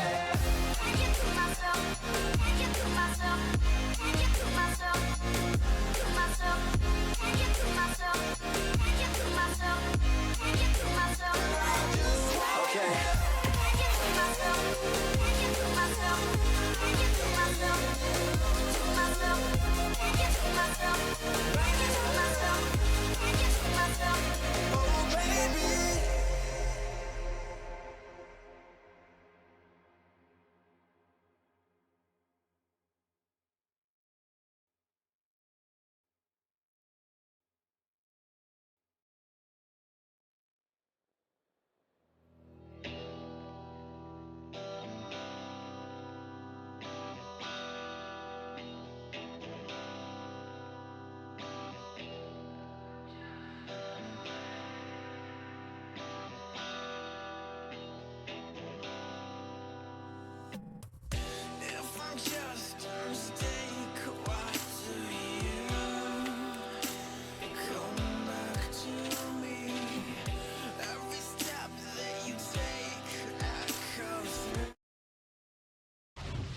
嗯，在我个人性格方面的话，可能就是比以前更稳健了一点，然后心态也更好了一点。因为在以前打游戏的时候，如果稍微有一点劣势，就可能会导致自己整场游戏的心态和失误非常的多，然后会导致后面的比赛不可以很好的状态去面对。然后现在，就算就是自己或者队友有一点小失误，到后面也是慢慢能应付的。Uzi definitely proving that he has overcome these problems. Welcome back, everyone. Max Atlas Anderson here, stepping up to the caster desk with James Stress O'Leary and Isaac Azael Cummings Bentley for our next set of matches on the card. Currently loading up for their second appearance here at Worlds 2016 is LPL's Royal Never Give Up. And newcomers to the international stage, Europe's Splyce. And let's start with the team that came off a big win yesterday over the number one ranked North American team, TSM, RNG, getting a big win. A lot of people would actually consider that an upset. A lot of the analysts put After TSM the as last number game, one they in their certainly group. would. Exactly. But a big change in playstyle when you look at how RNG played. A lot more focused, getting rid of some of those over-aggressive tendencies, looking for like teleport plays into team fights as well. It was really well played. Yeah, they did play a lot better, and a lot of people's criticisms about RNG is their inconsistency, their over-aggression, and they got rid of a lot of that. But looking forward to this match with Splyce, I think a lot of it is really going to come down to picks and bans. We've been seeing a lot of trends breaking out here at Worlds so far. High priority on champions like Lee Sin, on the Syndra, on the Nami, and champions are having very different priorities between the teams. Some people highly prioritizing things like the Alistar, such as Mata yesterday, who pretty much hard carried that game against TSM. Exactly, and you've cast Mata the whole season. In his own words, he was like, well, if I'm not, If I get Alistar, I will win you the game. It's a direct quote from Mata. This guy is very confident on the champion. I won't talk about the fact that he lost a couple of times on the champion during the regular season, but certainly does perform to the next level. You can ignore that. And a lot of people were talking about Mata, talking about how maybe during the split he wasn't exactly up to his old ways. Well, another player that a lot of people were talking like that about over in Europe was Senkux. And now yesterday he got his hands on the Cassiopeia. Yeah. Very high priority for Splyce. And actually, as somebody who's casted a lot of Senkux over the last few months, it was a better performance by him. He got up in lane, he roamed early, got a few kills under his belt, but it wasn't enough for Splyce. Yeah, I mean, he actually had a very standout performance, winning lane against Crown as far as CS goes, had great roaming, and another new thing for Splyce yesterday, first team, only team to bring out Kled, and unfortunately for Splyce boys, did not look so hot in that one, and Wonder was really kind of struggling. And we talked about that a little backstage, talking about how he picked it into a bad matchup. You were sat there, Azael, and you were thinking, well, into Rumble, we've heard that that's not such a great lane matchup. Yeah. I don't really want to see the same matchup I Wonder again today. Yeah, that's exactly right. But before we hit picks and bans, let's see who's queuing up on the blue side. It is going to be RNG with Lupa on the top side of the map, MLXG in the jungle, Xiaohu, the little tiger in the mid lane, Uzi and Mata, your AD carry and support with Coach Fly behind them. On the red side from the European LCS representing Europe, it is Splyce in the top lane. It is Wonder. Jungle is Trashy. Mid lane is Sankuk's AD carry Kobe with the support Mickey and their coach, as always, Yamato Cannon. Very excited for this one. And speaking of Cassiopeia, Xiaohu actually played Cassiopeia as well. So there is some crossover there as far as champion pools, and we're going to have to see what these guys are going to do. You have to imagine that after Mata's performance yesterday, Alistar's got to be permaban, right? Get that out of there. But the question will be, what are the next two bans going to be for Splyce, and really, what is their priority going to be? I feel like one pick we've seen throughout the day be super impactful is this Syndra. A couple of teams leaving it open and available. I don't really want to do that if I'm Splyce, maybe having to face a tough lane matchup as it is. So that's another one of these big ticket picks that I think is going to be off the board. Yeah, and the other one that you want to look at as well is the Lee Sin. We've seen so many players go back to that champion, show incredible things, looking at Revolta, looking at Svenska, and MLXG wanted to play it yesterday. That game didn't happen. Maybe we'll see it this time. Yeah, it certainly could. And Lee Sin's one of those champions where it looks incredible if you're incredible at it. And if you are just more of an average Lee Sin player, then I think the priority does not have to be that high. But we are going to be getting into picks and bans here, it looks like. Yeah, and first up is going to be an interesting one with the Kassadin being taken away. I can give you some light on this. Kassadin, a very safe, I use in air quotes, pick for Senkuks. They just wait for the late game, play the side lanes, but obviously has its drawbacks as well. Yeah, and of course, Kassadin, one of those champions that doesn't necessarily win lane, seems to suit Senkuks just a little bit. Yeah, Senkuks has always been a guy who likes to do that split push style, and that has been a lot of what Splyce has relied on, the 1-3-1, and a couple of big ticket junglers now being taken off the page with the Elise, with the Nidalee. Excited to see where these teams are going to go. You do have some strategies where you're going to try to super pinch the jungle champion pool and only leave one priority jungler up for RNG, so we'll see if that's something that they're going to want to try to do. But now the pressure is turned back onto Splyce. They banned the Rek'Sai as well because they don't want the jungle matchup to go over to RNG by picking up that Rek'Sai first. We haven't seen Trashy delve too deep outside of the Rek'Sai, the Gragas on previous patches, which is no longer available. So now RNG, will they continue to pinch a jungle pool here? I don't think so for themselves. No, it's not going to be. It's going to be a nod over to Kabe, it looks like, with that Jhin. But we still have Olaf, we still have Lee Sin, both up. We got a lot of different things, but that Syndra has seen such high priority. Intelligent ban coming out of Splyce might mean that RNG have the opportunity to take away the Snake Lady. Not a lot of other options with Aurelion Sol disabled to be picking up, but MLXG doesn't want to let anyone take his Lee Sin from him this time. And this Lee Sin is pretty much the last remaining early impact jungler that is available for these teams. Taking that away, now it defaults to the likes of a Gragas. We've seen a little bit of Zac. The Olaf is also early focus as well and does provide damage, but honestly, it's not the type of champion Trashy has succeeded on in the last split for Splyce. So I wonder if they do move away from a supportive style, how that'll fare. Yeah, we have seen Zac as well, so that is something that you can look at, but no pressure for Splyce to pick up their jungler just yet, and they're going to see a little bit more of what RNG wants to do with their draft first. Yeah, so it is going to be the Karma and the Cassiopeia locked in. I do like picking away the Karma. I mean, the Sivir Karma enabling Uzi to have all of that extra movement speed on top of the On The Hunt is a good idea. There are still a lot of power picks. Xiaohu thinking about the Jace, which has been in his wheelhouse in the past. There's been a long-running joke about Let's not talk about... Oh, okay, good. In Splyce's case in Europe, that Wonder did previously play a long time back. So there's the very small outside potential. This is a double flex, but it's more likely to be Senkuks with it in the middle lane, with the Karma down in the bottom lane. For RNG, though, they've got a lot of options available. Obviously, their jungle is locked in. This Nami, high priority as hell. You've talked about it already, how this Nami has rose to power. We haven't seen too much of it today, though. And a lot of why Nami has actually come into the meta is to deal with Karma in lane. It's a very strong champion in that straight up 2v2 lane matchup. You have the sustain to deal with that poke, and you also have a fair amount of poke yourself as well as disengage. So definitely drafting a pretty strong lineup here so far. Victor coming in hasn't been super high priority, but for people who are comfortable on it, such as Crown, the champion still shines. Yeah, and Xiaohu is definitely one of those players as well. So more than happy to sit back. We'll actually have the range against the Cassiopeia to at least take down those minions. Yeah, should do. And then obviously as we transition into some of the skirmishes that RNG love to get themselves into, a lot of damage can come out from that Victor. We saw over 1,000 damage per minute come out yesterday from Samsung when they were playing the Victor.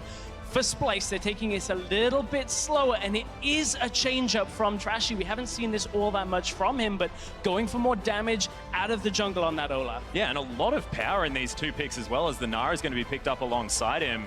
So Trashy will see whether he can head into the enemy jungle a little bit more than he would have been otherwise prone to. Very beefy front line here as well. This is a team that's going to benefit a lot from the speed-ups of Karma, and I'll be interested to see if Sivir is actually going to get left up here, because I think that Sivir, along with the Olaf, along with some of these other champions, it does synergize pretty well. Now, I wonder whether this is a little bit of not an ego play by Uzi here, saying, well, I'll just pick a lane counter against the Sivir. We already have the Nami. If we can just put you right on the back foot in the laning phase with something like a Caitlyn and never let them fight. Perhaps RNG are looking to close this early, but obviously it is a harbor. We may see them change away from that Caitlyn. Yeah, they have actually switched away to the Ezreal. Uzi, I wanted to talk about his Caitlyn because it's terrifying. Hopefully he's going to pick it again some other time in this tournament. Mata is going to pick up Kennen for Looper on the top side of the map there as well, so a lot of AoE damage coming out of this team. I mean, Uzi, not necessarily on the hyper carry, because Ezreal, known for his mid-game power spike, but with these two big magic damage dealers, is going to be augmented well by that 80 carry. And not only that, now this Kennen into the Gnar in the top lane gives them a favorable matchup up there. Ezreal and Nami very difficult to deal with in the bottom lane as well. So it could be a little difficult for Splyce here as this game starts up. Yeah, the lanes could definitely be very tough, but if you're talking about team fighting, I do think that Splyce has quite a frightening composition here with double speed ups from the bot lane, the Sivir, the Karma. You have the Olaf charging in, as well as people like Cassiopeia, who's going to be taking the Ghost and can keep up there too. But counter engage very heavily in favor here for RNG, who has the Kennen. If you dive in, Kennen can just jump right back past you into your back line, along with the Nami wave and things like this. So this is a comp that is going to be looking more to disengage and probably counter engage from RNG. Exactly. It makes it very difficult to actually engage on RNG. As you talked about in Splyce, they may have a little trouble without good teleport flanks coming out for themselves, but that is one thing that RNG succeeded so well with yesterday. If they can do the same again, RNG looks to be very favored. Yeah, they most certainly do. And the thing I want to take note of initially here is the fact that we're seeing MLXG on that early ganking jungler, but let us know which squad you think is going to walk away with this one. Tweet at LOL Esports with the hashtag RNG if you think China's second seed will take it away, or use the hashtag SPYWin if you're backing up the team from Europe. Well, I certainly are. We didn't have the best, performance yesterday, but it's a tough one again. We weren't going to mention the elephant in the room. It's going to be fine. At this point, it's a pretty big elephant for Europe, and it fell flat on its face yesterday. We'll see if we can regroup with a little bit today, but nevertheless, as we head into the game, RNG taking on Splyce. It's going to be a great game. Most certainly will. RNG will be starting off on our blue side here the first time these teams meet. Splyce on the red. And we'll see whether MLXG is going to be able to make it happen. We can hear already San Francisco getting behind RNG. A massive amount of support here for the Chinese squad. Very, very exciting for them, I'm sure. And make sure, ladies and gentlemen, we go over, check out the Fog of War stream for this one. Should be very exciting. Quite scary as well, I could see, as we are going to have a slight pause. Sepia mode has been activated. It's not quite the stream we were talking about as the horror film stream, which I think perhaps is coming in the second round of games, or well, what should have been. Yeah. But maybe this is it. We were talking about, EDG, INTC, but yesterday, man. That would have been the other way around. Exactly. It would have been the opposite. So perhaps this time that Fog of War stream may very well give you exactly what you're looking for if you're a fan of, some horror movies. But if Splyce can fire back, maybe it won't be quite so one-sided. Yeah, so Senkux just was not able to see his health bar there, so we are going to have him relog, hopefully be able to get that fixed up right away, and hopefully it won't be too much of a delay. But as we do get into this, it is going to be a pretty tough matchup for Splyce, even stylistically, simply because this is a team that traditionally has had slow starts. They're a team that is like to kind of play it slowly. Sometimes they're a little bit behind in their lanes, but they're strong in the 1-3-1. And RNG is a team that likes to be lane dominant. They pick winning lanes. They're incredibly talented players individually, mechanically very gifted, and they're a team that's going to push the pace. Yeah. RNG love to skirmish early as well. That's one of the key things we've seen a lot over in the LPL. LPL. Like, the ability to fight with this, you know, immense amount of gold that goes over to Uzi as well. It's just so difficult to deal with. And for a team like Splyce, as you said, they're slow off the blocks, Azael. They don't like to fight early on. They don't like them to get themselves into the mix until they can spread out across all 3 lanes and TP in behind you. Very difficult to do. Yeah, and the thing that I really like about RNG's composition this time around is that it facilitates that. They have the early skirmishing jungler in the Lee Sin. As we hop back onto Summoner's Rift, Sencux not going to get hit by the Sonic Wave. Interesting kind of level 1 shenanigans going on here in the bot lane as both people were actually kind of trying to ward each other out. It looked like RNG wanted to get a bit of a bush camp on there, try to do a little cheesy level 1, but it was warded out here by Mikyx, so nice anticipation of that move. We've seen a couple of different level 1s from the bot lanes, from the junglers, you know, the CLG doing that tricky one up in the top lane. They're still going to go for it, looks with like. Krugs, yeah, exactly. As you're saying, they're still looking to go for that play, but right now, RNG still waiting. This is a bottom lane that 2 big names to be feared that perhaps, you know, didn't always post the results. Everybody always said, oh, maybe this and that about RNG. Building synergy. Exactly. Building synergy, of course. We have heard talk about that improving. We'll see whether they're going to prove it because Mako and Deft tried this particular lane combo. They did fantastically well in lane, but INTZ proved to be too much. We'll see whether the redemption is going to come out here. There's already some shots being fired. Mikyx down very low. Yeah, they have to be extra careful because Mata's actually playing Ignite, so he's going very heavily aggressive for this lane. RNG wants to dominate here in the early game, and they're off to a good start. Yeah, he's playing so far up in this lane. Ebb and Flow doing some work, doesn't get the coveted double bounce. It's the dream. Oh, it is. Feels so good, Azael. It does. We'll see if he can even get, you know, all of that connected in the lane. Oh, Sencux taking a lot of damage in the mid lane as well. I want to touch on that Ignite because, you know, throughout time, we've seen the kind of downfall of Ignite unless you're in a kill lane, because unless you can actually get those kills in the lane, it's very kind of almost a useless summoner ability unless you're against a Vlad. Whereas we've seen these 2v2 lanes going in the favor of, you know, AD carries and supports, the likes of Uzi. There we see the trading coming out from RNG. Always bottom lane, trying to just get as much damage out as they can. I apologize. We found the double bounce, and it felt very good. But you can see Uzi couldn't quite get the Tidecaller's Blessing buff working for him. Mata's still playing so far up this lane. Yeah, and pressure. He's feeling a little bit of that pressure to get something done with that Ignite, which is going to be outscaled by the Exhaust. And we have MLXG now hanging around here on the bot side. Will back off. We have seen him do this a lot as well. Does like to spend some time. He's in trouble. He's been ignited. The auto attacks are there, but he does create the range. Kobbe taking a lot as well as the spell shield doesn't do anything. Mata very low at the same time. In fact, everyone missing their health bars. Solid trade out of RNG. 2 summoners out from Splyce in exchange for that Ignite. And of course, the sustain is going to come out from Mata, but Trashy wants to try and punish top lane. Yeah, Trashy is looking for top lane, and Looper is shoved up very far here. Could be in some trouble. Oh, Wonder doesn't get the double hop. Looper lightning rushes his way out. Trashy not going to stick around.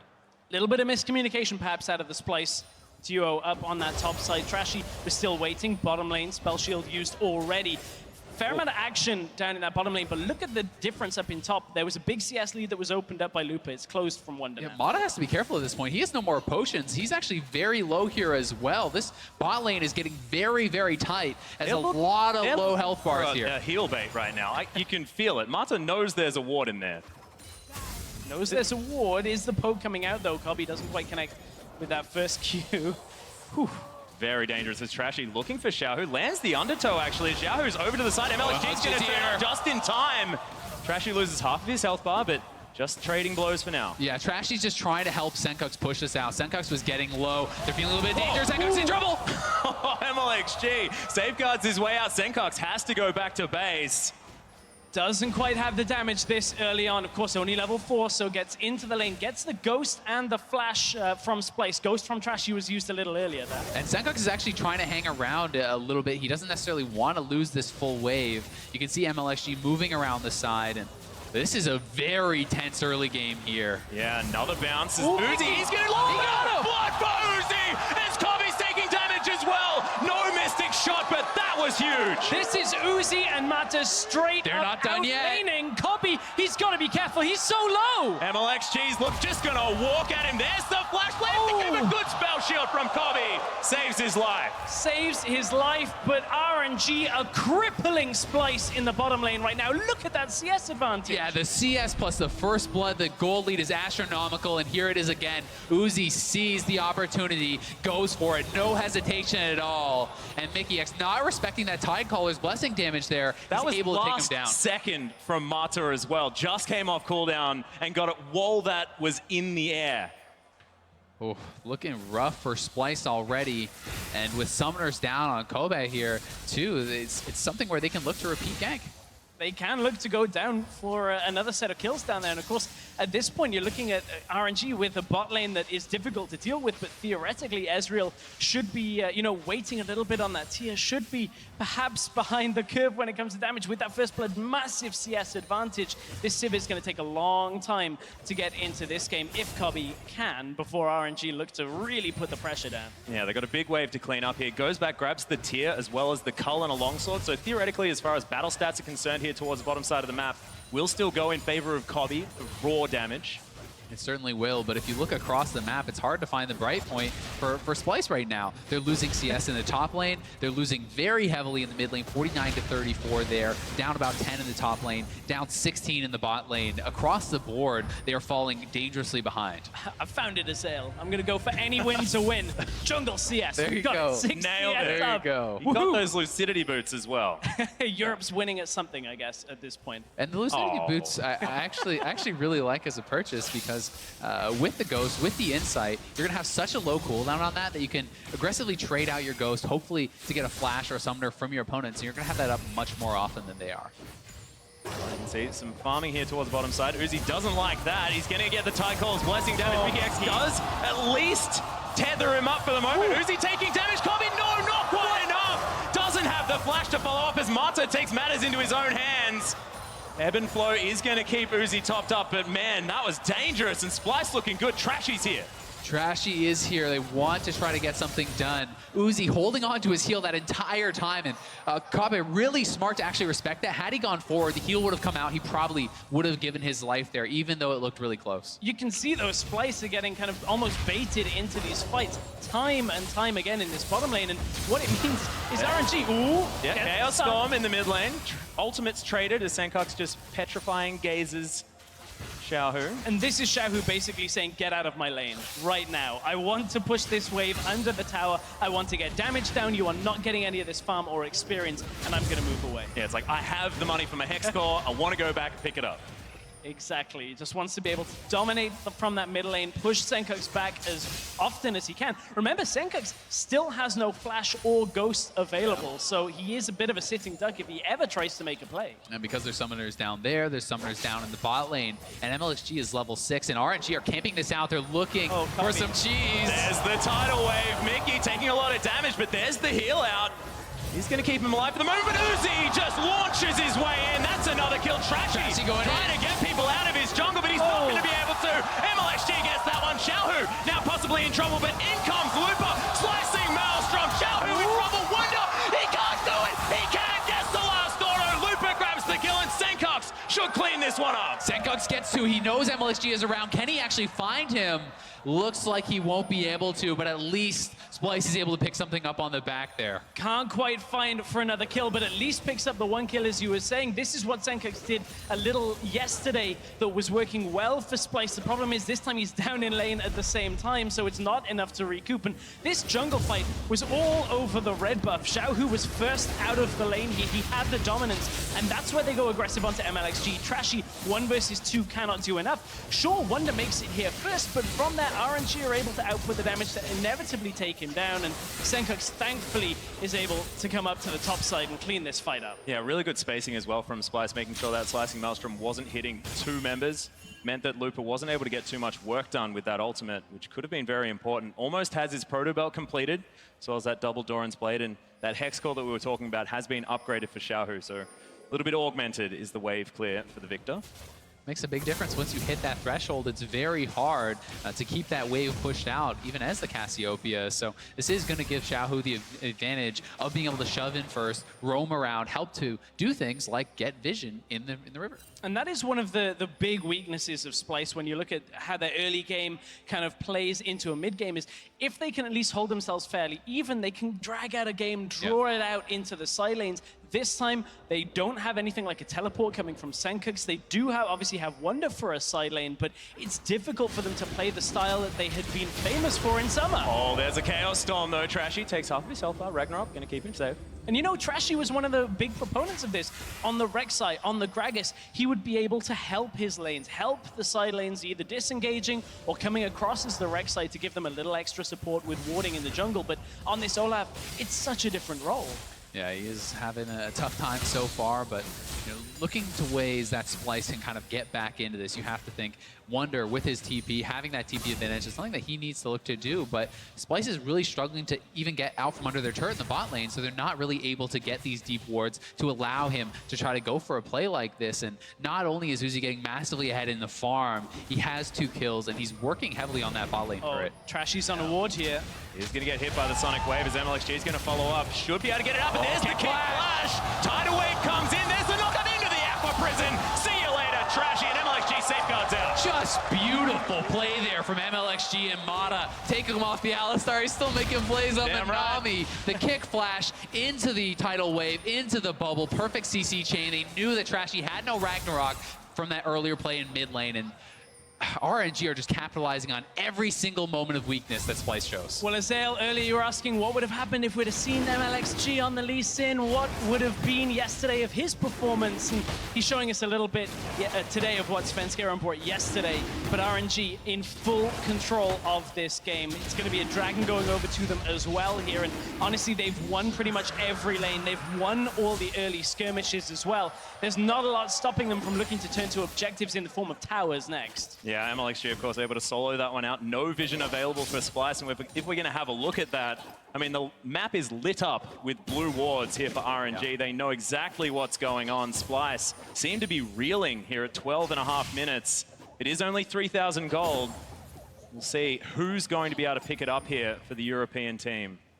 It is only 3,000 gold now, but as these turrets start to fall and RNG is moving here to the bot lane, they're looking to dive. Oh, Mickey X, he just says, well, if someone's gonna die, it may as well just be one of us. And it should be the tower as well here for RNG. It's looking way too clean for RNG up against, you know, the team that finished second in the European LCS for the summer split. RNG are looking like they're on another level right now, and honestly, that's a little painful to say, but they deserve it from this performance. Speaking of painful, if you take a look at the gold differential in the bot lane, it's 2,300 gold ahead for Uzi at 13 minutes. That's a 40 CS lead. And he's got it all in the bag. God, he's not even he's holding onto his gold lead, and he's smacking people with it. It's hard to see a world in which Uzi doesn't take over this game when his call hasn't even cashed out. He's 10 CS off that. He's already disgustingly ahead, and Trashy now in trouble once again. Yeah, there's the slicing Maelstrom from Lupa, catches up to him with the lightning rush. And in comes Mata as well. Trashy has to use the ult, gets himself out with the Ghost helping him as well, and Wonder finally gets there to save his jungler. Yeah, Trashy gets out, but honestly, he's on the other opponent's side of the map. When you're this far behind, it's so difficult to hold on to that territory. It's one of the things that we started seeing become a problem for TSM when they couldn't control a lot of the vision control against RNG. They ended up kind of in their own territory, getting TP'd on, getting engaged on, and that looks to be what RNG want to do again. And now is when you have to play very, very scared in that situation as well, because Mata has been unlocked. That first tower did fall down on the bottom side of the map. 5,000 gold, the resulting lead. But it means now that this Nami could be anywhere. Certainly can, and the tough part becomes you're already losing in farm, and now you're going to start losing control over both sides of your jungle. Oh, and they're going to go aggressive on Senex. What a nice little turn there from Xiaohu. Beautiful. The Chaos Storm not going to quite do enough damage there to Senkux. Gets himself out. The Inspire helping there as well from the Karma. And you can see that as soon as that turn comes about, Senkux instantly loses that trade because he has to back away from the Chaos Storm. There's no way he can stand and trade because the damage is just not going to be there for him. Ooh, they're just pushing them all the way back under this tower. They're bullies. It's only a matter of bullies right now. It's only a matter of time before MLXG comes behind the turret and they look to dive. If they bring Uzi across as well, that's the play that is going to crack open this middle lane for RNG. Well, MLXG going to grab himself the Wolf Spirit. And there's a Gnar on the top side of the map. Looper gets stunned. Big boulder to his face there as well. Should make it underneath the turret. Nice stun. Another Boomerang's going to land. Wunder looking for the dive. Can't quite get it. The rest of RNG are available. Yeah, he doesn't have enough, and Looper still has his ultimate up there. The flash available too would be too risky for Wunder, but if he could land a little bit more poke, we'll see. But RNG taking over this topside jungle. They're looking for the red buff. Senkux is on the bottom side, no teleport from the mid laner. He's not running it this game, so RNG want to engage top side and look for further objective control, but they don't quite get the Nami ultimate to connect. And RNG, they're going to temper themselves a little. Yeah, a bit wide on the tidal wave. This Brambleback has been made quite upset this game. They're once again, MLXG, leave him alone. Trashy is hanging around as well, does have his smite available. They do have a ward, but here's the pressure RNG have. He just doesn't even want to try. Yeah, there's nothing he can do. He doesn't know where all these members are. Mata has not been seen on a ward in quite some time. Could just be 3 guys sitting in that bush, and he has to pay the respect over to RNG because they have been playing this out so well. Not only are they making solid aggressive plays, but they're tempering that aggression at times where it would be too risky. And at this point, what RNG are doing here is they're saying, okay, well, we recognize that one of the only real ways of Splice Fabs getting into it is Wunder being able to join from across map, so they put their duo lane up to the top side. Look at it. Uzi's gone in! Going 1v2. Mata's going to eventually turn up. MLXG's here. Lands the Q. Ragnarok's not enough, and Uzi grabs the kill. MLXG taking the turret. Looper has found his way in. Wallop goes wide. Wunder, he's a bit tanky, but MLXG's still going to get the kill. That juggle was beautiful. Just making it look so easy. Looper doesn't even bother using the ultimate. They're going to hold on to their major cooldown because they are not going to stop. They are going to continue pushing, and they want more and more. There was no way for Splice to react to that play. It was exactly what RNG wanted. Oh dear. Not again, dude. We praised him for having a good Cassiopeia game. Xiaohu is just in his mind right now. The turns, the little jukes in this mid lane matchup is really hurting. Yeah, maybe keep the yelling at RNG in the comms instead of a little bit too far away from Xiaohu. But that whole play, RNG just punishing Splice. They don't have TP from their mid lane. They're attacking the TP now, and there's no way. Look, Civ is even recalling. They're pinging it on the map. Everything is so well done. Uzi stops the recall. They're all moving up here. Mata and Uzi are so strong at this point. He's able to go aggressive into them. And the whole thing is MLXG just went aggressive on to Kobbe in the jungle before coming top. Here's the TP out, but we're back into the action bot lane. Yeah, in goes Looper. Protobelt's there. Trashy is able to get himself relatively far away from this one, but Mata's blocking him. MLXG should be able to get this kill eventually. There's no flash. Just kicks him in the face. And that is going to be the jungle dominance asserted. Just brutal. 7,000 gold, the lead now for RNG as they are closing in on all sides, contesting every camp. There's no easy wins here for Splice. Well, then, God, Uzi wants it. Just walks in. Kobbe taking so much damage. Will they take down? Mickey's running. He's between turrets. MLXG's going to get underneath the outer turret, and Senkux not going to be able to do anything. You can't run, you can't hide. Uzi's come. So scary. Uzi has arrived at Worlds. Oh, Senkux gets 2. Yeah, nice stun on MLXG, but can he actually do anything? Uzi picks up another one. Mickey's down low. Wunder's trying to make something happen. Mata was taking the turret for a little bit too long. Uzi, a double kill. This guy's 6-0-2. 50 CS up, and they'll take down the turret. Make the gold lead 4,000 on Uzi alone over Kobbe.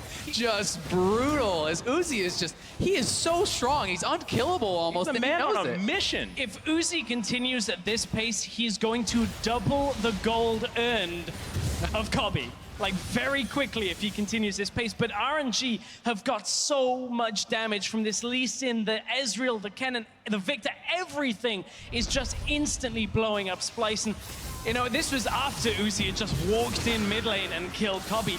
That's about as good as an ult as Senkux is going to get, and they can't capitalize. Yeah, Uzi with a nice little turn dodges it. Everyone seems to be able to have Senkux downloaded, but he is just so strong. Wunder going forward gets taken down so fast. This is a guy that is an item and a half ahead of his counterpart this early in the game.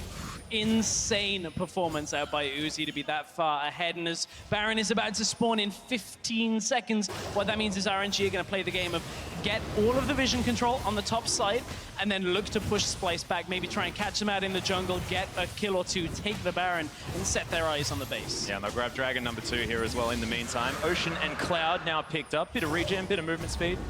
Can't go wrong as now Wonder. He possibly could. Mystic Shot gets the slow with the Tycaler's Blessing. In goes the zoning Tidal Wave. There's the Aqua Prison. Beautiful play, but Wonder had nowhere to go. Ignite for good measure by Mata. May as Uzi well. even sidesteps If the only wallop. he's still got the extra 5 AD. That's a long time ago. I'm an old man, Stress. Oh dear. Senkux is pretending to do his best Ryu impression of waiting halfway up a lane in a bush and hoping Lupa just walks forward into him. If Lupa reads this one from being in the bush, there's something going on. I mean, at this point, this is basically all Splyce can hope for. Yeah. They need to get picks. They need to have odd number fights because there's just no chance to win in a straight-up even match right now. And if we're going to have a look at the damage the items have caused as well, I mean, that was an outright Rylai's Crystal Scepter picked up by Xiaohu. You can see that's a Trinity Force. The Manamune already transformed into that Muramana and a BF sword now for Uzi. I really hope that we get to see his Duskblade of Drakthar Ezreal build. And it is a thing. This isn't just me getting excited about different items on Champion building. At this point, you can see it doesn't matter really what he builds next. That's a because good he point. is doing so much damage, even to Wonder, who, you know, has that air of tankiness about him with the Frozen Mallet and the Phage. But honestly, it doesn't matter. Mid lane, Mickey's dead. See you, Mickey. That'd be a Chaos Storm. Don't want to eat that one, as now the tower's going to follow. Yep. And RNG are just taking everything. They really can do whatever they want at this point. They're going topside. They're going to take another inner turret. It'll make it 6-0 at this point for those turrets over Splyce, and Splyce is just crumbling. It's hard to see a world where they come back in this one. Fall back. They do hang out underneath their inhibitor turret. The inner is going to fall. Xiaohu grabs it with an afterthought auto attack. Some backs to come in. RNG still going to pad those items. And Mata going to get undertowed. See whether he tries to get revenge for that one. A lot of people would look at just the compositions and say, well, Sivir, Cassiopeia, these are champions that should be able to team fight late. Unfortunately, RNG are just so incredibly far ahead on the items alone that realistically, it doesn't matter how good the scaling is, RNG are crisp on their plays, their movements around the map have been solid. Wonder's having to TP back to the fountain because he was in trouble. MLXG was coming through his lane from basically his base. Yeah, and here is that kill on Mickey once again. Walks a little bit too far forward, and just like that, the second part of the E hits, the second tick of the ult hits, and that's all it takes. He doesn't have a Lich Bane. I mean, I don't know. No. He just popped. Half health from that tick. I mean, he's 5 levels up now, Yeah. Mickey, when you look at it. It's level So 9 it is for to him. be Yeah. expected when that happens. I mean, even Mata has 2 levels up on Mickey. He's the same level as Cubby. This is fairly unheard of when you look at a regular game. This is also a 13,000 gold lead at 23 minutes into this game. We Not were a regular talking game, about the most decisive victories that we've seen so far. We've seen some of them today, and this is certainly up there with them. I actually really like the Bloodthirster buy here for Uzi because it just gives him a little bit more survivability, right? Yeah. You get that HP shield, you have a really high lifesteal, and it's going to allow him to play even more aggressively with the support of his team. Oh, he can. Now he can. You're going to see it. Doesn't even care about the Iceborne we saw in the last game. The Trinity Force get that extra damage, get everything going. And RNG, you know, they haven't turned their focus on the Baron yet. They want to just fight constantly by the looks of things. Well, these auto attacks are doing a lot of work from the 3-item Uzi. Wonder, that was just one that he took as the theoretical tank, but he doesn't have tank items. He's only got a bit of health. Yeah, and RNG is just running them around now straight onto the inhibitor turret. It's going down 24 minutes into the game. They crack the base. Oh, that's ridiculous. MXG! In he goes, kicks Senkux back into his base. Okay, we'll have a bit of a disengage for now as Uzi dodges out of the way of the ultimate. Senkux couldn't find it, has to flash out of the tidal wave. True Shot Barrage is going to go wide. Xiaohu playing so far up, and that's going to secure the inhibitor. RNG just pushed Splyce all the way back, and with 5 members still alive, RNG pushed Splyce inhibitor down at 24 minutes in this game. They're looking for Wonder's mid getting now. corralled at the moment. Yeah, top lane is shoving in here for RNG, mid lane shoving in, bot lane shoving in. They have complete control of the map, and they are looking to end this game out very soon. I haven't seen Uzi use an Arcane Shift not forward at all this entire game. He hasn't had to. This is going to be another inhibitor turret in the mid lane. Inhibitor to follow. There's on the hunt. Splyce. They want to try and make something happen. In goes Looper. Trashy gets into the backline, but he just doesn't have any damage. Uzi is tearing apart this team, and Kobbe can't do anything. Another Arcane Shift. Pop goes the support. Out of the way of the wallop. That's the triple. That's the front kill for Uzi, and they'll just finish the game. What a beast! Who else but Uzi to finish it off? Doubling his opponent's gold in this game. Complete dominance for RNG. They are 2-0 in the 2016 World Championship. Utterly incredible. 10-0-4 for Uzi. He uses all of his mana to take down the Nexus, and RNG go 2-0. That was one hell of a performance out by RNG. A lot of it can come from the draft in the way that we look at the lanes that RNG set up for themselves, but then it's execution. And what sublime execution from that bottom has lane. two meanings in that sentence as well. Exactly. Uzi and Mata in that bottom lane, straight up dumpstered Kobbe and Mickey in the laning phase, just consistently trading on them. Such a big lead from that. This has got to be the most dominating AD carry performance I think I've ever seen in a single game. This was just outstanding from Uzi and the entire RNG squad. And now 2-0 atop their group, already took down TSM, looked great doing it yesterday, looking extremely dominant here today, not missing a beat so far. Just unbelievable play. And Uzi, he has not necessarily been known for Ezreal play throughout his career. It was things like Lucian, things like Caitlyn that were really what you saw him shine on. But that Ezreal was next level. And there are so many incredible Ezreal players here at this tournament alone. You know, we spoke about the strength of the AD carries. That exactly is why we put Uzi on that list every single time. For Splyce on the other side, a little disappointing when you look at that they would never have got to the point where their strengths actually shone through as a team. They're still a very young team when you look at it, and honestly, you can see a couple of moves, especially yesterday in their games against Samsung, but it was just not enough to hold up against RNG. Yeah, I mean, the fact of the matter is, we talked about it, it's a stylistic mismatch. RNG, so talented individually, so aggressive as a team, and Splyce, with a traditionally weak early game, just could not stand up whatsoever. RNG took full command of this game and never let it go. And it was completely different to their game against TSM as well. I mean, they played measured in the early game. They had the Hecarim, they wanted to scale. This game, they picked the Lee Sin, and it was go, go, go. All they were doing, they were testing every single limit in the early game. As soon as they found one weakness, felt like it was all over. Yeah. Just unbelievable. But for more on that win, let's head down to the analyst desk.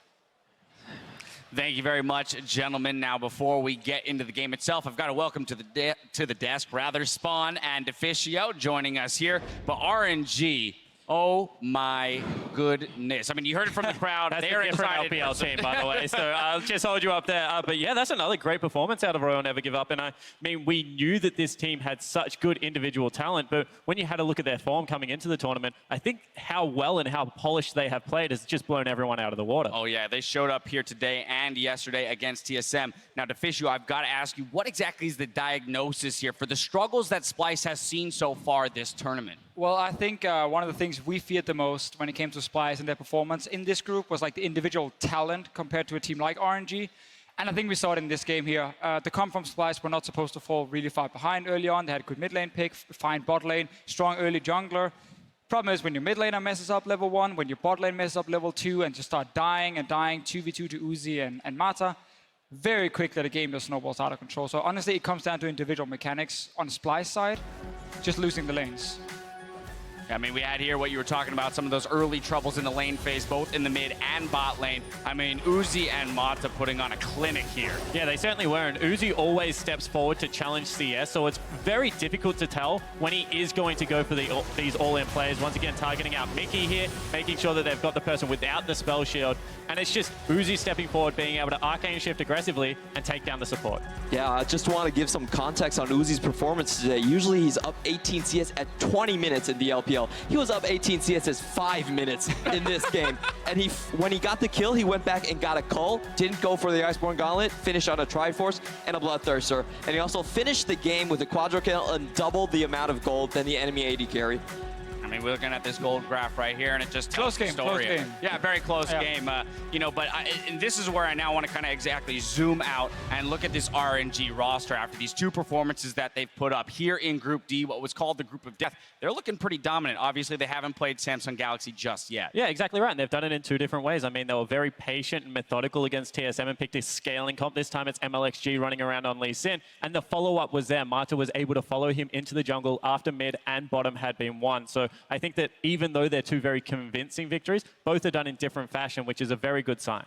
So for me, I look mainly at the game yesterday versus Team Solo Med. I actually don't think this game specifically told me anything I didn't expect from RNG, because we knew they were going to have super strong laners, much stronger than Splice. So them running over them, again, that's kind of expected. But it's good to see every player is showing up. So that's the one thing we can take from this.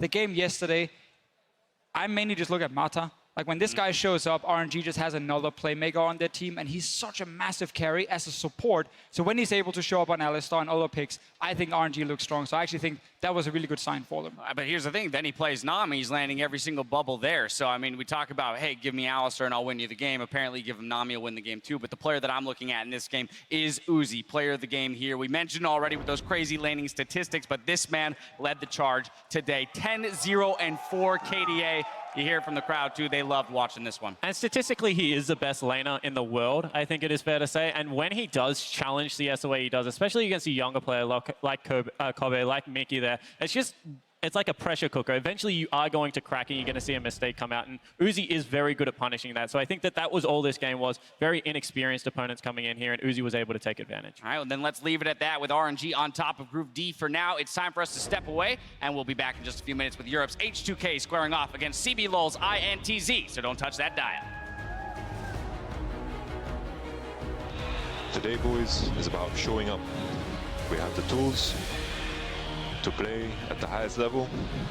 Now it's a question of using these tools.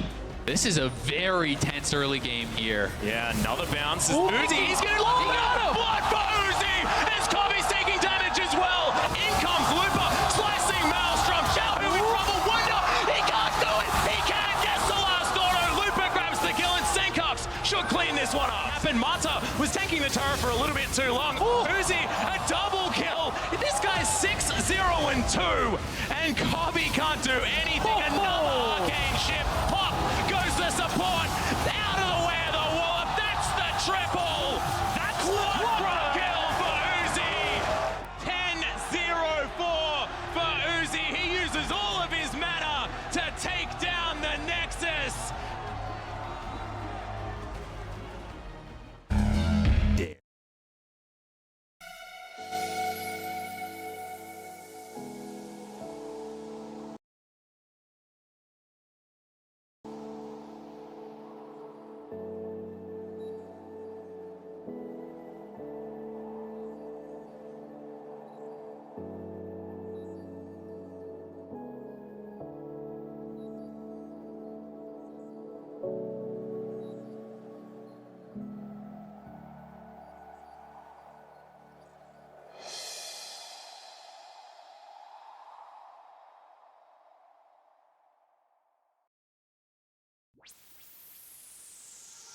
So I said, no, no, no, it was supposed to be my pentakill. Why did you die to me? I killed alone, 1, 2, 3 for champions. I can't believe you're trolling.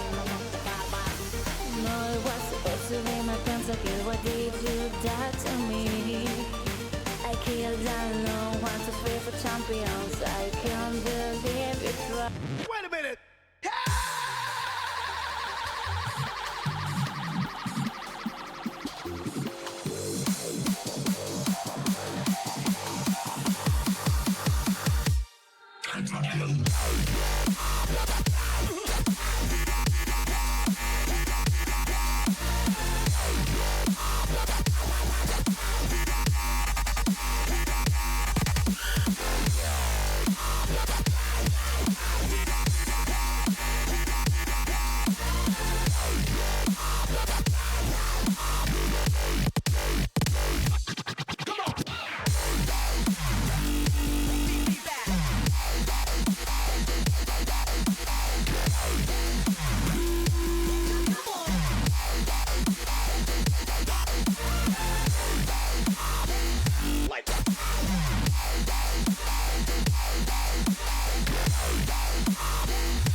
So I said, no, no, no, it was supposed to be my pentakill. Why did you die to me?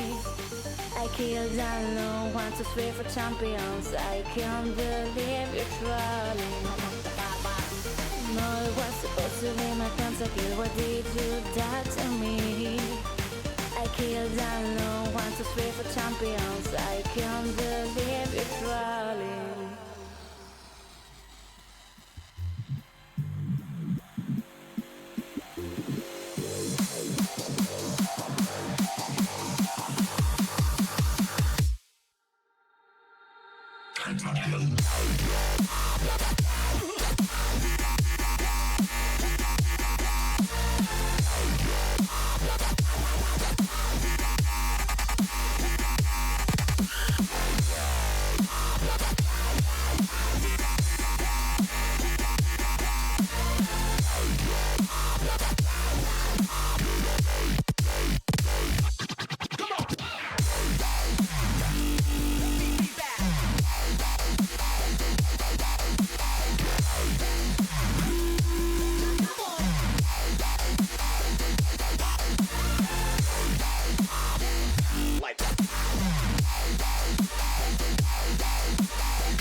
Welcome back to San Francisco's Bill Graham Civic Auditorium, where H2K and INTZ are about to face off on Summoner's Rift. And the big story from day one has to be Brazil's INTZ coming up big against EDG, really running away with that game and taking a win to top their group. You have to look at the the best players on their team, Yang and Revolta. Revolta, probably the better Chinese top laner yesterday, and he's going to play those carry top laners. He had the Gnar, multiple solo kills. They always work so well together. They're going to walk up to the lane, and if your jungler's not there, they're going to kill you underneath that turret. And also Revolta, they had a bit of a reputation as kind of a chokers in their own league. They failed multiple times on IWCQ, but that's a thing of the past after they defeated EDG yesterday. Yeah, it certainly was, and you can see how much priority they take in getting those two strong picks in the early game. I mean, the Gnar wins so many matchups right now. They lock in Lee Sin for Revolta. That's always been a style pick for him. I mean, and he has played against good junglers in the past, like SOFM, so you know he can do it. The jungle top proximity for them was absolutely insane. I mean, it's 26.4%. The world's average is only 11% there. You can see about a quarter of the early game. That means Revolta's up there helping out Yang.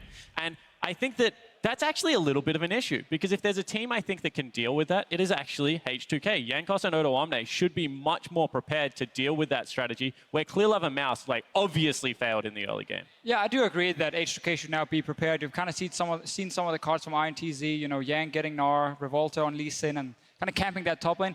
None of those picks are kind of new or surprising. However, we knew Revolta was a great jungler. He was a big playmaker. So I definitely agree that H2K can be prepared for it. I'm just more concerned about H2K themselves, because they make so many mistakes in the mid to late game. We saw yesterday, you know, they won the early game as we expected. They get into mid game, they make one mistake around the mid tower where they overforce, and then everything collapses, where they didn't do anything all of a sudden for the entire mid game. Look at this graph here on the screen. Look at especially in the center of it, where you see between 15 and 28 minutes, they didn't pick up a single kill, and they were ahead at this point. That is really not good enough as a team who's supposed to close out games fast, and that's a big problem for them. Yeah, it certainly is, but at the same time, INTZ had to take 3 Barons and stalled what was the biggest gold lead of the day out to an incredibly long game in the end, and you could see that they were very nervous with closing out the game. It really was never in doubt. They did have these huge advantages, but they left the door open. The Vladimir was scaling up, the Ezreal was scaling up. If that game went for another 10 minutes, maybe it doesn't end that way. So the closing, I think, is going to be a little bit of an issue. Against EDG, though. Well, I was going to say, how much of that might be just confidence issues? Hey, it's game one here on the world stage. We want to take it slow and steady. Now with that win under their belt, they might be a little bit more willing to put the foot on the gas pedal. Yeah, I don't know if they are now, though, because expectations rise as you accumulate these victories. And H2K's defeat was pretty convincing towards the latter stage of the game. So I think INTZ now are going to put more pressure on themselves to be able to close out in a better fashion. Well, then the question here have the expectations risen on this desk? Predictions here, H2K versus INTZ. Spawn, kick us off. Obviously, I'm the wildcard caster. I casted INTZ the whole way through, and I think that H2K is going to win this game. I think that their bottom lane is very good right now, and they will be able to punish in a way that EDG look to. And Jankos and Odoamne are good enough to stifle that top lane aggression. It looks like with their win yesterday, they picked up a few fans here in the stadium themselves for INTZ. Yeah. Clement, on to you. What's People the are not going to be happy, but I think H2K as well. These teams are really familiar with each other. They boot camped in Europe, and I don't think H2K is going to get caught off guard on how good Yang and Revolta are. Your boo was louder. Can you win? Your boo was louder. Let's go to Fischio. I'm a little bit sad now because people are going to say I'm only saying this because of the crowd, but I actually decided this before I even knew people were going to cheer for INTZ specifically. Confirm that this decision was made This prior. was made a long time ago. So basically for me, I think H2K will win early game. I think especially they'll win the bottom lane, the bottom side of the map. But I think INTZ will punish the mid game and the mistakes that will happen. And I actually trust enough now in a lot of their carries after beating EDG. Mid lane went even versus EDG as well. So I'm actually not afraid specifically for that matchup. I think late game INTZ can take this, and I think we will go late game and we'll be messy. All right, we've got a split desk, and we're poised for a very exciting game. It's time to see if INTZ can bring out the magic again, or if H2K will get on the board. So let's head upstairs to the caster booth. Thank you very much, Das. As the teams make their final adjustments on stage, let's have a look at the lineups. On the blue side, it's Europe's H2K with Odoamne, of course, towards the top side of the map. Jankos will be in the jungle, as you can see. Ryu is in their mid lane as Forgiven, and Vander will be AD carry and support, with Prolly, of course, as the coach. As always, and on the red side, it's CB Lols, INTZ. In the top lane, it's Yang. Out of the jungle, we have Revolta. Talker's your mid laner, and the bot lane duo, Macau and Jockster. With a backseal here to help coach. Exactly, and the coaching stuff for INTZ has really picked up recently, picking up a whole bunch of coaches from around the globe to help them, and what a turn of events yesterday. The biggest upset in World's history. Has to be said, the Chinese, basically #1, everyone was like they're #2 in the entire tournament.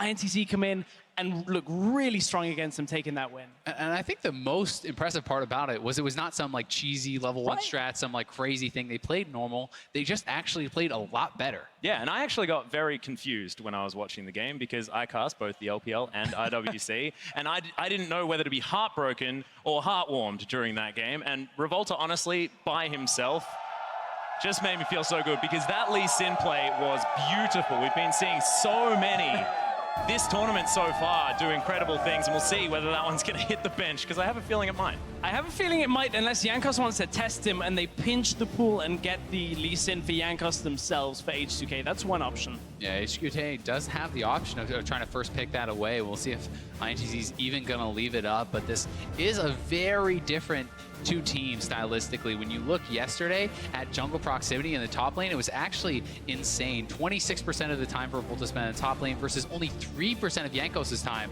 was spent up helping Odoamne.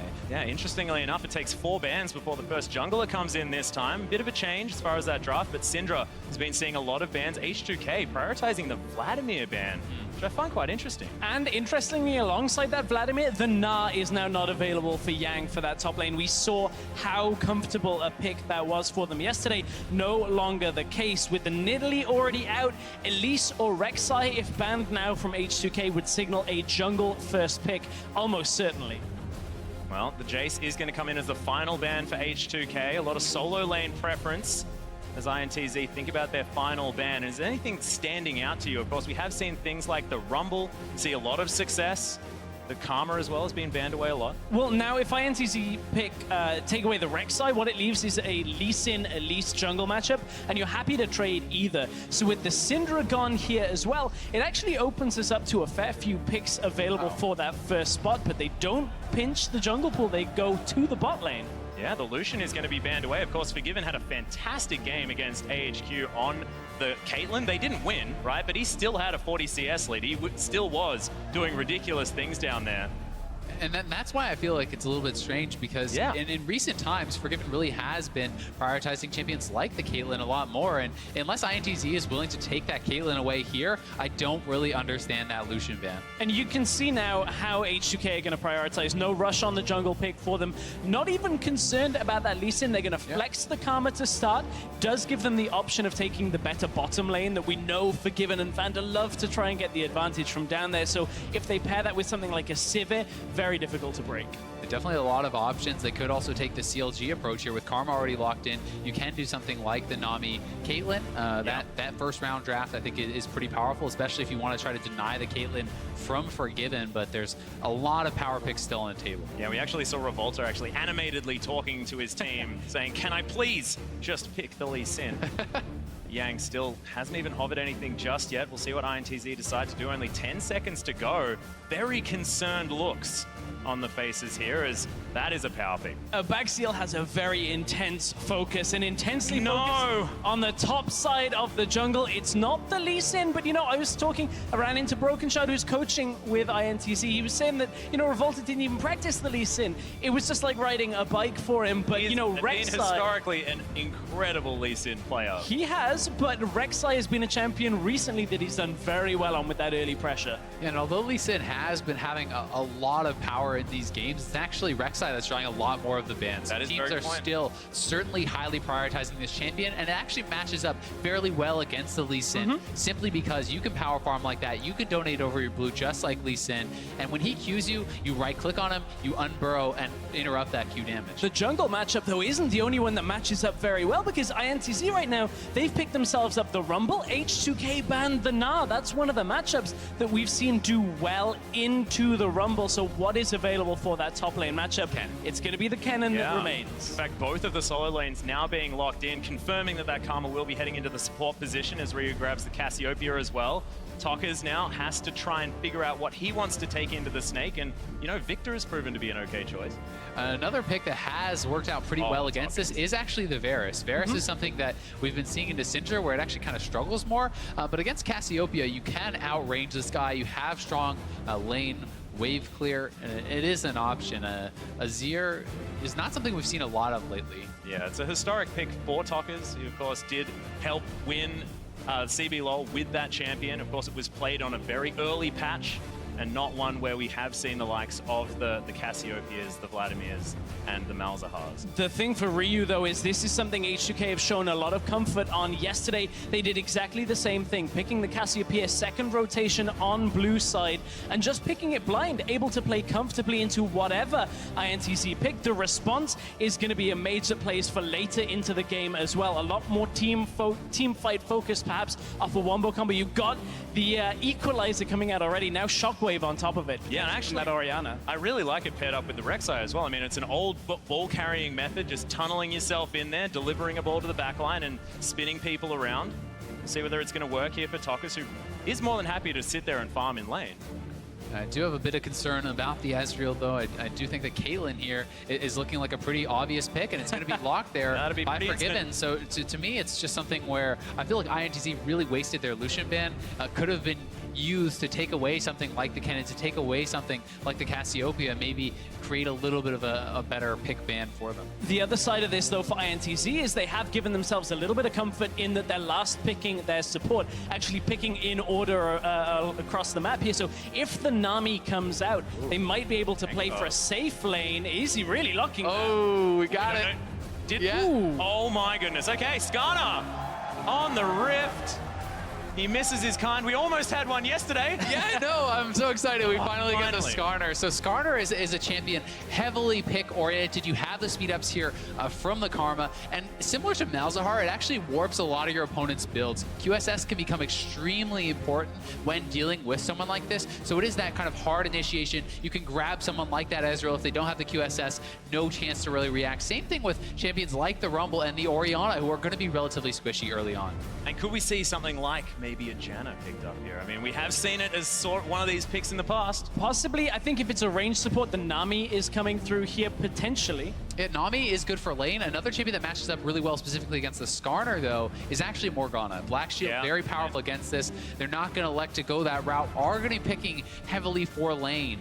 with this Nami Ezreal bot lane duo. Does also transition somewhat into the setup for team fights. We've seen Nami ultimates go great into a team fight to kind of slow them down. Some have whiffed as well. If you can get the Rek'Sai in there with the ultimate from Orianna, there is that wombo combo potential. But on the side of H2K, let's look down the list. You've got the Caitlyn, you've got the Karma, Pogue focused in the bottom lane. They're not going to be able to kill the Ezreal Nami, but can they get a lead from that? Potentially. Maybe Jankos can get himself into the bottom lane or the middle lane and look to turn the tide. And I really do like the peel opportunities that they have for Forgiven here as well. Such high range, so can actually do a lot of it himself, but he's got the shields coming out of the Karma. He's got the Skarner there as well. If a tank makes it into that backline, you bet he's going to get pulled out of there. So I do like the opportunity Forgiven has to do what he did to H2K, and we'll see, sorry, AHQ, and then we'll see whether they're going to be able to actually pull this one out to a victory, like the majority of our analysts have predicted.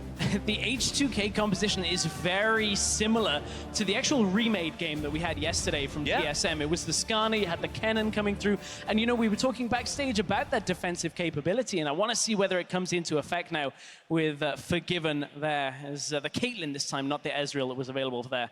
Exactly right, but you guys know what to do. Tweet at LOL Esports with either H2K win or INTZ win, and we'll add it up in game. Because INTZ, can they do it again? Can they make it back-to-back? They know that they need to get 3 victories this Worlds to feel successful. It's been going up. It's a linear path. And you've got to think, with the win yesterday, 3 wins may not be the goal anymore. This team has a legitimate shot of getting out of groups. Damn right. And if you would have told me that it was looking for, you know, taking the spot from AHQ with a win over them or H2K, I would have been like, okay, maybe that seems like... They're going to boot out EDG. Yeah, exactly. They're going to beat EDG on day 1 and turn this group upside down. Now, obviously, 1 game in the bank. Now we get to see how much of it was, you know, exactly outplaying EDG and how much of it was EDG perhaps being a little off their game. INTZ need to prove it here against H2K.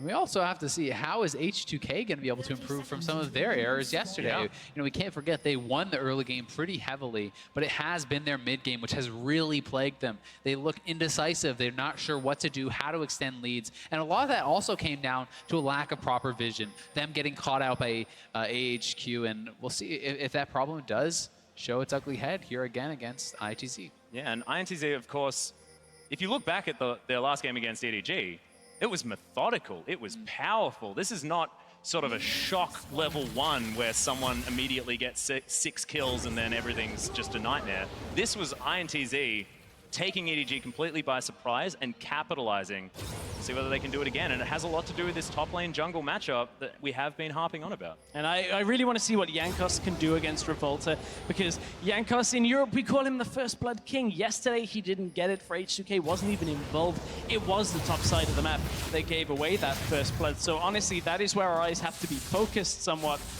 But mid lane, you can never take your eyes off Ryu as well. Yeah, Ryu showed that he's Cassiopeia incredibly dominant as he's trading with Talkers now as well. See how this goes. Yeah, Yang definitely playing a very different style of champion than he was yesterday, and so is Revolta. Yeah. I mean, Yang was on a champion where you can get that lane dominance and really kind of split push it out, and Rumble is much more about that team fight focus. It's not that you can't win lane hard, it's not that you can't have gank assist, but it is more of a team fight focus, and ITZ are going to have to show that they're capable of playing multiple different styles here.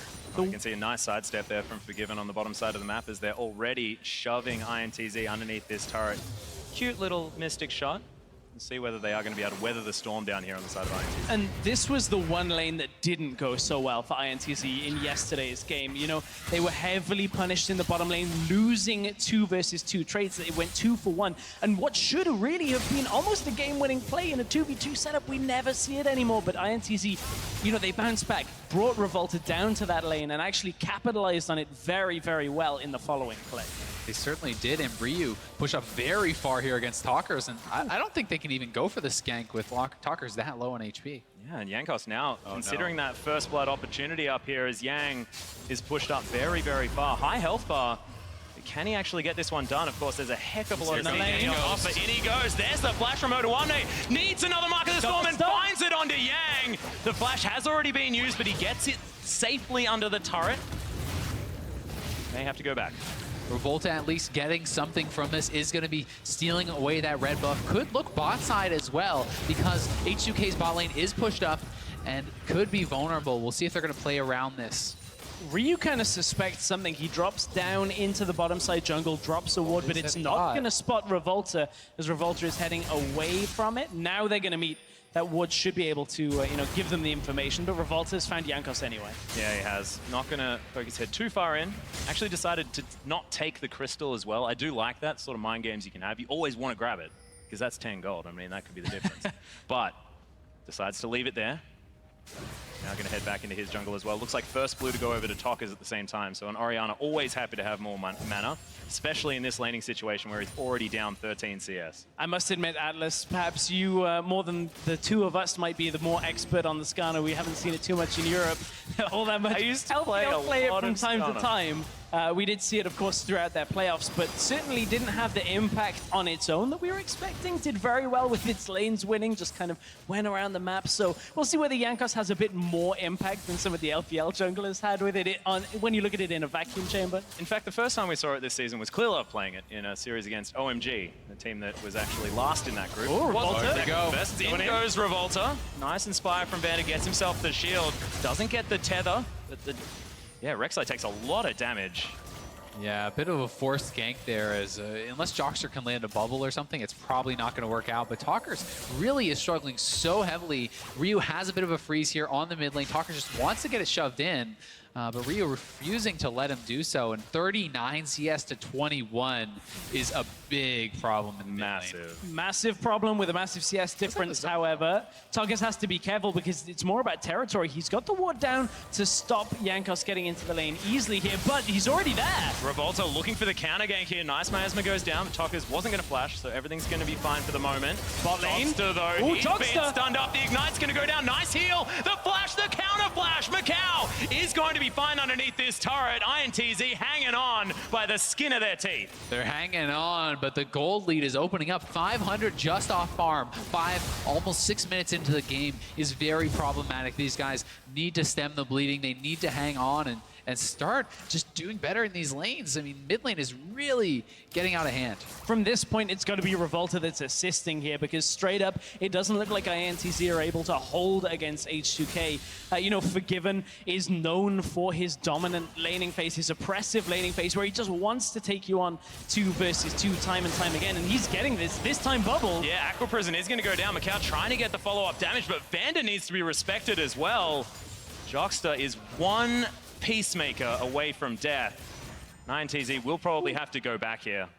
It's a tough situation because they obviously are really at risk of dying and getting dosed, so they're going to have to back off. That means they're going to sacrifice even more CS. They're going to give Forgiven a fantastic base here. We'll be able to fully shove in the wave and now have a really strong buy here on Caitlyn. Exactly. Macau's only level 4 still because of having to back away from all of that experience, so we'll see whether he can recoup some of that getting back into the lane.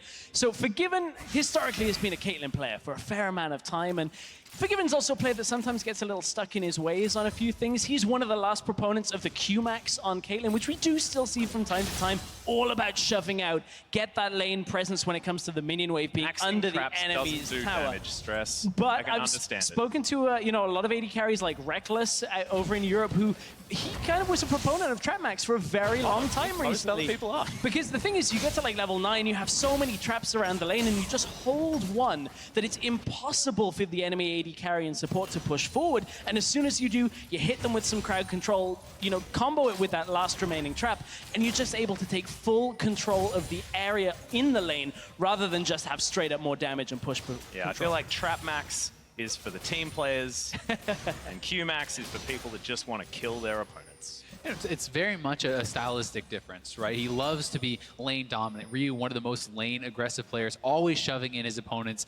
Forgiven likes to do the same thing, and this allows Jankos to play more aggressively. So it really speaks to the style of the team. Early dominant lanes, aggressive first blood, famous jungler, and a lot of that is all tying together. So I think for a player like Forgiven, for a team like H2K, it makes a lot of sense. It does make a lot of sense, but for H2K, when we're talking about style of the team, unfortunately yesterday in their game, they looked a lot more like the spring split end of the regular season H2K, where there was miscommunication, a lack of direction when it came to where they wanted to go across the map. You saw Deficio talking about no kills in like a 13-minute period throughout the entirety of the mid game, they were just trying to force Baron again and again, and it's a problem we've seen previously from H2K that we thought they got over, but seemed to have been in that funk yesterday with it. They actually lost control of their jungle as well. The buff was stolen away by Revolta. Macau takes a large chunk of his health bar from that ultimate from Forgiven, and now getting zoned away from these creeps with those cupcakes.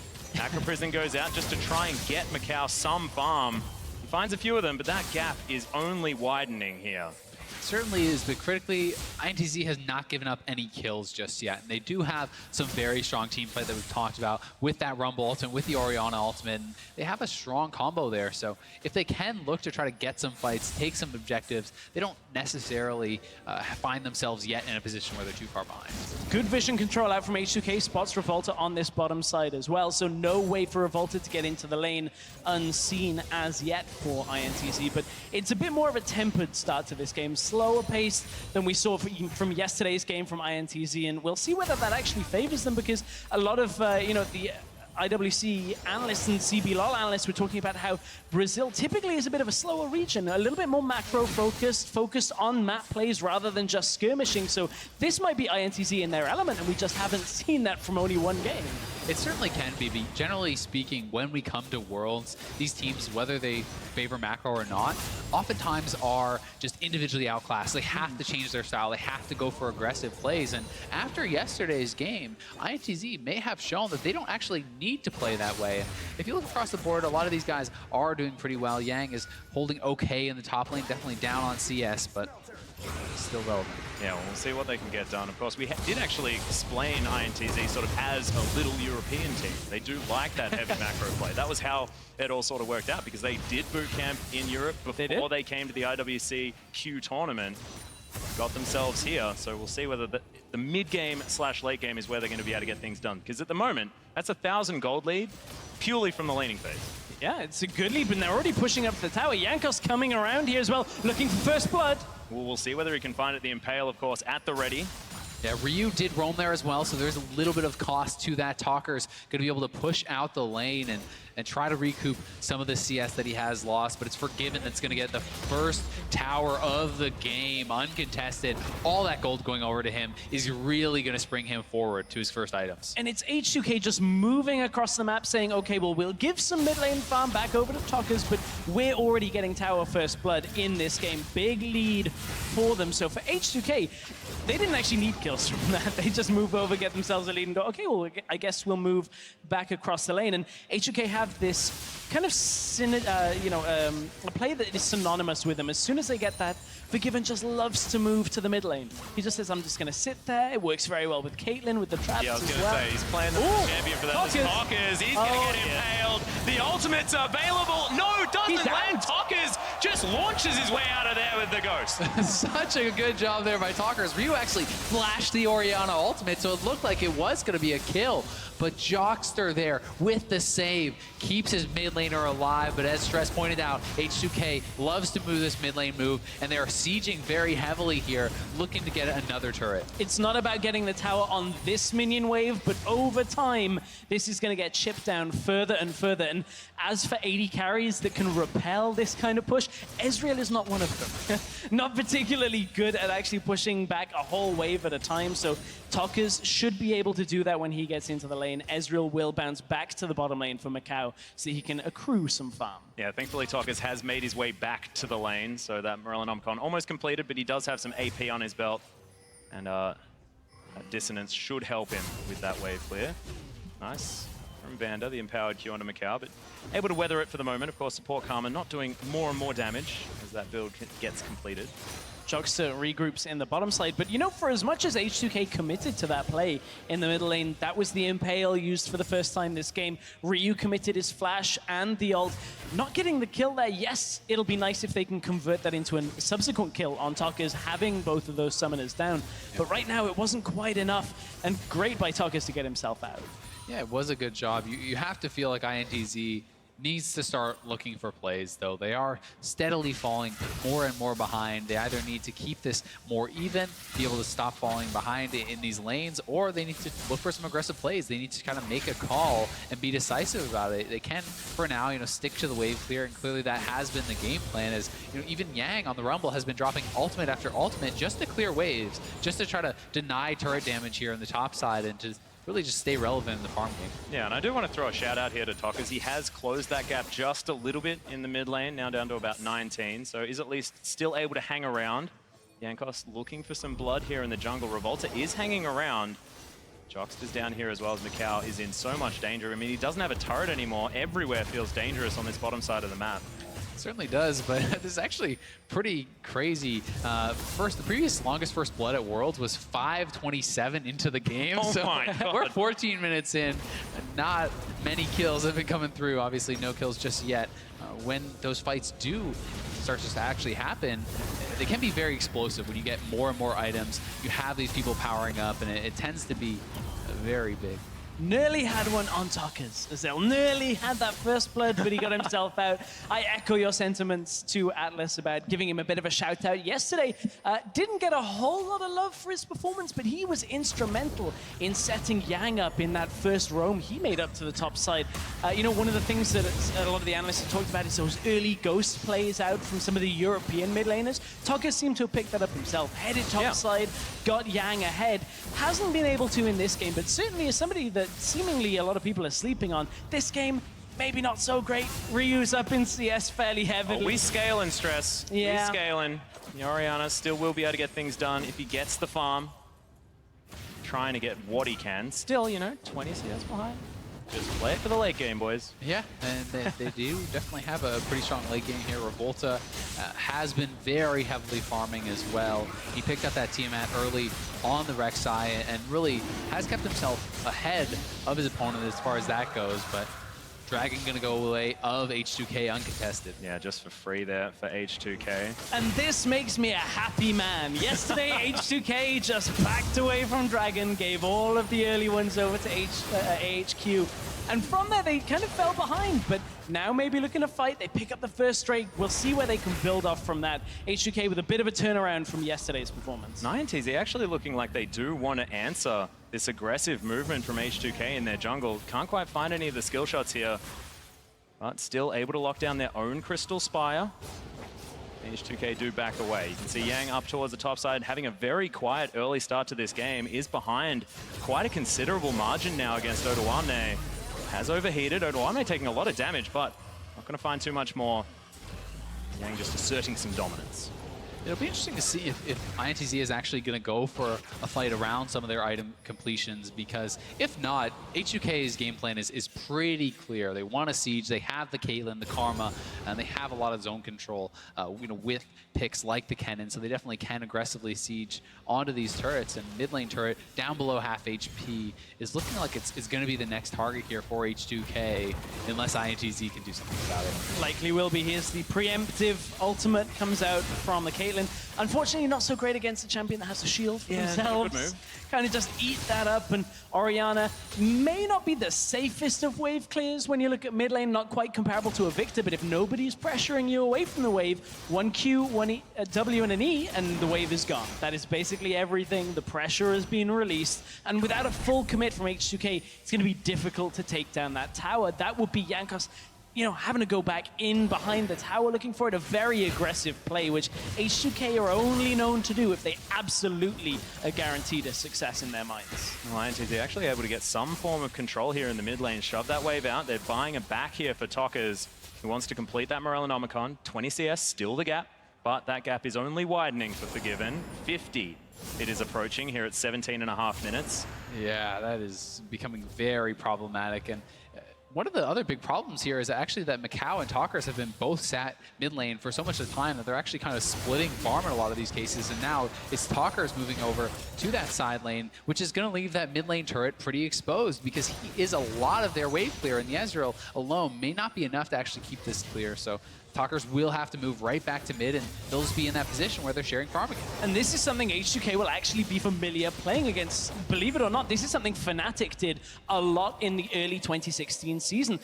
They were bringing Reckless mid on Ezreal, trying to wave clear, and H2K, Impale! The flash Impale under Joxer, he flashes onto the Miasma, first blood comes out! Ryu grabs that one, and it's 18 minutes in! And we've got 1 kill. For context, ladies and gentlemen, INTZ had 9 kills at this stage last time around.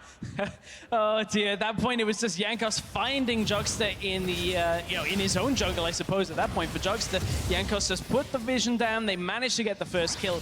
Easy conversion into a #1 up in that kill score. At least it is just a support, but H2K moving up to the top side, and Yang is going to be completely zoned off here. A lot of damage going in on this turret, and H2K finally doing a good job to start extending this gold lead.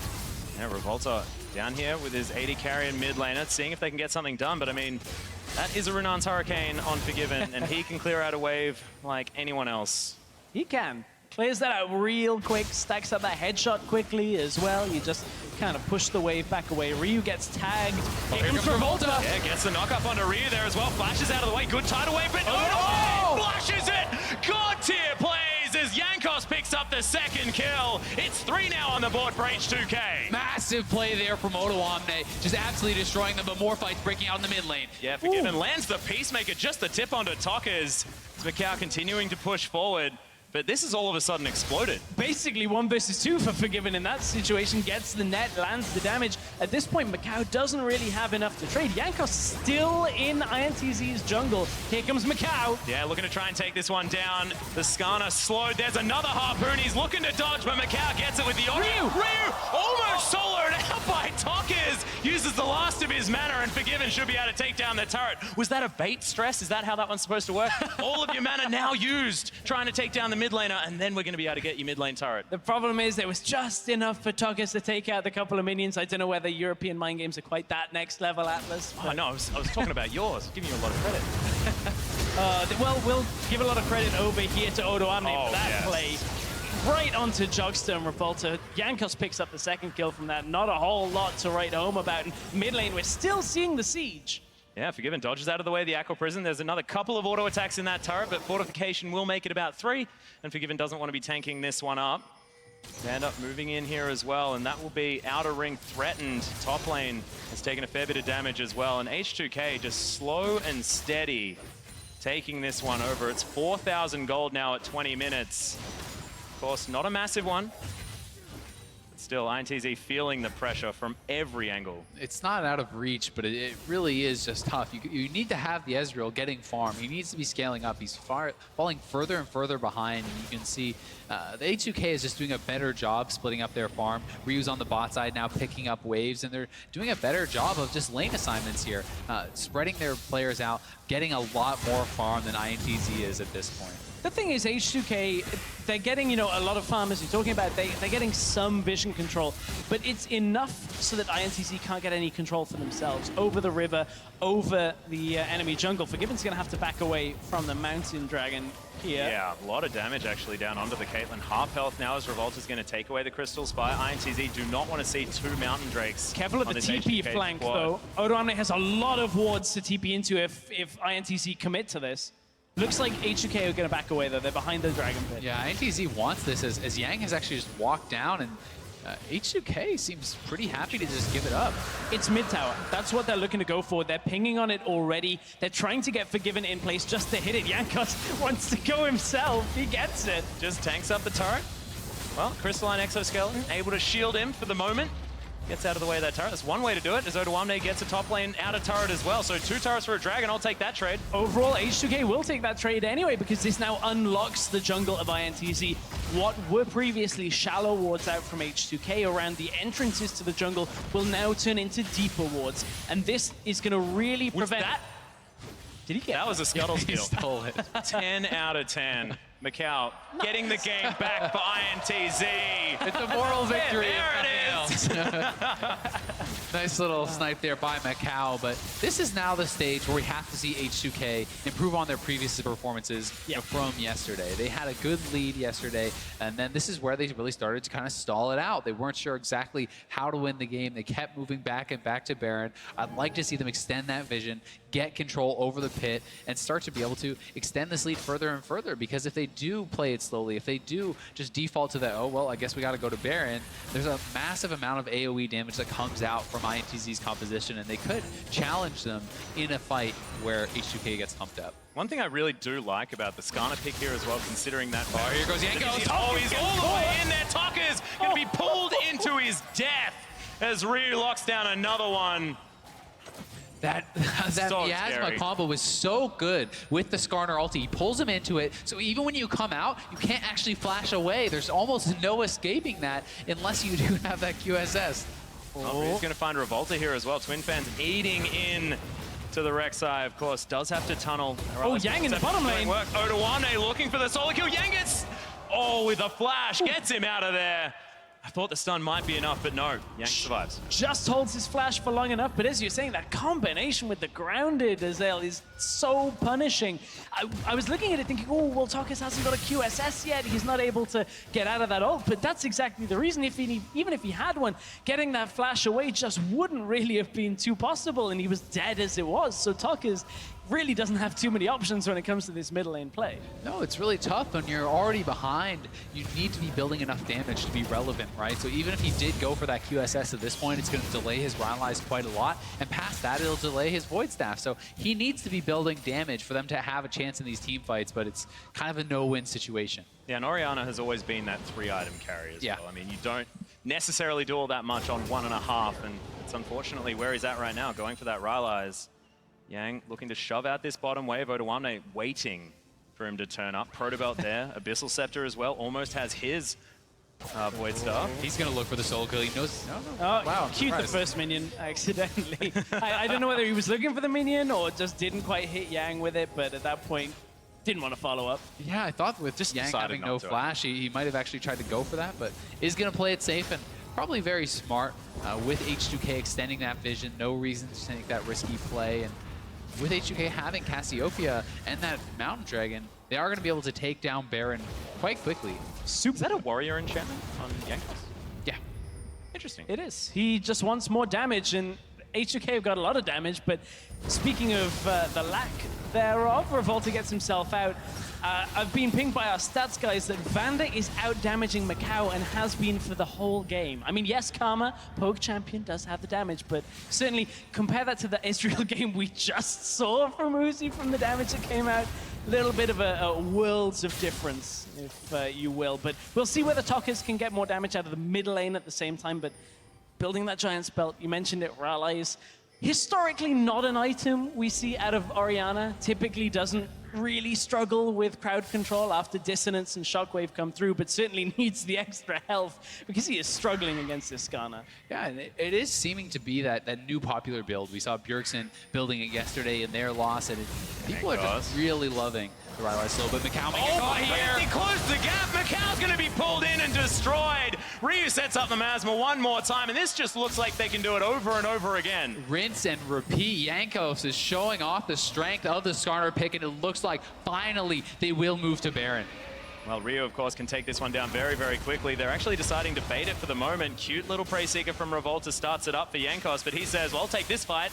As Joxt is going to poke his head around as well. Tokka's trying to clear vision. Good dissonance damage on a Forgiven, who nets himself out of the way. Tokka's takes a lot of damage. Odawane flashes in. There's the Protobelt. Tokka's is going to be taken down. Odawane gets that kill. It's all they can find for the moment after the Ezreal, but Joxt is out of position. Aqua Prison's not going to be enough, and it's a double for the cannon. Odawane setting it up, saving the flash, not going for that greedy solo kill, and he gets up such a great DP, takes down 2, and they move right to the Baron. They're on it, and it's going to be hard for INTZ to do anything about this. Revolta may have to try to go for a hero play. Can have the hero they need. Equalizer goes down. Will deter H2K for the moment. Fair bit of damage from the true shot barrage. He gets it too early. A little bit too early. There's 900. Oh my goodness. Jankos picks that one up. Revolta flashes out. So so thankfully he doesn't sacrifice his life, but that was too close. He went early, H2K held the damage, 100 damage roughly was what was the difference between a steal there, but Toka's got engaged upon initially. Yeah, just look at this TP coming in from Odo Omne. He has the Proto Belt, he has the Flash, into 3 of them, amazing amounts of damage coming out, and although Revolta escapes, Jockster was not so lucky. Cornered by a Scorpion and a Yordle at this point. Odo Omne boxes him in. Nothing really of any note to go to on that kind of play. But H2K, this is a very different setup from yesterday. They have very focused play. It's Jankos goes in with Ryu, they get the kill. Oh, we take an objective or take the rest of the fight. So H2K, very, very different setup. Yeah, they're looking a lot better than yesterday. Very clean play here from H2K and looking to extend that lead. We have Odo Omne pushing in the bot lane. Ryu already sieging here in the mid lane, and Forgiven has hit that critical 3-item power spike for Caitlyn, where he's going to be a monster in these fights. And this time around, H2K have a clear plan. They know exactly what they can do. It just gets dove. Odo Omne asserting his dominance as Jockster. He's going to get stunned up by the Fracture. Exploded after the Impale. An afterthought equalizer comes in. Might do some damage. No, not even to the minion wave. That is so bad. They lost the Rumble ulti. Talkers goes down. This is going to be at least 1 inhib. Could be 2. Could potentially even be more than that. I don't think there was too much that INTZ could have done to hold this, even if they had that ultimate, maybe pushed Odo Omne back, but they've got the Baron buff. Ryu's pushing mid at the same time. There's nothing that INTZ can do. Yeah, Jankos going to help take that one down. Second inhibitor to fall, and H2K in control for this entire game. It's a 12,000 gold lead for the European team. Could this be victory for Europe? And it's all been about just the aggressive plays H2K have been making today. Odo Omne goes forward, doesn't matter, the shockwave hits, the slicing maelstrom is already in, and then Jankos has one thing on his mind, and it's dragging Jockster back into Forgiven for that finish off with that last shot, and H2K from there push 2 inhibs. Sushi for dinner, Jockster 0-4-0. It's I was wondering about the battle between a Scorpion and a fish, and we discovered that. Scorpion's pretty powerful things. Revolta now going for the bush camp. What is this? Ryu possibly caught out. There's the shockwave going to grab the Cassiopeia as Jankos right in the back line. Petrifying gaze. He's going to lock down Jockster. Good tidal wave for the double knockup as Jankos is going to take down Toka. For the double. My God, in goes Odo Omne. Perfect timing on the cannon, and H2K look to do no wrong this time around. Jankos is launching his way in. They've got super minions on Nexus turrets. They're looking to finish this one off. Just an absolute bloodbath as Odo Omne cleans up, and H2K will claim their first win. Revolta as well. I mean, he can't do anything. Yang sitting near his fountain. The Nexus is going to fall down. H2K pick up the first win for Europe, and they do so decisively. A sigh of relief you can see from H2K, but very controlled overall. Didn't really seem at any point in the game for them that they were on the back foot, even though INTZ potentially had a couple of setups that could have gone their way. We saw, Revolta on this Rek'Sai that people have talked about didn't opt for the Lee Sin, but a very measured H2K hold their nerve and pretty much just push INTZ back into their base. Yeah, INTZ, such a different showing from yesterday. They were so passive. They were losing all their lanes. They were not really willing to make those plays to try to get themselves back into it. And Revolta was so aggressive yesterday on the Lee Sin, non-stop ganks to the top side. And the first time he really got involved in a fight was pretty much when the game's ending. 0-1-0 is his scoreline in this one. Yeah, just a little bit unfortunate. And I have a feeling it had a lot to do with H2K's composition. The fact that once they were ahead, that Skarner-Cassiopeia combination just meant it felt INTZ didn't have any options to try and get themselves back in. It was so oppressive, and the playstyle helped out. They were very calm, very measured. H2K just never let anything fall apart, which is what happened versus AHQ yesterday. Yeah, and the pairing between Jankos and Ryu really on point for that combo that you were talking about. And Ryu seems to be powering up right now. 2 good performances, and despite not having 2 wins on the board, it's a good thing for H2K right now that Ryu is showing up on the world stage. That is exactly what they need if they're looking to get out of this group. Yeah, certainly a lot of credit has to be given to Ryu and Jankos, but how about Odoamne on the Kennedy? Yeah. Such good TP flanks. He's winning his lane in the 1v1. This guy did more than double the damage of everyone else in the game, so was an absolute monster in laning phase, and in team fights, he was really what helped them crack it open. Yeah, and I like that you mentioned the team fights as well, because H2K just looked to understand the recipe for success in those team fights and executed on it, honestly, flawlessly. Yeah. Throughout the majority of that game, there wasn't much going wrong, and it just shows how much they've improved from yesterday and how much they've adjusted and changed, and really bodes well moving into the rest of the tournament. I think the one thing for that is it was a fairly straightforward comp. It's just like Janko says, I'm pressing R, I'm pulling someone in. Look at we're this, gonna blow the them EU up. guy's the So- pessimist. No, Like, that's no. not how it's supposed to Not pessimistic. I'm saying it's good that H2K assessed what their issue was and goes, okay, well, let's just make it real simple for ourselves right now. We'll make these kind of plays, we'll hold it, and then we'll just win the game from there. So if they can continue to build either compositions like this, we may not see the H2K from day one where they kind of regressed into not knowing what to do. And you've got to say, I mean, when you're winning all your lanes, the game looks a lot better. It feels a lot easier, right? There's a lot more correct decisions to make. And INTZ definitely regressing a little bit from day one. Hopefully, you're going to see some more strong performances from them throughout the tournament. Yeah, of course, there are still many more games to go, but Shox is being joined by H2K's victorious jungler for a quick word, so let's pass it over. Thank you very much, guys. Joined by Jankos here, and the first thing you said when I asked you about the interview is, first victory for EU, yay! So thank you for that. Well, I guess NA is a bit better this year. I have to admit that, as for now at least, but I do believe as well that EU will bounce back. I do believe G2 didn't show what they're capable of, and I think next game versus CLG is going to look much different. But as for now, EU is the underdogs, so I'm happy, and we will show that we are not that bad. Show that you're not that bad. You had a victory here in a hard match. INTZ was fantastic yesterday, and you went for a Skarner. That is something very atypical for you. You love to fight early, pre-15 minutes, so why this strategy here? I do believe that Skarner was a good pick, simply because I could kinda catch everyone from their team. And also, looking at yesterday's game from INTZ, they don't pressure a lot early, so we felt comfortable enough to pull out Skarner here and just kind of get away with it. And we also misplayed a lot the first gank top lane, which should have been a first blood, but it's fine. I do believe that should have been a first blood. Jankos, talk to me about yesterday, because H2K's appearance at Worlds was highly anticipated. You got forgiven in your ranks. So what happened there the first day? Because when I talked to you guys earlier, you were pretty confident going up against AHQ. Well, I think we choked a little bit.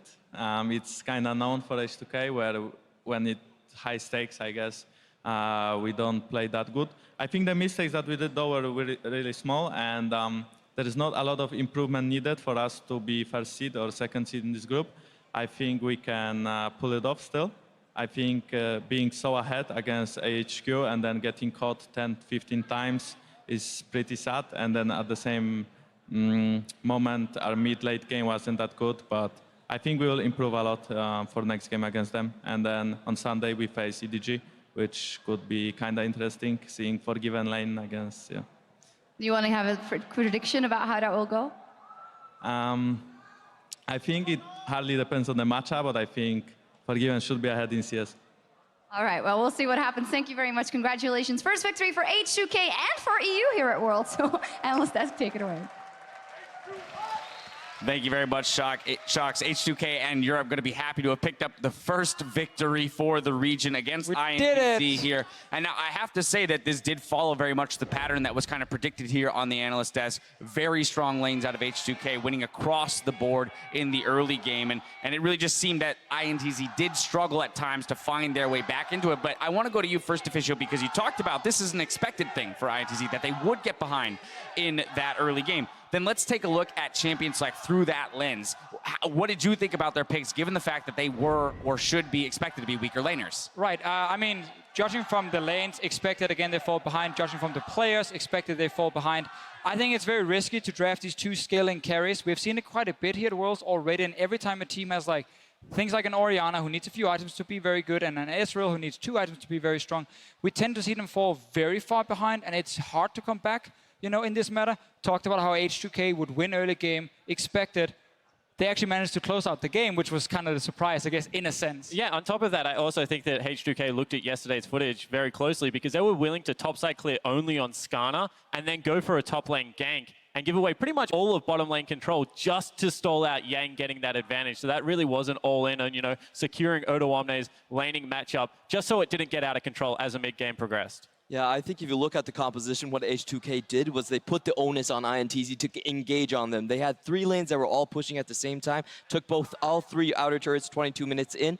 INTZ didn't take a single one, and they didn't engage on them either. So as the game went on, I think H2K just got further ahead. All right, but now let's take a look at the fight that could have turned it all for INTZ, brought to you by Acer here. It was coming 19 minutes into the game. A jungle invade for H2K, very scary moment. Yeah, them going in here is very risky because then this Orianna ball here spawned. You talked about during the game.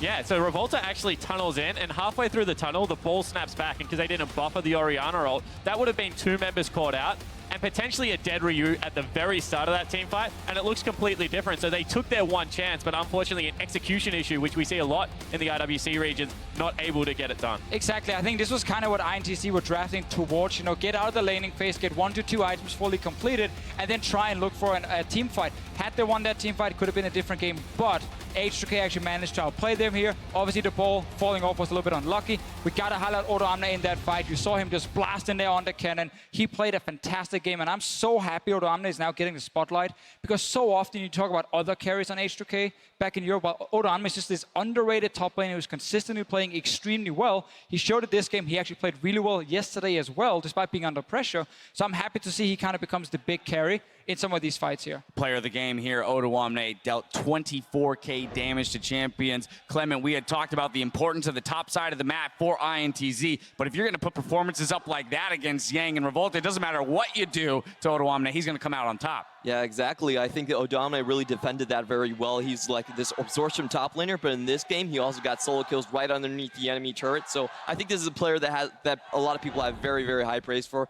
and we're looking forward to more performances from him. Yeah, and if the top side can keep winning that way for H2K, it just gives bottom lane even more room to breathe and do the 2v2 thing. So I'm excited that Odo Omne, once again, is getting some spotlight. Hopefully he gets some jungle pressure because then Forgiven is going to be able to take over the map. But really the story for H2K is we know they're going to do well early game. Almost no matter who they play, bot lane will be strong 2v2. Ryu is a very aggressive mid laner. Odo Omne is a good top laner. It's all about closing out the games for them. They actually went into the enemy jungle this time. They contested vision. They didn't just walk around river for 10 minutes. They actually looked for fights. So I'm really happy to see H2K kind of showing that yesterday wasn't the right H2K. They really improved just from yesterday, and that's what we need to see more from them because they are really strong early. It's about closing out the games. H2K, they have found their footing here on day 2. There's still one more battle to play out today, and when we return, we'll see if LMS's AHQ Esports Club can take on the LPL's Edward Gaming. Catch you back here in just 3.5.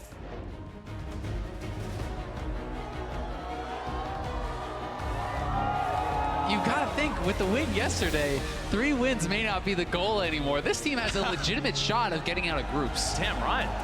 Bringing Reckless mid on Ezreal, trying to wave clear, and H2K, Impale! The Flash Impale under Jobster, he flashes onto the miasma, first blood comes out! As well, flashes out of the way, good tidal wave, but flashes it! God tier plays as Jankos picks up the second kill! Yeah. Nice. Go dash, I think. Yeah. Control dash, okay? He's gonna take down Tommy with the double! My god, in goes Odo Omne, perfect timing on the cannon, and H2K look to do no wrong! H2K pick up the first win for Europe, and they do so decisively!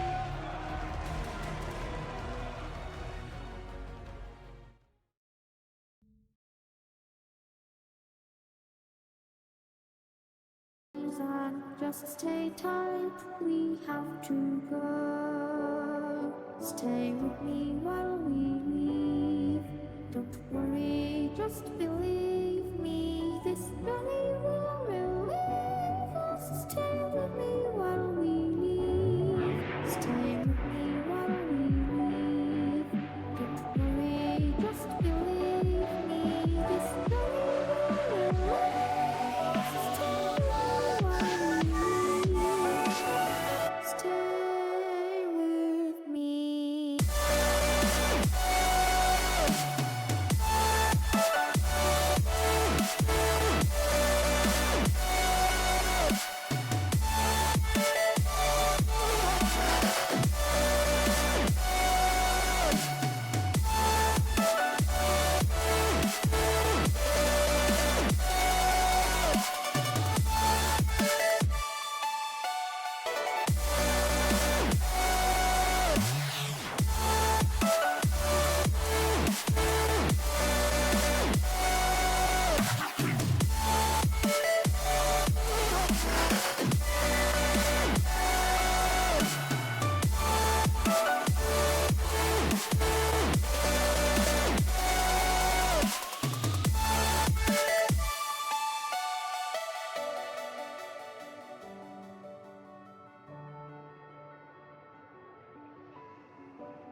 Stay with me while we leave. Don't worry, just believe me. This journey will relieve us. Stay with me while we leave. Stay with me while we leave. Don't worry, just believe me. This journey will relieve us. Stay with me while we leave. Stay with me.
Good evening and welcome back. You're getting a look at fans in Nanjing, China, who are cheering on their teams as they make their bid for the world title. Now we've come to our final match of the day, pitting three-time world's contender AHQ Esports Club against the LPL's Edward Gaming. And the first order of business, gentlemen, is that AHQ has made a substitution and will be starting Chawi in the mid lane in place of Westor. Exactly. So if Chawi did not play a single game in the summer split, despite what you see in Legends Rising, I'm sorry, but that storyline did not continue very well. He had some personal issues, but last time he played a full split, he was actually the runner-up at MVP position. They picked Chawi up for AHQ because they wanted to fill a void in Westor's champion pool. So this guy is lane dominant, plays a lot of other champions. Yeah, we were actually looking at his solo queue account just before we started today, and he had a lot of like Syndra, Aurelion Sol in there, who obviously is disabled right now, but Syndra is obviously here. Cassiopeia was being played. A lot of these picks that we see a lot of in the meta, where Westor is more, you know, either the TF or the Malzahar, some of these picks that we maybe don't see so often here at Worlds yet. So I actually think this is a good change, and honestly, it's built around Westor losing his lane too often, and when you play against EDG, you can't lose the mid lane, because that means suddenly you have mid laner roaming to the bottom lane with Clearlove, and then you have a 4-5-man party down there, and it doesn't work. Filling in some of those holes for champions. Like, and these two teams, though, are two teams that are very familiar with each other. So my question to you, Spawn, what can you tell us about the relationship between these two organizations? Well, I can tell you that when AHQ was struggling during their recent split going into the Gauntlet run, it was actually Aaron, the head coach of the organization of Edward Gaming, you know, that went over there, helped them through some of their difficulties. They are very thankful of that in the past. EDG has also stayed at AHQ's gaming house. AHQ stayed at EDG's gaming house. There's relatively low distance between the two teams, so they scrim each other a lot. So I'd say, as far as like close teams go, these are two of the closest teams in the world. Yeah, exactly. And AHQ really looks up to RNG as their older, EDG as their older brother, and looked up to them in their macro game, which has improved a lot this year. I was interviewing Westor yesterday after their win against A2K. I asked him, hey, how are you going to beat your older brother? And he said, Mouse. And that's what they're going to try to reproduce from INTZ. All right, so yeah, given that Mouse, kind of an underperformance yesterday, definitely got taken advantage of in the top lane, do we think Ziv is capable of punishing him in the same way? Oh yes, Ziv is a fantastic top laner, definitely the best in the LMS, and he can for sure beat out Mouse. We have to remember it wasn't just Mouse losing 1v1, he got ganked multiple times, so we need to see Mountain be very active in the early game and actually camp that top lane. All right, now on the flip side of this matchup, we do have to talk about EDG, who came in as big favorites here in their group, and maybe, you know, second favorites in the tournament, but suffered a loss at the hands of INTZ, and here they are trying to rebound against AHQ. Yeah, and it was a devastating loss. I mean, EDG going into that game were heavy favorites. In fact, they were looking to go through this group stages undefeated as they had the regular season. However, you do have to take a step back. It's a best of one. Sure, they got behind very far early, but that was a very uncharacteristic game for Edward Gaming. So I do not expect them to hold much weight towards it. A good slap in the face. They were here very late last night preparing for their game against AHQ, and I want to see them bounce back in a good way. All right, well, pressure's on. Last game of the day, gentlemen. Time for predictions. So down the line, one more time, Spawn, what are you going to take? Yeah, I had EDG as the second best team coming into this tournament. I don't think my opinion of them has changed at all. EDG will clean this one up quite quickly. All righty, how about here? This is going to be a bit controversial, but I'm actually going to go with EDG as well. I think they just know AHQ too well in this tournament, and they're so familiar with all their little mistakes, and they've taught them everything they learned, so it's kind of difficult for them to get past it. Big Brother's going to come out on top. Deficio closes out here. Yeah, I think the game yesterday EDG played, it wasn't the real EDG. I think today we're going to see the real team. I think they're still one of the absolute best in the world, and EDG will win. All right, redemption for China is on the docket according to the analysts, and with those predictions, it's time to see this one play out on Summoner's Rift. Take it away, gentlemen. Thank you very much, Dash, and we'll see whether EDG can bounce back, because my goodness, was yesterday a tough one for China. Super tough game yesterday. I'm ready though. Atlas, let's get into this one. Yeah, damn right. And let's look at the starting rosters for our final game of the day. On the blue side, it is going to be EDG with Mouse, the targeted one on the top side of the map. Clearlove, the god in the jungle. Pawn in the mid lane. Deft as AD carry. Mako as support. And Rapid Star standing behind them to help with the draft. You know, you heard the analyst desk. These two teams know each other very well. We'll see if it's enough. On the red side, it is AHQ Esports Club. In the top lane, Civ. In the jungle, Mountain. Making his world's debut in the mid lane, it's Chowie. AD carry is on. Support is Albus, and their coach is Green Tea. And speaking of his making his debut for Chowie, you know, if you watch Legend Rising, you know this guy's story, how much this means to him. You know, he said he just wants his one chance to play on Worlds. It would all be worth it. And if he could pull off an upset against EDG in that debut, oh, that'd be the way to make your mark at Worlds. And this guy's been trying since, what, 2011? Something like that. Chowie always been on the cusp of World's glory. But it changes so much in this matchup. We already thought that Pawn coming back in would be a change-up of this matchup alone, but now we see a different mid laner as well. Everything from our prep coming into this a week ago is very different for this matchup. And speaking of Chowie and this mid lane matchup, you know, even though EDG had a bad game yesterday, Pawn was a bright spot. This guy was smashing on Vladimir, who was 4-0-4 at one point, really was doing a lot of the heavy lifting for the team, and Chowie's going to be in tough. Yeah, and you're talking about champion pools as well. I mean, we did hear Clement mention it on the desk. Chowie, big champion pool. Pawn plays every champion ever made. This guy has an infinite champion ocean.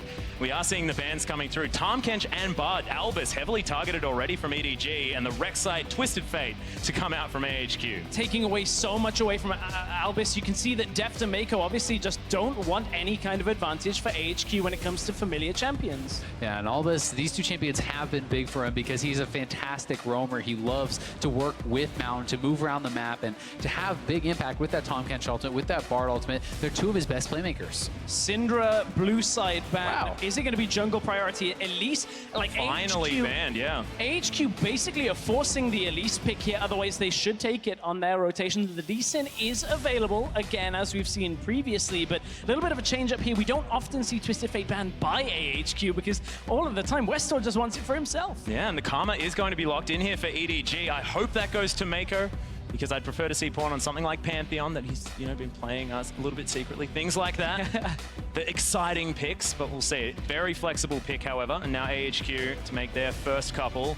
We need to talk about Clearlove's Lee Sin, though, with Lee Sin making his way back into this World's meta, because his Lee Sin is unbelievable.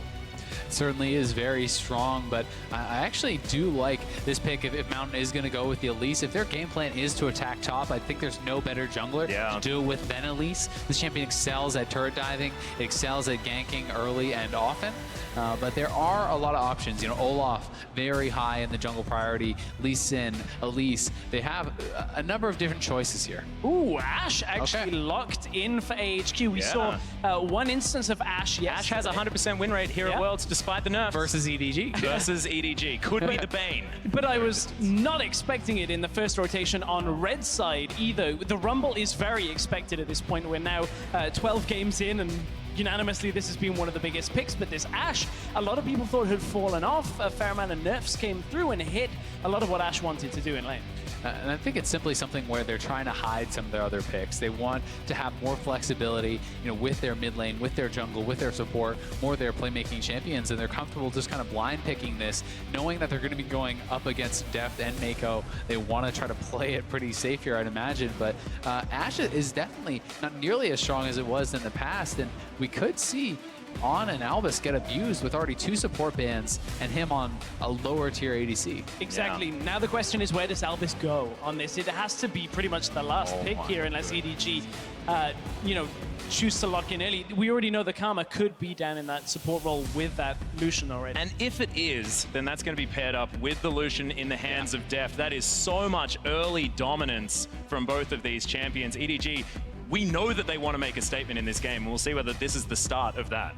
I think their draft so far has been very intelligent. I think that you're drafting a pretty dominant bot lane. You also put Mouse on the Poppy, and the Poppy is a champion where he can play safe. He can sacrifice farm. He doesn't need to have a ton of CS. He doesn't need to smash lane. He just needs to survive. And when you put him on a champion like this instead of Aurelia that he was on before, it's really a big shift in the style that EDG can play. They can sacrifice top lane a little bit without getting too behind. We'll see if he can play safe with everybody from AHQ being topside like INTZ were yesterday, because the analysts have talked about how much AHQ are going to want to go top 4 Ziv, a big change out in the supports here for AHQ. It's all about defense in lane. It's all about just surviving through with this Soraka. This pretty much neutralizes a lot of what EDG want just from lane presence, but doesn't give all that much over to AHQ in the same time. It sounds a little bit disgusting to deal with as well, the old Soraka Ashe lane, but Mountain is going to take away the Olaf one more time as well.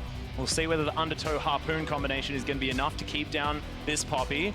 Clearlove thinking about hopping on the horse as Mako cycling through his repertoire of supports, putting Pawn on the Karma in the mid lane, theoretically. If that's going to be the wife steal bottom lane, this is something EDG have destroyed people with in the past. It certainly is possible for them to just flex that Karma to mid, as you said, and Nami Lucian will be a very strong 2v2 lane here into the Soraka and that Ashe, and it looks like that's exactly what it's going to be, so it's kind of a protect the death comp a little bit, as that Karma very oftentimes is going to go for those more kind of hybrid type supportive builds where you go for the Athenes, you pick up even sometimes, even more support items. Yeah. I'm interested now, guys. We're about to find out, shall we? His first professional game in 6 months, and he has counterpick for mid lane on red side, but it's against Karma. So you can't really pick too many things that are going to dominate that lane. But what does Xiaohui want? We heard the analyst desk talking about how big his champion pool is. We know he's been practicing a lot. You can look at his profile, even see the Blanc coming in there just from solo queue games. So he does have a wealth of champions. Yeah, and a lot of it is going to come down to how good of a pick he really has in his pocket against the Karma, which is pretty passive. And to me, a lot of this draft is really going to come down to shutting down Deft, because he's so much of their damage. And if they have some way to actually roam and shut him down, wow. Okay. Speaking of utility there in the mid lane, the Zilean is going to be locked in for Xiaohui. That paired up with Soraka has to be one of the most annoying combinations League of Legends has to offer. It's certainly very annoying, and it works really well in conjunction with the Olaf. You have the speed up. Yeah. This guy just flies in on your back line and can be very, very scary to deal with, because champions like Nami, super squishy. Yes, he has the protection from the Karma, but still, you can get in the back line, you can be sped up, you have that ultimate as well, but it's going to be tough. Yeah, I like the long range sort of engage with the Enchanted Crystal Arrow, as well as the follow-up with the Equalizer as well that AHQ do have. Then the double bombs can come in on top of that. We'll see whether AHQ can layer all this, because it's an interesting team composition. We haven't seen these 5 champions laid out together for a long time. Yeah, they're very unorthodox composition, but EDG on the other side, not such the case. You got the Hecarim for the engage, fairly straightforward. Poppy can provide, of course, a little bit of crowd control, some disengage. Coaches shake hands. This is a highly anticipated matchup here between EDG and AHQ, and it's our last one of the day. Yeah, it most certainly is. And one last time today, hop on Twitter and send us the hashtag EDGWin or the hashtag AHQWin to @LOL Esports, and we'll see who you're backing and let you know during the game. But my goodness, once again, it's a Hecarim. I mean, I'm going to try not to get triggered. Seeing Hecarims is a scary thing for me because he did fall out of favor a little bit and didn't quite win as many games over in the LPL. But Clearlove, of course, an outstanding jungler, and we saw MLXG do ridiculous things on it yesterday. Yeah, and Hecarim has just been so popular in the LPL all season long, and I think that it does work well with those speed ups that you have from the Karma. You have this really kind of strong front line too, with the Mouse, with Clearlove flying in, looking for those flanks, and it's really going to be a lot about the team fighting and how much faith they're putting in Deft here to carry, because they can protect him and he is going to be the one to put out a lot of the damage. And once again, now he's on this early game powerhouse of the Lucian. We know what this champion's capable of, and can he get off to that start that EDG really, really want from him? And can Mouse neutralize this lane against the Rumble on the Poppy, because it was so heavily targeted yesterday?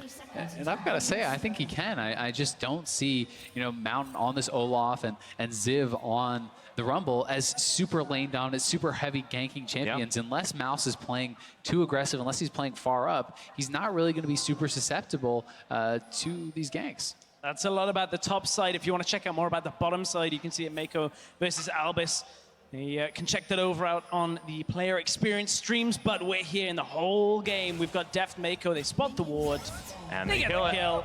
First CS going for EDG as Arn gets the volley onto Deft. Mako. Here's Pawn. Yeah, in goes Pawn. That's the flash already. The Ignite down. Arn, will they flash for it? One more auto attack was there, but they needed a few more. Not getting greedier. EDG is Deft, just playing with the turret range.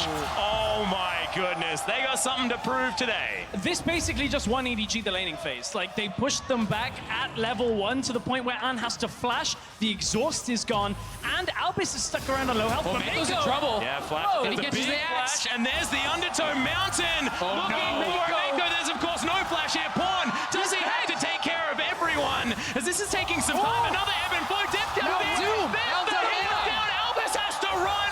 What the heck was that? Mako, you should be dead. Flat out, you should be dead. Mountain ran out of mana. He had no more axes to throw, it looked like there. They just didn't have the damage to finish off Mako, and this is massive for EDG as back goes Mountain into the jungle. No leash. Clearlove's already level 2, working his way down to the bot side. The most ridiculous start to a game we've had so far here at Worlds. There is one advantage that comes out for AHQ, and it's a minimal one, in that Xiaoyi hit level 2 first from mid lane. He got the push, he was able to get level 2, punish his pawn slightly, but again, we spoke about this, it's a Karma lane. It's not the same kind of equivalent. Zilean isn't going to have full control over this, so it's a minimal lead at best. Yeah, and on the other side of the rift, of course, Clearlove has just had free reign of his jungle, still just charging around, clearing out as many camps as possible. 12-6 now in comparison to Mountain. So this Hecarim, the weak early game that you expect from this champion, most certainly not there and not going to be punished here by AHQ. Deft goes forward. Yeah, big combo there. Deft does find the Q. Arn still okay as Albis is able to heal him back up. Clearlove's actually pinging around here. They may be looking to go on Xiaoyi if he does move a little bit too far forward. Yeah, look at that Ghost cooldown, because Clearlove will be popping that if they want to go for this kill.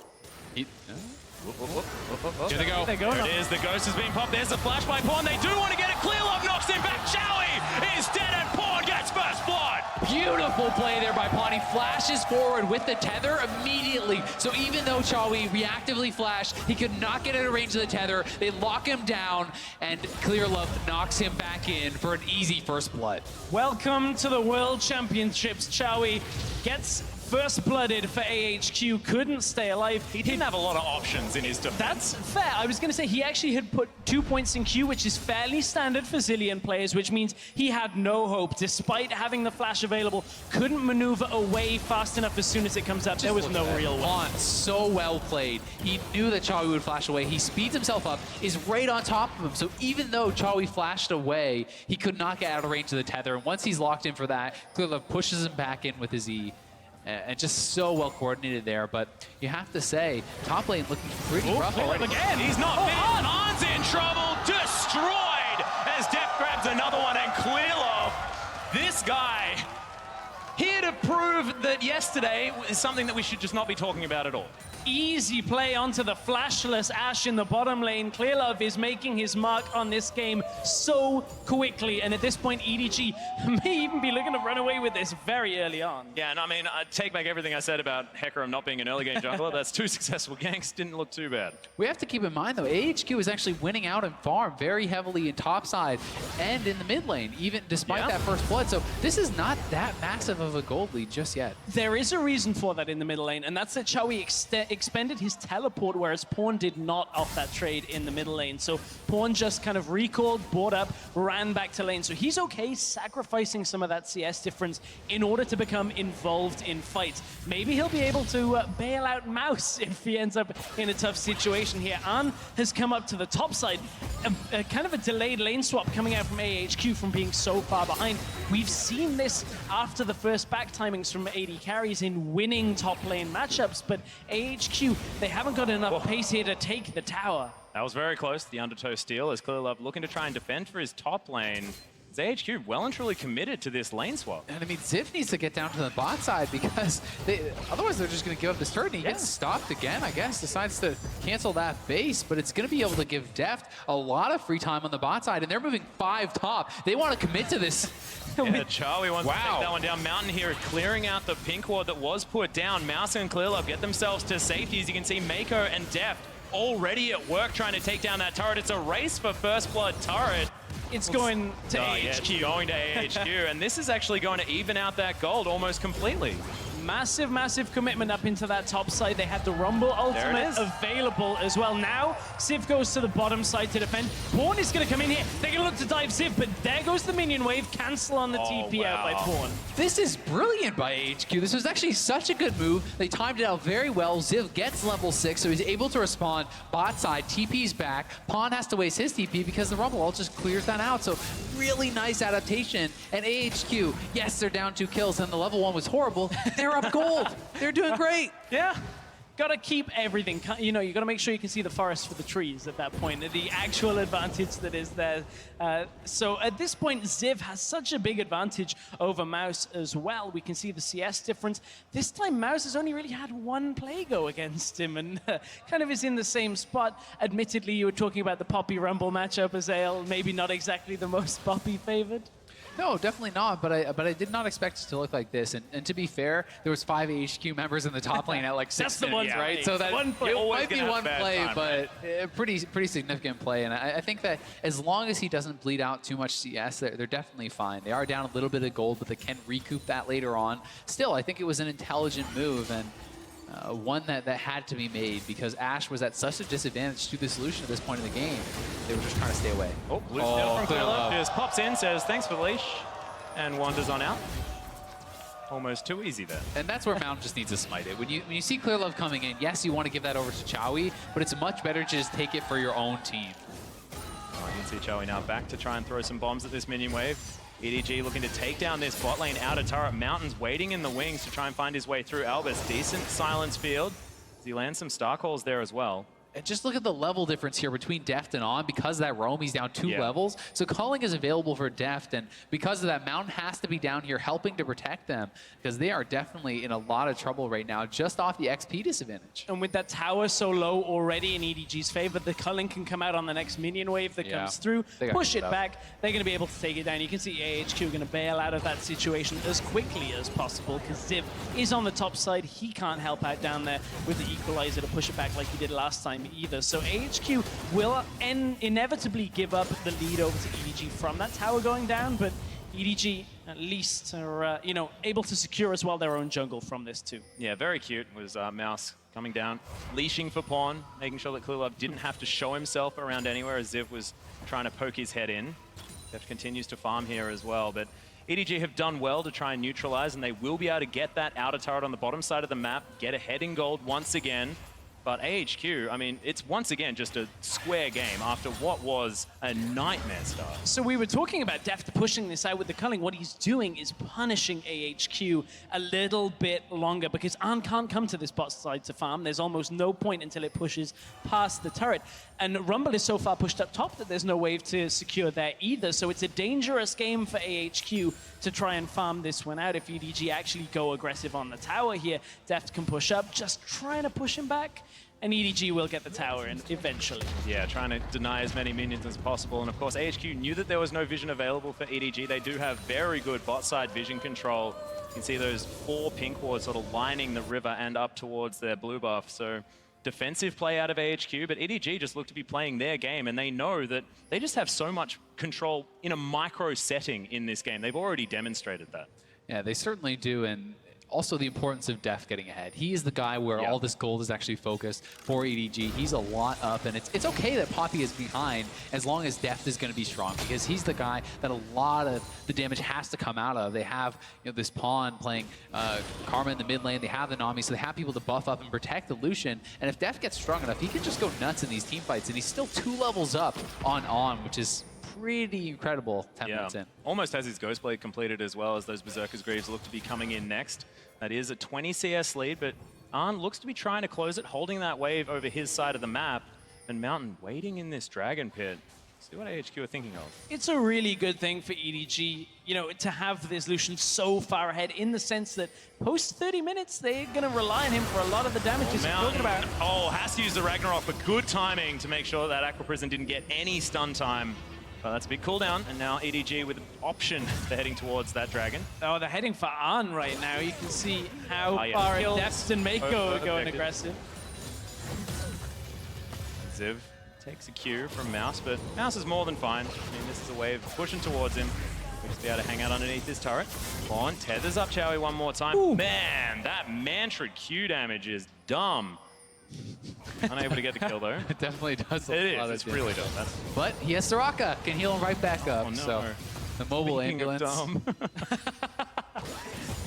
Oh dear. Well, not quite level 6, so no global presence from that Soraka at this point. Out goes the breath on Ziv. Looking for the heroic charge. Good slow as Clearlove pushes him back. Look at that Sheen charge as Ziv doesn't get stunned, but he does get killed. And Clearlove's going to get that one. Ooh, Enchanted Crystal Arrow from the mid lane. That was exciting, but Vaughn doesn't quite find his life here as he flashes out of the way. The bomb! Delayed death, but death nonetheless as Pawn falls down. Mountain may fall as well. It's heroic charge. Good ultimate to come down onto the Olaf, but is he too far away? Yes, he is. He's most certainly dead as Deft grabs the kill. Grabs the kill from the mid lane play. AHQ pushing up too far in 2 lanes. Ziv had been so far pushed up for the last 4 minutes or so in this game, constantly pushing on that top side, trying to just get everything that he can in the form of map control, but it was too far up without the right vision control. He wasn't able to back away despite, Mao's kind of going aggressive a little early. Clearlove just charges in, gets himself into the fray, and then mid lane AHQ, Mountain overextends as well. Yeah, the thing I do like about this situation is the fact that it's Clearlove getting ahead as well, and we know that Hecarim's, ever since he's been a top laner, is a carry champion. He's building the Trinity Force. He's going to get to that spike earlier than normal. And Clearlove is a player that's used to getting gold. If he can get it, he's more than happy to transition that into advantages. So Mouse not necessarily farming all that well, or Pawn being behind, isn't a problem, because Clearlove and Deft are able to take over this game. This team has always been multifaceted in how they manage to transition gold from whatever they get in the early game.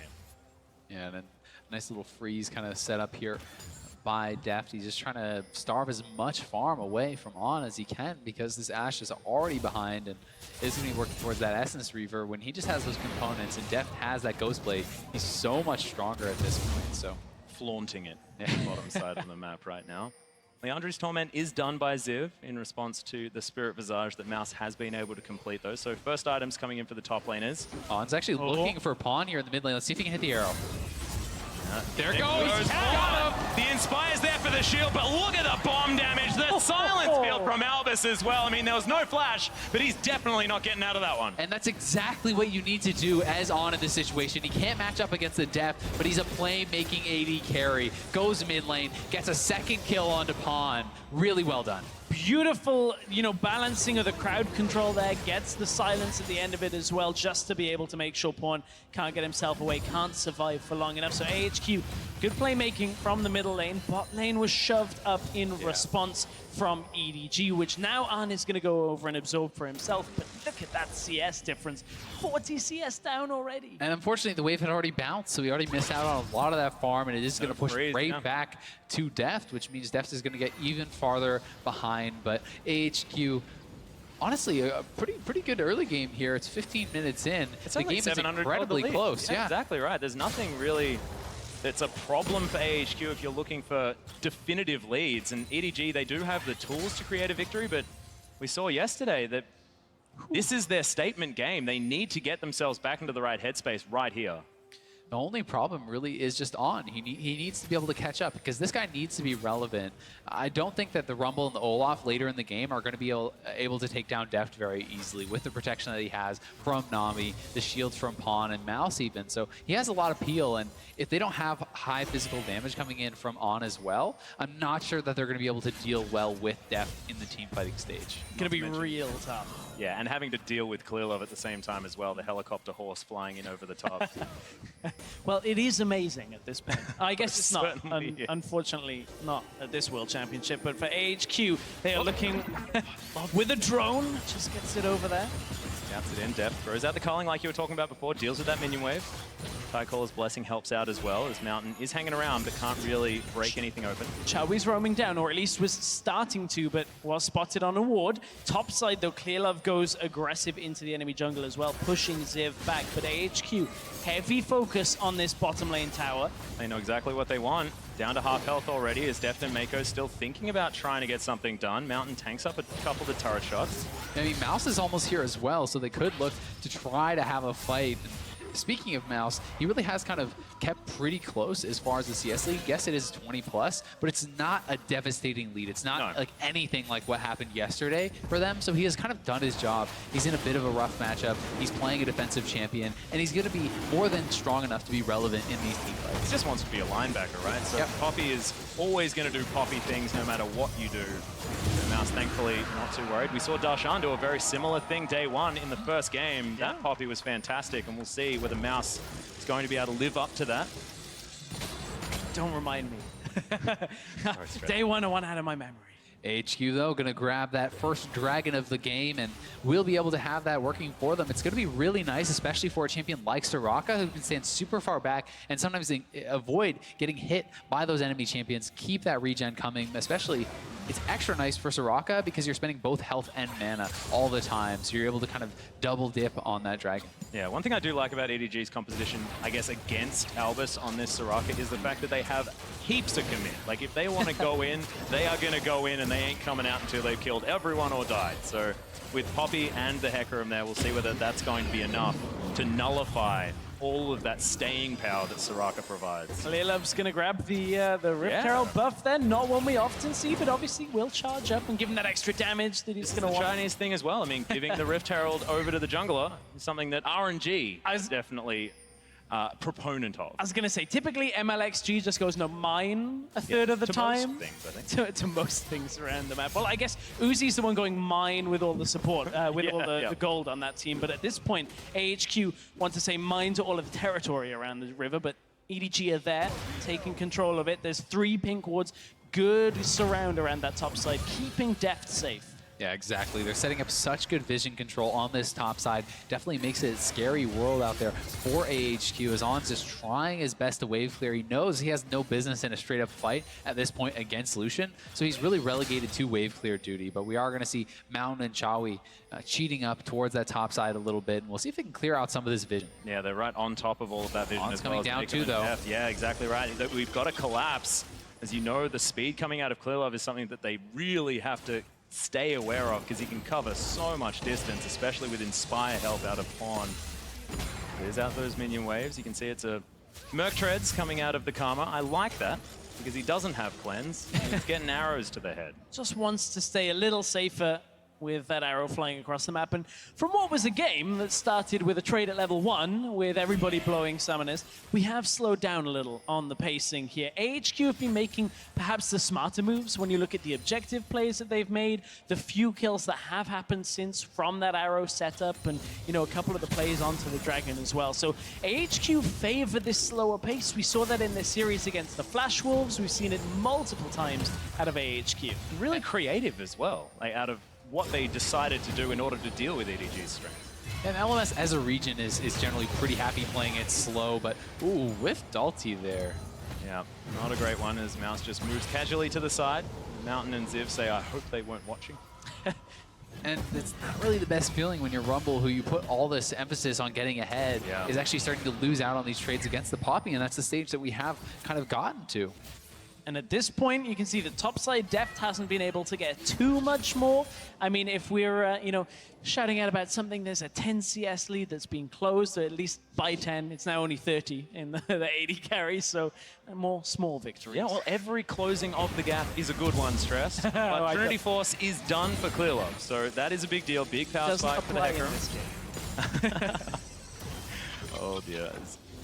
Barmy Cinder done for Mouse as well, building towards his Sunfire Cape. Cheeky little cloth armor there as well, augmenting what he already had.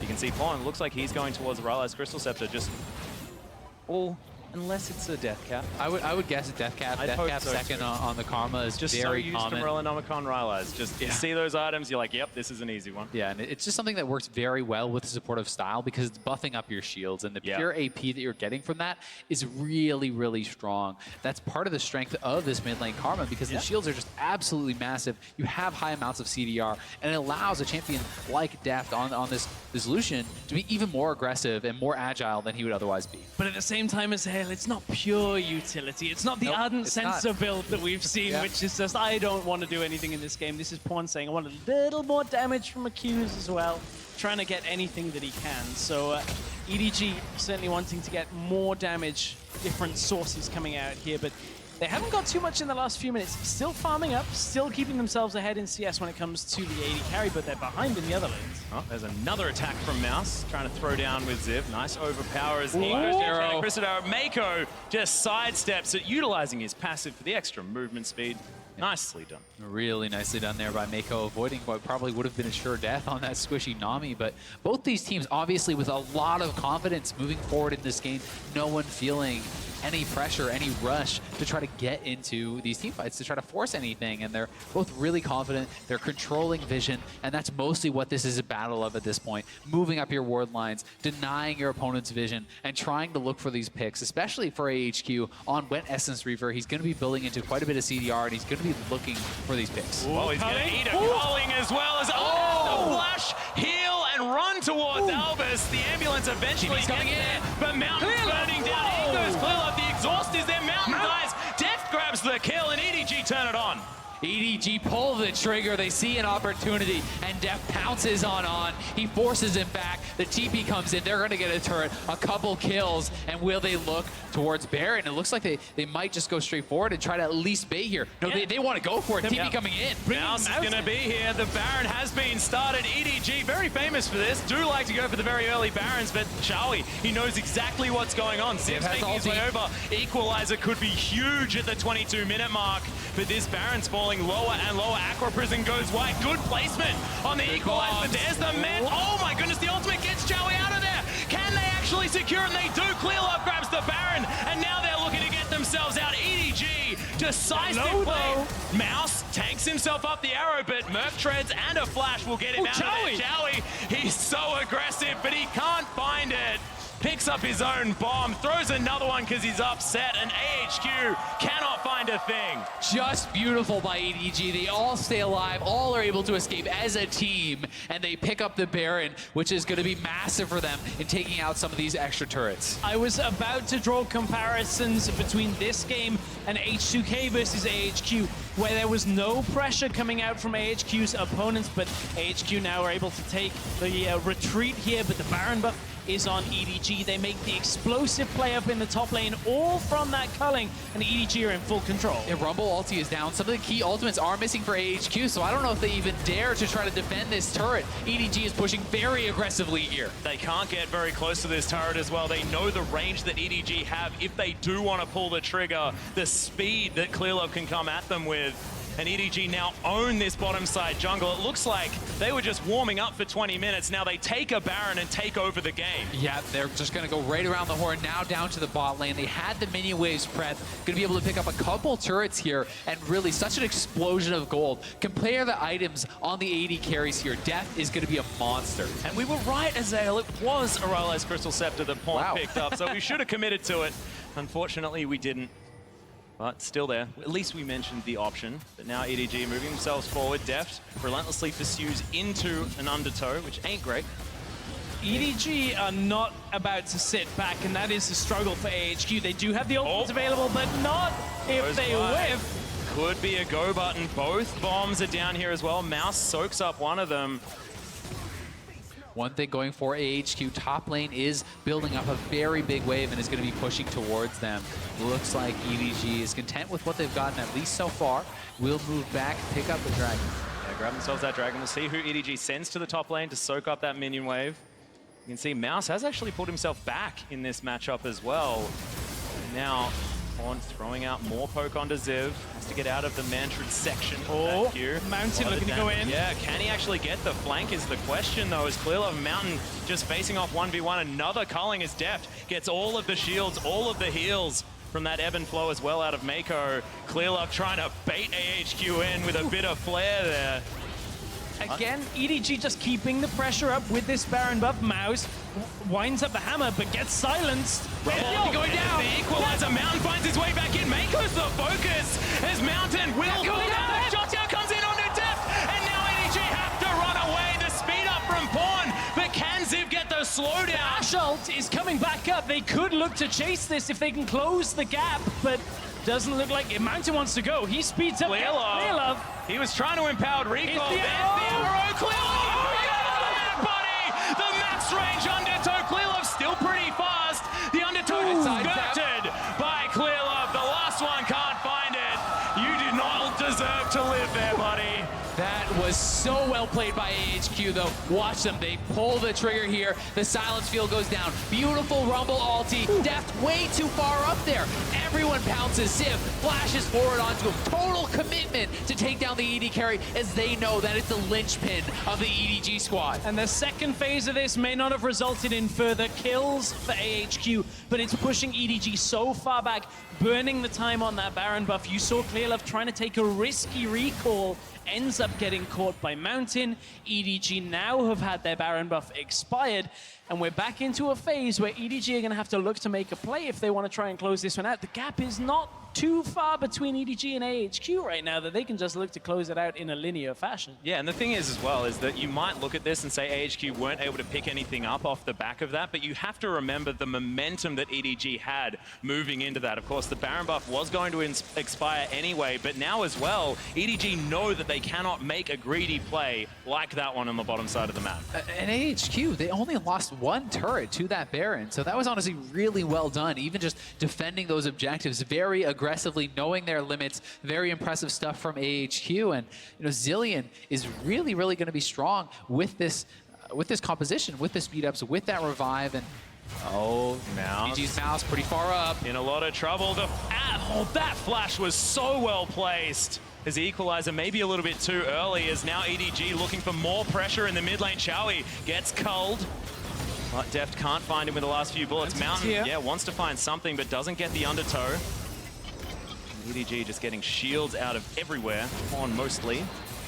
As Arn getting some damage back, but AHQ stifle the aggression. It's very difficult, though, for EDG to break the 4-man pack from AHQ. And if Ziv is there, it's even more difficult to break the 5-man, because that equalizer will cut EDG off. Without the right engage from Clearlove, either from the side or Mouse getting the right disengage with the hammer, going to be a tough one. Yeah, EDG is just really struggling to siege here because Lucian's low range, and even with that protection, yes, you land some poke, great from the Karma, but then we have a Soraka to heal that right back up with the Ocean Dragon, and they have such good wave clear from Mountain, from Ziv, from On, like really all across the board. These are fantastic wave clear champions for their position, so they're doing such a good job stalling it out, and it just feels like EDG is getting a little bit impatient. Deft getting too aggressive in the bot lane there, moving forward, and that's something that AHQ is always going to try to capitalize on. And while right now Arn is significantly far behind Deft, you cannot overlook that difference.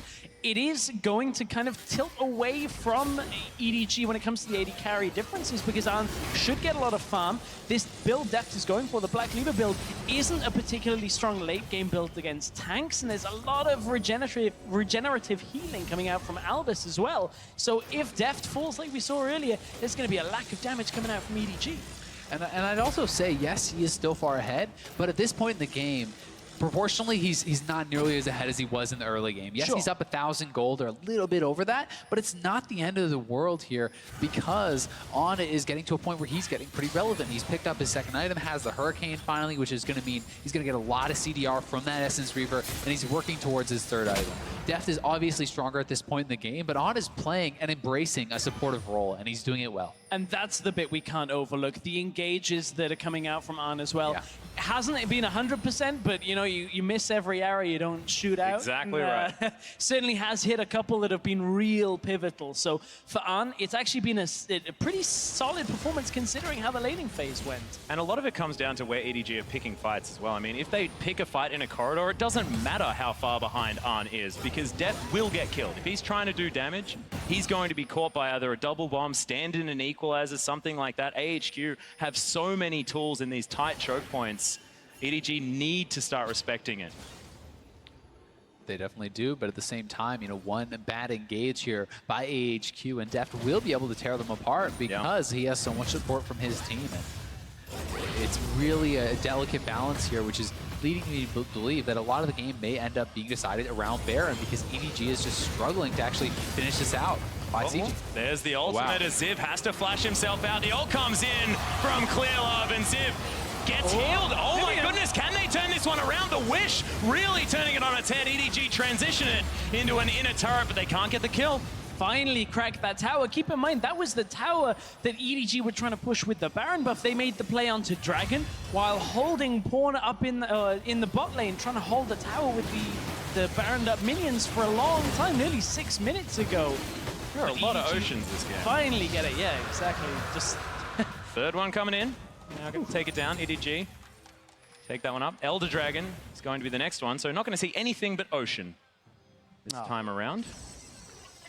Well, EDG, if they do get the Elder, are going to regen after fight so incredibly quickly with 2 plus the Elder. But speaking of regeneration, or at least like kind of getting yourself back into the swing of things, Choey hasn't looked out of place here from AHQ. No. Considering this is his first professional game in 6 months against China's #1. Credit to him on this performance. Not only has he not looked out of place, he's actually playing incredibly well for the team. I think he's been their best performer so far in this game against EDG, and it just really speaks to how hard he's practicing and his work ethic that we've heard so much about. This guy is a real grinder. He works extremely hard, and that hard work is really showing here. Yeah, and it's also really obvious when you see a Zilean that isn't necessarily working out. The ultimate is something that is so important to get on exactly the right targets. The double bombs in team fights. The fact that it was able to take down Deft by holding onto that cooldown, making sure that it was guaranteed. Really looking fantastic for Choey. Yeah, he's been on point with his ultimates, and it's also, with this build that Deft is going, especially now because he's picked up a Hex Drinker, even more kind of defensive, it can be very tough to take down someone like Olaf, but Div's in trouble. And one more time, Clearlove and Mouse, the Death Squad, are going to be able to take it, and the Equalizer doesn't do anything. Mako is going to be the trade in the mid lane. Now on, yeah, you hit the arrow and then it's fine. But look at what they've sacrificed bottom side. The distance here that they've got to run, AHQ will have to come back to the bot lane, which means they can't actually capitalize. It's a trade 1-for-1 on the kills. AHQ don't get any objectives from it, and EDG will be okay with that for now. Yeah, Clearlove manning the jungle here on the bottom side as well. As you could see, Mouse is standing on top of a ward, but he's going to be fine. And here is On setting up for that arrow. Nails it. Would have loved to get Deft there. Was very close to it. But will take the secondary prize of Mako. So close, and honestly, I'm glad to see Anne just firing out those arrows when it is necessary. We see so many Ashe players just sit back and hold the ult and just go, oh, well, we could use it, but do we really want to trade for one kill? Smart play out of AHQ, knowing they had to get something from that situation. Yeah, consistently going for that, you're going to be rewarded. You will get those eventually, and now it's EDG sieging up here in the mid lane once again, but good wave clear from Chawi. Yeah, and Mountain actually, whoa! Okay, that's he's got his Nikes on. That is a Viking on steroids, ladies and gentlemen. And that is very, very scary. His legs move inhumanly fast, as now there's a fight towards the bottom side of the map, potentially, between both Mouse and Ziv. They're looking to set that up once again, and Ziv really needs help getting some more vision to protect himself from Clear Love and this constant gank that they're moving for. Oh, Mountain actually takes a fair bit of damage. Remember, there's a Soraka to help heal him back up again. AHQ just disengage. They lose themselves a blue buff, but that isn't really too much of a problem here for this team. No.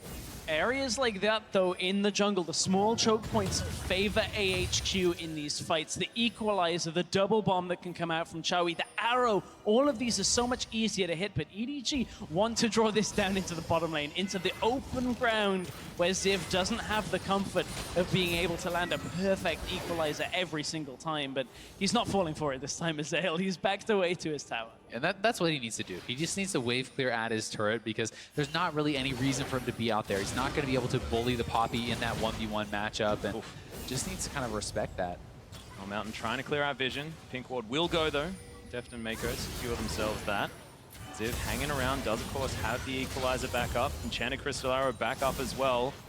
AHQ have options. As you can see, Infinity Edge has just been completed by Arn on top of the Void Staff here for Ziv. So AHQ, if there's ever a power spike in items, it would be right now. Yeah, these are really key items now coming in, and that Void Staff especially, you know, dealing with some of these frontliners, Mouse and Clear Love, that Ziv has been fighting up against. He's going to be very strong, and even looking to Chawi, he's completed a lot of his major items. So this game is getting to the point where it's going to be very explosive when we do have a fight, and one fight can decide the game this late into it. And again, though, EDG are having to play a little safer. They haven't been able to secure deep vision control yet on AHQ's jungle. You can see solid line of pink wards. 3 scattered through the entrances to AHQ's top side. Jungle denies EDG's ability to play around Baron significantly right now. There's no way of getting the wards down, so no way of getting the bait. And unless EDG can somehow make a play to push in, it's not really worth it for them to try and fight over it now. They need to try and catch somebody out somehow, but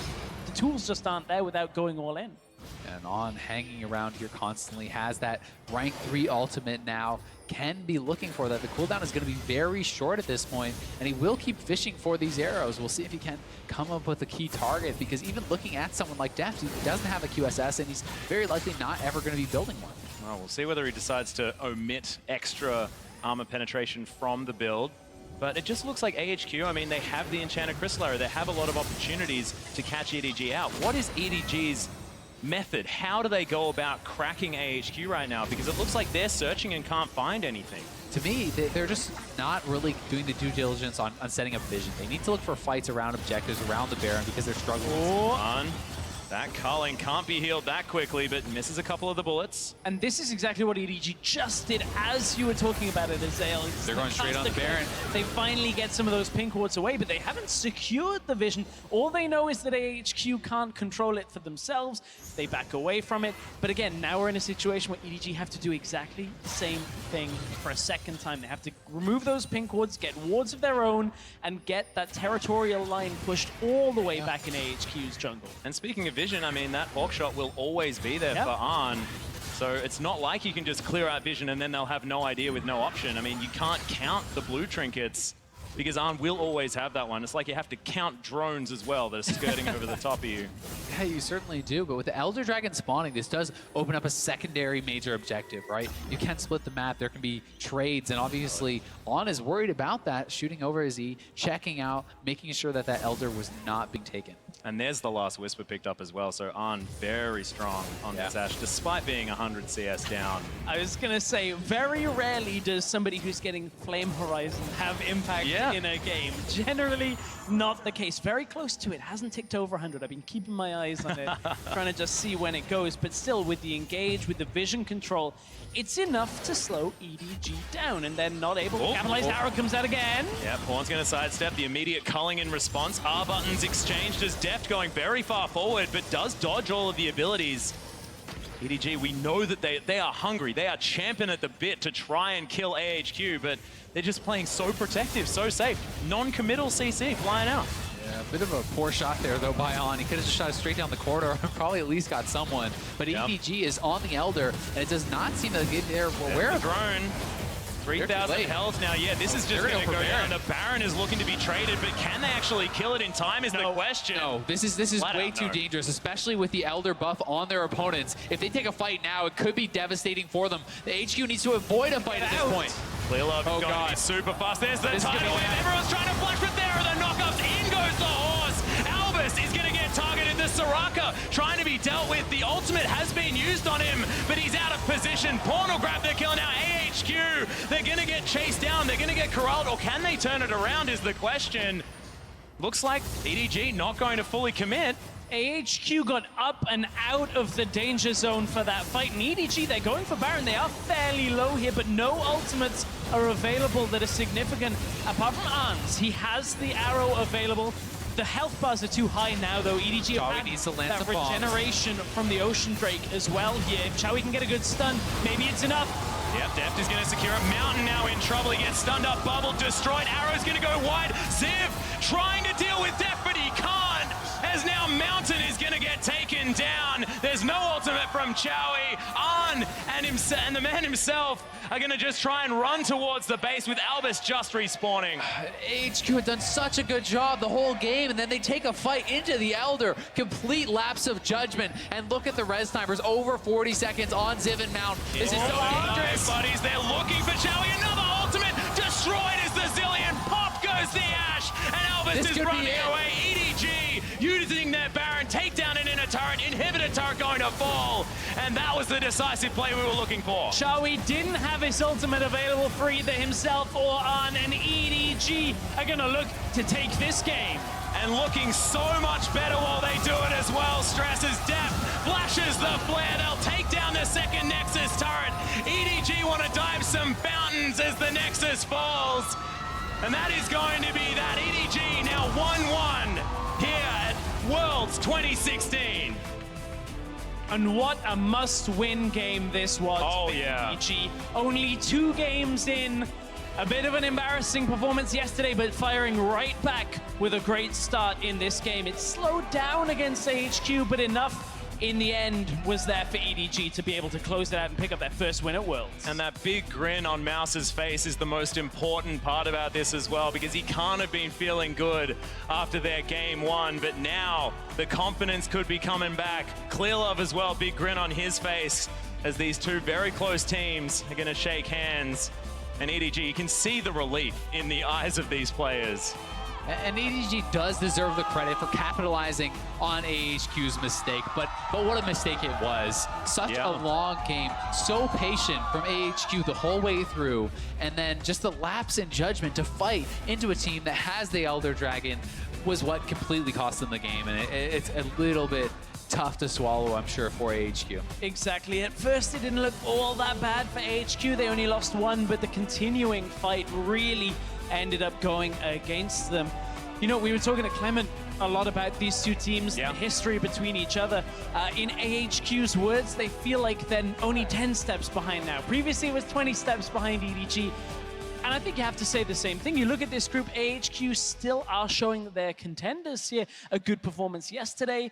Didn't look out of it today. This group is still anybody's, really. Yeah, and going into this tournament as well, we have to sort of put the INTZ game on the wayside just for a moment, Don't want to forget it because it was a fantastic game. But EDG were coming into this tournament looking incredibly strong. 16-0. Yeah. These guys were big contenders to take this whole tournament down. AHQ looked fantastic in their first game against H2K when they took them down. And in that game as well, their ability to pivot and use creativity to get back into a game. It was beautiful to watch. And I've got to say, AHQ, honestly, this game was extremely close. It could have been theirs very easily, I think, with a couple different decisions. And even with that horrible level 1, the bot lane disadvantage, they played really intelligently around it. They had some great adaptations. The move to 5-man topside, where they're actually able to take first turret, when that behind, and then defend bottom turret as well, was really, really, really impressive. I thought that was so nice. And EDG, they look vulnerable, to be honest. I mean, they lost yesterday, and they could have easily lost today. They most certainly did. But with EDG's first win on the board, we're going to check in with Shox, who's joined by Clearlove. Thank you very much, guys. Indeed, joined by Clearlove after that victory for EDG. And a lot of fans, as always. And the first thing I have to ask Clearlove is I saw that you were a lot happier after that win than yesterday. Can you tell me how important it was to get that first win on the board here at Worlds? 经过你们昨天比赛之后呢，今天这场首胜嘛，算是，你觉得这场比赛的胜利对你们意义有多大呢？昨天就经历了个手败嘛，然后就是队员们还有教练们都意识到自己的一些想法上面的问题，然后今天我们经过讨论之后，今天就是在阵容上面选取做得很好，所以说我觉得就是比赛还是在自己的节奏之内吧，然后赢下比赛肯定是很开心的。So today is our first win. After the loss yesterday, we went back and we rethought about our whole process of thinking strategy.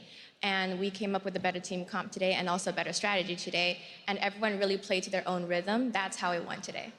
And it looked a lot better. We also saw you going for that Hecarim, and the LPL seems to be the only region that really prioritizes that Hecarim pick. Can you explain to us why that is? 我们现在世界上看到的，只有 LPL 的赛区是真的是想要看到人马就一定会选人马的。你能解释一下为什么吗？因为人马这个英雄的话，他的gank成功率特别高，然后他的开团手段也是有的，就在某些阵容里面是可以用的。So for us, our thought process is that Hecarim is very good at ganking, and his success rate in ganking is super strong. It does only work for certain team comps, and for us, it did work, so we chose him. It definitely worked today, and it's a very important win. You guys are one of the favorites to win the entire tournament. You had a fantastic year in the LPL, and you were always talking about how you definitely don't want to get knocked out in quarterfinals. Again, can you tell me about your expectations for you personally and as a team this World Championship for EDG? 今年是你 LPL 赛季打得最好的一次成绩嘛？然后你也经常在采访中会提到说想要打破8强这么一个诅咒嘛？所以呢，你接下来你觉得怎么能够打破这个诅咒，然后怎么做些什么样的准备呢？因为现在就是我们队伍都意识到了自己的问题，我觉得就是现在只要我们的想法改变了，我们还是是一个很强的队伍。所以说目标的话，肯定是我自己的目标就是先度过8强，然后打好每一场比赛，就是我想做的事情。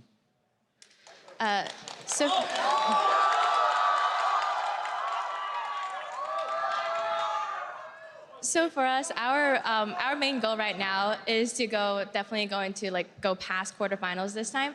I do think that we are a very strong team. We realize we had some problems, so we're trying to fix those problems and do as best as we can. Okay, we will see what happens. You have the support of a lot of EDG fans, as always. Thank you very much, Clearlove, and thank you very much, Lexi, for assisting in the translation. Off to you guys at the analyst desk. Thank you very much, Shox. EDG and LPL fans will be very relieved to have that win in the book, although it did not come easily for them. Let's work our way through this game because there's plenty to discuss, starting with champion select here. So as we bring that up, I want to get you guys' thoughts on the 2 team comps drafted by both these teams. Well, if you look at the bottom lane, Ash's first pick really early by HQ quite a lot of the times. They think this is Ann's safest champion in lane. He does have a lot of mistakes on other champions. With Ash, you get the vision control. And this is the first time that Albus has picked Soraka. So you definitely can see the mentality. We don't want EDG's bot lane to win.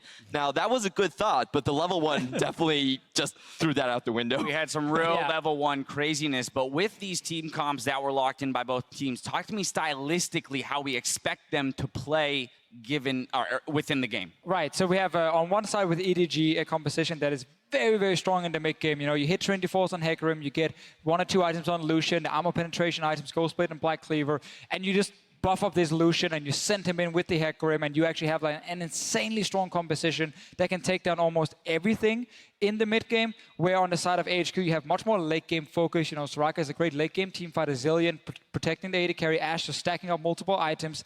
But it's a composition from AHQ that is very hard to play because it's very hard to get to that late game, and especially obviously when you mess up level 1, you lose your flash, and you didn't get ganked later by Clearlove, who was all over the map in the early game. Yeah, and let's not forget the most important part of the conversation is that Mouse is playing a tank. Back in very comfortable territory where he's, you know, just able to farm up. And late game, he was an absolute monster. I mean, there was no one that could really take him down. So even if AHQ got there, it was still hard to execute against the Hecarim, against the Poppy, that just dive your backline over and over again. Yeah, it's kind of a game where you should get these really long team fights where it's hard to kill the front line on both sides, especially for AHQ with the multiple tanks you talked about. But I really like to see these kind of comps where so many surprises appear. You know, Ashe first rotation is crazy for most people. Soraka is being played against Zilean for Chowy because it really shows that the meta is not locked yet. It's been a lot of patches. You know, we're very early into this tournament, and it seems like some teams are locked on 1 or 2 picks for each role. I like to see there's multiple ones, especially also down in support where we have like 10 viable picks. Now we talk about this early game strength for EDG, and of course we saw a couple successful early games from Clearlove, definitely pushing them ahead a bit, but it was 22 minutes into the game when they really found themselves a footing here with a kill in the top lane plus a Baron spawn. Walk me through this one a little bit. Yeah, and EDG had been pressuring so incredibly well, but you felt that the timer was starting to run out, so Deft opens up, you know, forces them out, and after they've forced one member out, it's just a big go button. Teleports come in, Hecarim's diving the backline, and Mountain gets burned down. Albus is so concerned with running away, doesn't even press his R button there, so this was impressive out of EDG. Not because just they execute and how far they go, but the willingness to take Baron afterwards. This is such a ballsy call to all-in commit at this stage of the game, but they kind of had to do it to open up that mid-game for themselves. Yeah, we'll see the contest here from AHQ come in. Ziv going to throw down the equalizer. I almost would have liked to have seen him be a little bit more gutsy here and walk himself into the Baron pit. Yeah, I definitely, but we got to give credit to Mako here and his ulti. You know, Tidal Wave's over actually stops 2 members, the Rumble being one of them, for entering the Baron pit. And also, you know, Mouse here, good ulti, knocking Chowy away, so that's kind of the safety net. You know, when you do charge into the pit, you get the ulti from Zilean. That was gone. So EDG under pressure here really executed well. 2 ultis used as defensive tools so you can finish the Baron. And this is what I do want to give Mouse credit for. He's a very poor laner, and he does fall down time and time credit again. for that one? No, but in teamfight situations, he does his role. There's a reason that EDG was able to go 16-0. I'm not saying he's a great player, but don't expect him to get solo killed 5 times every single game because he can play teamfights to quite a high level, and they like that about the top laner. That's why they swapped him out for Koro, who's a better laner, but his team fights got very, very sloppy, and that's why they lost against RNG. Let's not forget here, though, that with those early kills that went to Clearlove and that kind of advantage that they were creating for themselves in the bot lane, AHQ reacted phenomenally in their play around the map to pull off that lane swap and really run EDG around the map. Yeah, exactly. This is what AHQ has been improving on this entire year. Last year, they were just a team that went in and bullfighted all the time. This year, they're actually really smart on the macro play, and you can tell what the difference that Chowy makes in the mid lane. They're able to prolong games, get to the late game better, able to wave clear better, and I think this is a team that, for me, has a lot of mental fortitude. That's something I really like about them. They're never afraid to make fights, they're never afraid to take picks, and they're always looking at how they can get back into the game. They're real fighters. Yeah, and I want to see more Chowy in the mid lane because I actually think they looked better early to mid with him because he was a much better laner than Westor. He didn't fall behind. Yes, okay, he died to 1 gank, but he had a CS advantage already. Mid-game wise, his Zilean was good.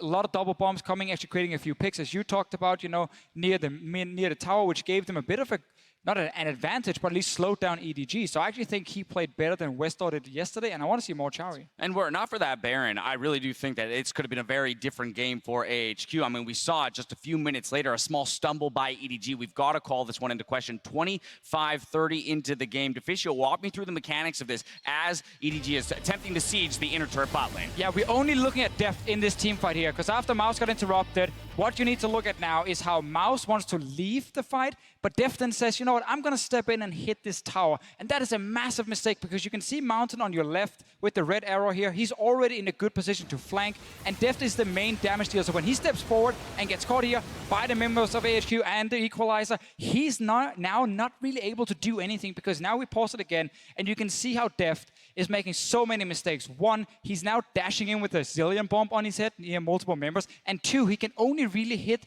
Mountain in this situation, and Mountain will get a Zilean ulti to help him. So now the main damage dealer of EDG stepped too far forward, got caught out, and had to use 2 defensive dashes, and he could only hit the Olaf with the Zilean ulti. So your damage dealer is gone. That means you're going to lose the team fight, and it is very rare we see this from Deft. Yeah, it certainly is. I mean, Deft's positioning is normally what we credit him the most for as games go on.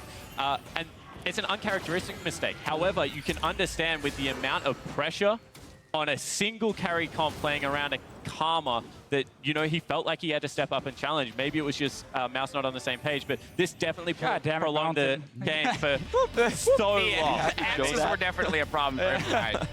But one thing I do want to credit EDG for is, you know, that game was prolonged and they made another gutsy call. The Elder Drake is not something that we see played around at all, really, in professional League of Legends at this moment with Baron alive, and they were able to swap their vision incredibly quickly and take 2 team fights off the back end of it that ultimately won them the game. Yeah, and I think the important thing is that they goaded AHQ to just go inside and get toasted in that red area over there. I'm overall, even though we went 2 games down, I'm pretty proud for the LMS. We showed a lot of macro game. We're the smallest of the 5 regions. I agree. I think at the end of the day, there were a lot of great things displayed from the AHQ squad, and we kind of identified a few key moments where the game could have completely flipped on its head. Yeah, and the reason we showed that replay was kind of to highlight where EDG is still making mistakes, because not only had they had a bit of a slow mid game until they got that Baron picked up, then they make a mistake right after, slows it down again for them. So they have to go really late into the game. You know, we get to 40 minutes before they get that Elder Drake and actually win the last team fight. And EDG in LPL, they've been this powerhouse who would like be super aggressive and really snowball games out of control very quickly. AHQ managed to actually stop that from happening. They played well, but also EDG made some mistakes. And I do want to go back to the fact that even though we've seen 2 games, I don't think we've really seen how EDG was playing in the LPL, because this time around they're playing very supportive mid laners, which they had gone away from, and Hecarim was a notoriously bad pick for this team. I mean, Clearlove only had a 37% win rate. They nearly lost their set against WE playing that pick in particular before he went back to Rek'Sai and Gragas. So I think this team, they're doing some soul searching. They still are not playing anywhere near their potential, and that's worrying going to the next games because they're not looking their formidable self. And this is one of those times where I do feel it has warranted us for us to be critical of a player like Deft in that replay that we showed, because he's going to receive player of the game, and that's for the 5-2-3 performance of 39% damage share. We talked about how a lot of this was going to ride on his shoulders and Clearlove's in terms of damage for the team. He shows up and brings home the victory. I'm actually surprised that's not higher. I mean, yesterday when he's running around with an Aurelia, he gets 36, and he only gets 39 today with a Poppy and a Karma. But he does do very well in the team fights. He's a very good positional AD carry, and his laning phase is beautiful. He does get a lot of help from his top laner, though, who decides to never deal any damage. So that means his will always go even higher, you know. I'm trying to say. Yeah, no, Uzi right now, he's a little bit jealous. He wants Lubo to do less, so he can actually get back up there as well. Oh, I love it, I love it, I love it. Well, with every team having made their debut here at Worlds 2016, let's take a look at how they all stack up. In Group A, CLG and Rox remain at the top. IMA and SKT both own a share of first place in Group B. Group C is tied all the way down the list, each team with a 1-1 record. RNG is out ahead of everyone in Group D. Now, tomorrow's schedule, there's still a lot of league to play out, though, and we'll pick up tomorrow with Group A when they get back on stage, starting with Counterlogic Gaming versus Albus Nox Luna. Then we'll see Korea's best versus Europe's #1 squad, followed by Flash Wolves versus Cloud9. We'll be back on your browsers tomorrow evening at 4 p.m. Pacific, so do not be late. Now, though, it's time to dim the lights here at the Bill Graham Civic Auditorium. Stick around because Worlds Tonight is coming your way in just a few minutes to recap all of the day's action. For myself, the analyst desk, and everyone here covering the 2016 World Championship, thank you for joining us, and we'll see you tomorrow. What the crowd is hyped up for. They want to see a big win for C9, but it's the defending world champions. It's SK Telecom. I cannot wait for these 2 teams to do battle. Good flash from Senki, gets his way out from under it. Bang though, looking to follow through, and Impact just can't do enough. Overheated and silent. Bang with a double from the Ezreal. Meteor stacks it back in, but Faker lunges forward for the kill. W's going to be thrown down. Oh, they do kill him. And with 4 dead, SK Telecom will take down Cloud9. Elder Dragon low, might get the Steelers on. Maple dives in, he wants to fight it. He got it. Dragon steals it away as a blindless.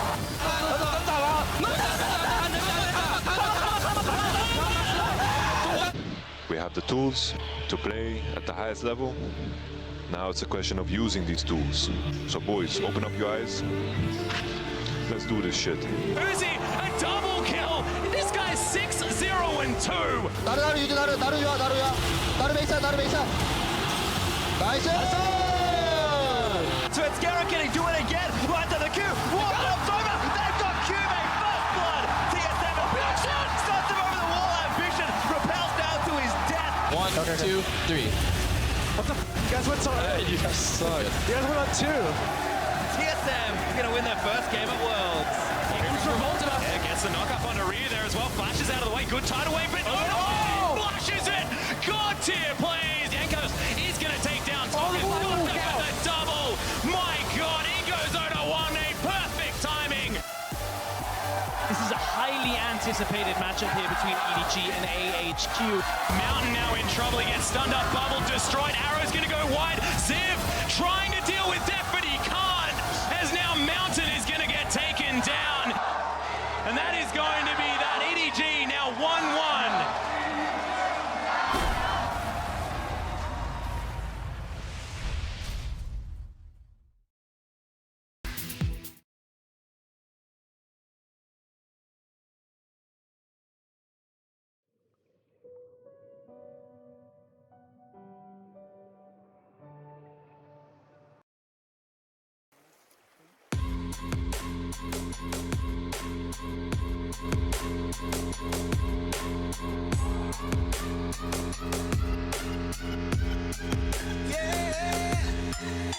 Like the attention, girl, I know you. But you're everything I want in life. We're fighting danger like Kung Fu. The love I feel is deep inside. The others don't matter. It's honestly us against the world. We're the perfect team. You're my dream, and I just want it. Can't get to myself. Can't get to myself. Can't get to myself. To myself. Can't get to myself. Can't get to myself. Can't get to myself. To myself. Can't get to myself. Can't get to myself. To myself. Can't get to myself. Can't get to myself. Can't get to myself. Oh baby, if you ever need a helper, you should know that I'll be there day and night. Nobody else can love you better. I'm here just to treat you right. You're the reason I'm alive. You're the only pain I can endure. And when you're not here, you're my dream, but I just want it. Yeah, I just wanna. You're my dream, but I just want it. Can't get to myself. Can't get to myself. Can't get to myself. To myself. Can't get to myself. Can't get to myself. Can't get to myself. To myself. Can't get to myself. Can't get to myself. To myself. Can't get to myself. Can't get to myself. Can't get to myself. But I just want it. Deep inside, I knew from the start, you my bunny, I'm your Clark. From now to eternity, I give you all my heart. We are meant to be, it's clear to see. My love is bigger than I thought. I got everything I want when I hold you with my arms. The others don't matter, my love and my pleasure, the key to my treasure. Whatever's the weather, day up and out with you till I die. How many times for you I'ma try? Want you to notice the one and I know this. Perfect soulmate, I wanna show it my best friend. She saved my life, my happy end in hard times.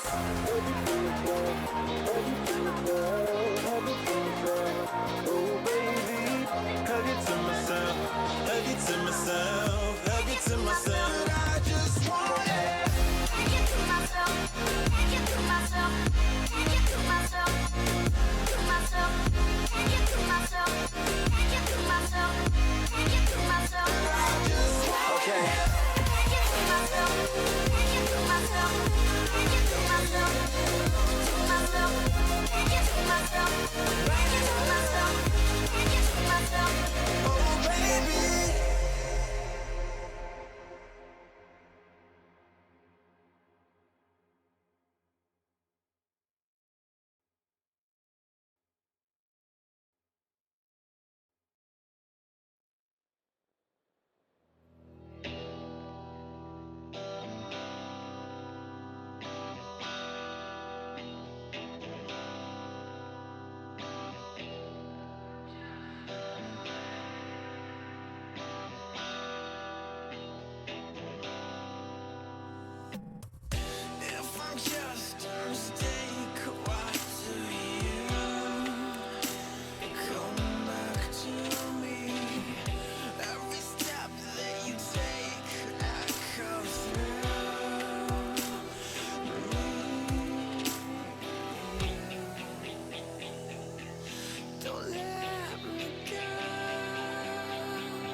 Dragon low. Might get the steal as well. Maple dives in. He wants to avoid it. He got it! Dragon steals it away as a voidless. And it's Crown now. Oh, good stuff. A Bjergsen flash kick. Multi all in, and Sven gets the next one. And Kobe can't do anything. Another arcane ship. Pop goes the support. That's one kill for Uzi. Good evening, ladies and gentlemen. I'm Trevor Quickshot Henry, joined tonight by Jake Spawn Tiberi and Isaac Azael Cummings Bentley here in the Bill Graham Civic Auditorium. Names for another edition of Worlds Tonight. Gentlemen, it's been a long day, but was it fun?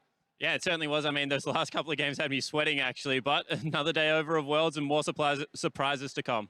Got an NA win, so it's always good. Definitely, and there you can see the results. We got our first look at Group B and the last 4 teams to make their debut here in San Francisco. TSM there took down Samsung Galaxy, but before we get to that, it started with a much anticipated clash between reigning world champions SK Telecom and North America's Cloud9, and it was messy. Yeah, it certainly was, and I mean, SKT here came out with a vengeance starting Bengi. Faker was absolutely destroying Jensen in that mid lane. And I think that we're starting to see SKT really ramp up after what was a pretty quiet split for them. Pretty disrespectful draft, losing lanes across the board, and mistakes as well, don't you think, Azael? Yeah, this game was over very early. Faker just completely took over Jensen, drafted a losing lane, played poorly in it, and then got completely decimated. Well, Cloud9 absolutely punished SK Telecom, looking very, very strong. Of course, it's the first game, defending world champions. This is a bit painful to watch. I'm glad the B-roll is finally over. SKT pick up the win. Moving on, we take a look at Flash Wolves versus IMEI. This is the 3rd seed from China. They stayed strong, and they came back from a very rough early game, much like their Game 5 victory to make it to Worlds. Yeah, exactly right. And much like that game, it was a lot of their jungler avoidless setting up the rest of the team to be able to take over the team fighting portion of that game. Flash Wolves, they did have the advantage, but they weren't able to close it out. And when the game gets a little bit scrappy, a little bit messy, you are definitely in IMEI territory. Yeah, definitely was indeed. We also saw Group Z take to the Rift once again. TSM made a statement with an extremely dominant win, and this was the team that really fans were expecting yesterday. Yeah, and this is really what they needed to get their confidence back. Bjergsen and Svenskeren especially went on a rampage this game, working so well together. Bjergsen getting an early solo kill on Crown, and Svenskeren in particular, even their loss yesterday, looked amazing on Lee Sin, and today he stepped it up to another level. Yeah, it's so fun when a great jungler locks in Lee Sin, and his mid laner is willing to give him that support, and that's exactly what happened in this game. Even Haunted joined the party as the game progressed, and if TSM continues to play at this level, there is a reason that North American fans have hope. Yeah, well, day 1 was not the level they were expecting. Day 2 is what they want more of. But talking about levels, we closed out the day with Edward Gaming going up against AHQ Esports Club. It was the #1 LPL squad. They tried to redeem themselves from yesterday's upset. And I don't know, I think they won the game in the end, but it wasn't as convincing as I was expecting. They won the game, but they look vulnerable. They lost yesterday, and they looked very beatable today. It was more about AHQ's mistakes in the late game to me than it was EDG's fantastic play, as AHQ took a horrible fight after Elder Dragon had been taken by EDG and cost themselves the game. But the Elder Dragon call was good, so you are seeing some of that leadership and experience coming out of Clearlove, but definitely agree, this is a team that after an undefeated split definitely looks wounded. Beyond a shadow of a doubt. EDG, though, go 1-1, bouncing back. We didn't cover all of the games, but as you look at the standings, you'll notice that, of course, INTZ Esports dropped the game. So take a look at that. 1-1s across the board in Group C. Any other surprises for you, Azael? I think besides that, IMEI taking a win here was a surprise for me, especially in the way that they did. It was a pretty messy game. Yeah, I think that the only thing I would point out is that RNG is still undefeated down in Group D. Coming up against Samsung tomorrow, that's going to be an interesting matchup. Yeah, definitely. Talking about tomorrow, Group A will have their time on the Rift when CLG goes up against Albus, Nox, Luna. Then it is Rox Tigers taking on G2 Esports. Some pretty big games on the day. Anything else that you're looking forward to, Azael? I'm definitely looking forward to CLG, and this should be pretty routine for them. They had a big win against G2. I'd love to see them clean up against ANX and move to 2-0 in the groups. Well, here in San Francisco, the cheers for North America have been loud. I'm sure we hear them screaming some more. We'll be back tomorrow with more for another day of games tomorrow, 4 p.m. Pacific time. That's 1 a.m. for those of you observing in Central European summertime. We're going to take a closer look at the day 2 in just a moment. So if you're watching us in client, hit us up on youtube.com/LOL Esports for the full version of Worlds Tonight.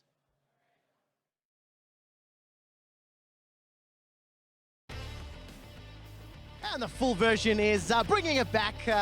We touched on a lot of the results, a lot of the games. Yeah. I want to go straight to one that stood out to me. SK Telecom versus Cloud9. Everybody was expecting SKT to be bad, and they weren't. Why were they not bad, Azael? I don't know, man. I mean, it's hard to even read too much into this game as far as their performance. They look incredibly dominant, but I thought C9 was disrespectful. These guys are the defending world champions. You draft yourself a losing lane for Jensen, who talked about wanting to smash Faker. Not only did he not smash Faker, he got absolutely obliterated. He made mistakes, and Faker made him pay big time. Yeah, they tried to play coy in the pick ban phase, actually, because I think they wanted Bengi to only be able to go towards the Elise early as a first pick and secure themselves Syndra. But what happens? Faker just takes away the Syndra. They've already banned out the counter pick in that Vladimir, and then Faker just takes over the game. And the kicker? Cloud9 then don't even take the Elise away. I mean, that was just so weird to me. Yeah, especially the Nidalee ban didn't really make any sense to me either when Bengi, I think, has 0 games played on this champion. So there was a lot of questions to be answered for C9 after I've got a follow-up question because, you know, we got the questions about C9's draft, C9's play. Yeah. Syndra first pick was pivotal multiple times throughout the day, and it's something that you know, backstage, a lot of casters were getting quite heated about because of how powerful that pick is in lane. Yeah, and it's about getting the shove and the priority in that mid lane whilst having legitimate kill threat. As soon as you disappear into Fog of War on this champion, the 1v1 kill threat is just insane. You get a good jungler on top of that, as we have been seeing. The pressure is just so immense, and there's so little margin for error following that champion into Fog of War. Yeah, the CC combo, and especially in addition with Elise, right? It's so hard. Even when you're under your turret, it's a very easy die if you hit one of those CCs, especially because Jensen wasn't playing with Cleanse. No, absolutely not. Ended up hurting him really badly. C9 lose their first game in the group stages. I want to turn to a new team who did not lose their first game in the group stages. IMEI, newcomers to the stage. They showed some resilience. They took down the LMS's first seed. Spawn, were you as surprised as I was that they actually won the game? I am absolutely shocked that this look game at that went goal the way it went. difference. I mean, I didn't know which way you were going to go because you were showing some faith backstage. I certainly was showing some faith backstage, but at the end of the day, when you have to stall a game out to nearly 50 minutes long, when you're behind until the 40-minute mark, and when you draft, once again, very strangely, I mean, I've never seen a Voidless play Zac. Echo has currently fallen a little bit out of the meta as well. This was just a wacky game that Flash Wolves couldn't close out. It was one of those games that reminded me a lot of H2K against AHQ, where it's like, all right, great, they're in the lead. Now what do we do? And it just feels like a couple of these teams are really struggling as to the next steps to how they close these games out, right? Flash Wolves gets ahead, and they didn't know exactly where they're supposed to go next. Yeah, and a lot of that domestically comes from Caster. He's a big X-Factor player for this team. That's why I rate him so highly in my top 20, but he's not having a good tournament so far. It's only 2 games, but when you give away advantages the way he was, and when you're getting out-jungled by a rookie to the stage in a Voidless, that's not a good sign for your team. No, definitely not the case. We saw the Alistar support coming out again. I think Alistar support's going to become more of a debate/discussion. Yeah. Road, it was his birthday. He managed to pick up a win today.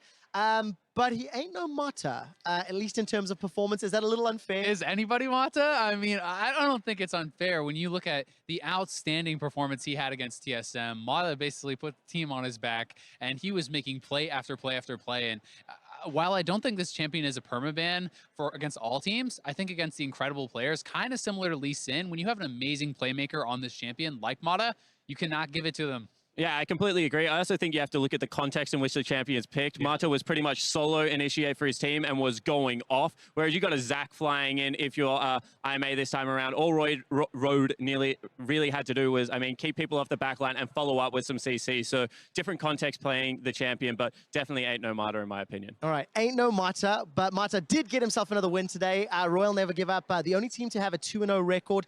They made easy work of Europe Splice. Probably the most dominant win that I think we've seen in the first 2 days of competition. Is that a fair statement? Yeah, 100%. That's a fair statement. I think it's the first time we've really seen an individual like go absolutely insane in the way that Uzi did. I mean, we saw Faker's game, but he was really teaming up with the rest of his team. Uzi in this game was shifting forward, had doubled the gold by the end of the game of his opponent in Kobe. And that was the first time you've really seen like one of those huge individual like mismatches on the world stage. And honestly, it's what we feared for Splice, but what we expected out of RNG against people that can't stand up. They're like the bullies of this group. It's honestly incredible to have that dominant of a 2v2 performance because they were smashing even in the 2v2 without jungle interference. And this is something in this day and age, people have gotten so good at not losing even if they're not winning, you know, they just play safely, they give up a bit of CS, right? It's one of those things where you can generally keep it close, but to have someone double your gold is just disgusting. It was one of the most dominant performances I've ever seen. Yeah, but one person you do have to kind of feel a little bit bad for right now is Wonder up in the top lane. You can see he's trying his absolute heart out. Once again, going up against Looper. This guy's all class one more time. Wonder's going with him the entirety of the laning phase. If Splice turn this tournament around, start playing that upset role like we hope they will, it's going to be around their top laner. He is a very good young player. Though. It's so hard. He was struggling on Kled, though. I don't know if they can. I mean, look, the Kled one was a loss for me because he was the primary initiator and didn't seem to be comfortable in the role. Guys who were comfortable today, and the current pride and joy of Europe is H2K. Yeah. Honestly, they outclassed INTZ. They had a phenomenal laning phase. They had CS at every stages of the game, and really, they just didn't seem challenged at all by the Brazilians. For me, this was really a disappointing game from INTZ. After yesterday, how proactive they were, how aggressive they were. And my disappointment honestly started in the draft when you have someone like Yang who showed how he can be extremely lane dominant, works well in combination with Revolta. Why are you not drafting something that has good gank assist, that has the potential to split push and snowball? So I was kind of disappointed that they went for this pick. They were just pretty much happy to lose all lanes and farm until they lost. They just didn't try anything. Yeah, and the one strategy they did have is, you know, Caitlyn has this famous mid-game power trough. So what we're going to do is we're going to try and get 2 items on our Orianna, get there at a relatively untouched pace, and then win big team fights. However, the mis-execution on those team fights means that I no longer have faith in that composition. If this team doesn't win early, the tournament gets a heck of a lot more difficult because in the team fights, they just didn't do anything. No. Yeah, absolutely outclassed. So H2K get a win on the board. We did not see G2 Esports taking part today because they will be playing tomorrow on stage against the Rox Tigers, champions of LCK. Now, Rox, they didn't necessarily look super strong, but they were not tested, right? They were not focusing. You can expect them to be full try-hard tomorrow. Yeah, I think that if any team is going to smile back at a team like Albus Nox, it will be Rox. I mean, that you can see that they're enjoying that early game a little bit. I do not think that is going to be the case against G2. That's all business for the Rox Tigers. And with how G2 played against CLG and the poor decision-making, particularly out of their bottom lane, freezing waves when they shouldn't be, sticking around for turrets, that's actually what Rox just punish day in, day out in the LCK. Yeah, Rox are incredibly adept at punishing any sort of macro mistakes like that. They're one of the very best teams in the world at doing it. And you have to think it's even hard to find too many individual matchups that are going to go the way of G2. Talking about individual matchups, talking about things that are going to go the way of one team or the other. Flash Wolves or Cloud9, immediately following later in the day. Both of these teams looking to take control of second in their group. Azael, will Cloud9 decide to play League of Legends tomorrow? I think they will. And this is something where Cloud9 has the propensity to kind of get in their own heads and have some bad games. But I will say, to their credit, in the NALCS and even in the playoffs, they're very good at bouncing back from those games. They recognize their mistakes. They're not the kind of team to get too much in their own head and just get stuck on that. So I think we're going to see a bounce back performance, especially from Jensen. He has a lot to prove here at Worlds. That's what I was going to say. I think Jensen is a proud player, but I think in the best way possible. He's not going to have liked losing that 1v1 in the fashion he did, and he's going to look to make a statement game here. Hopefully he can step up and have a great performance. All right, 1 or 2 very quick questions just before we move on. I'm just going to ask about LMS. Today, they did not look great, shaky around the edges. Do you think they have what it takes to bounce back, Spawn? Yeah, I definitely think they do. I think Flash Wolves are a whole different kettle of fish. Their macro looks a little bit sloppy right now, so I think they have more to work on. AHQ, honestly, went into that game against EDG with a huge complex, playing a big brother team, and looked very good in my opinion. One team fight could have swayed that game. Their decision-making was quite good, so more hope for AHQ maybe than Flash Wolves, but I think both teams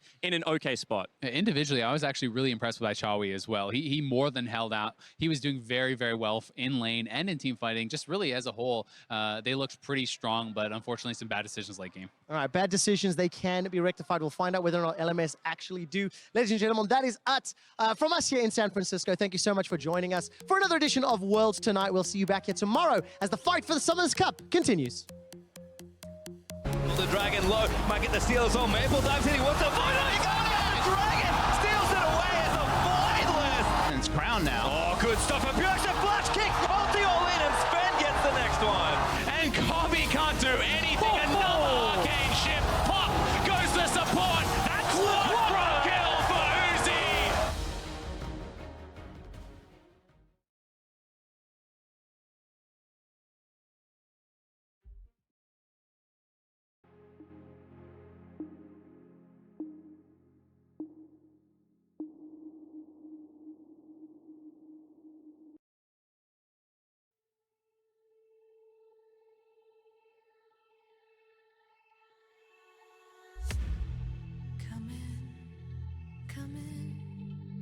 could seat you by the fire.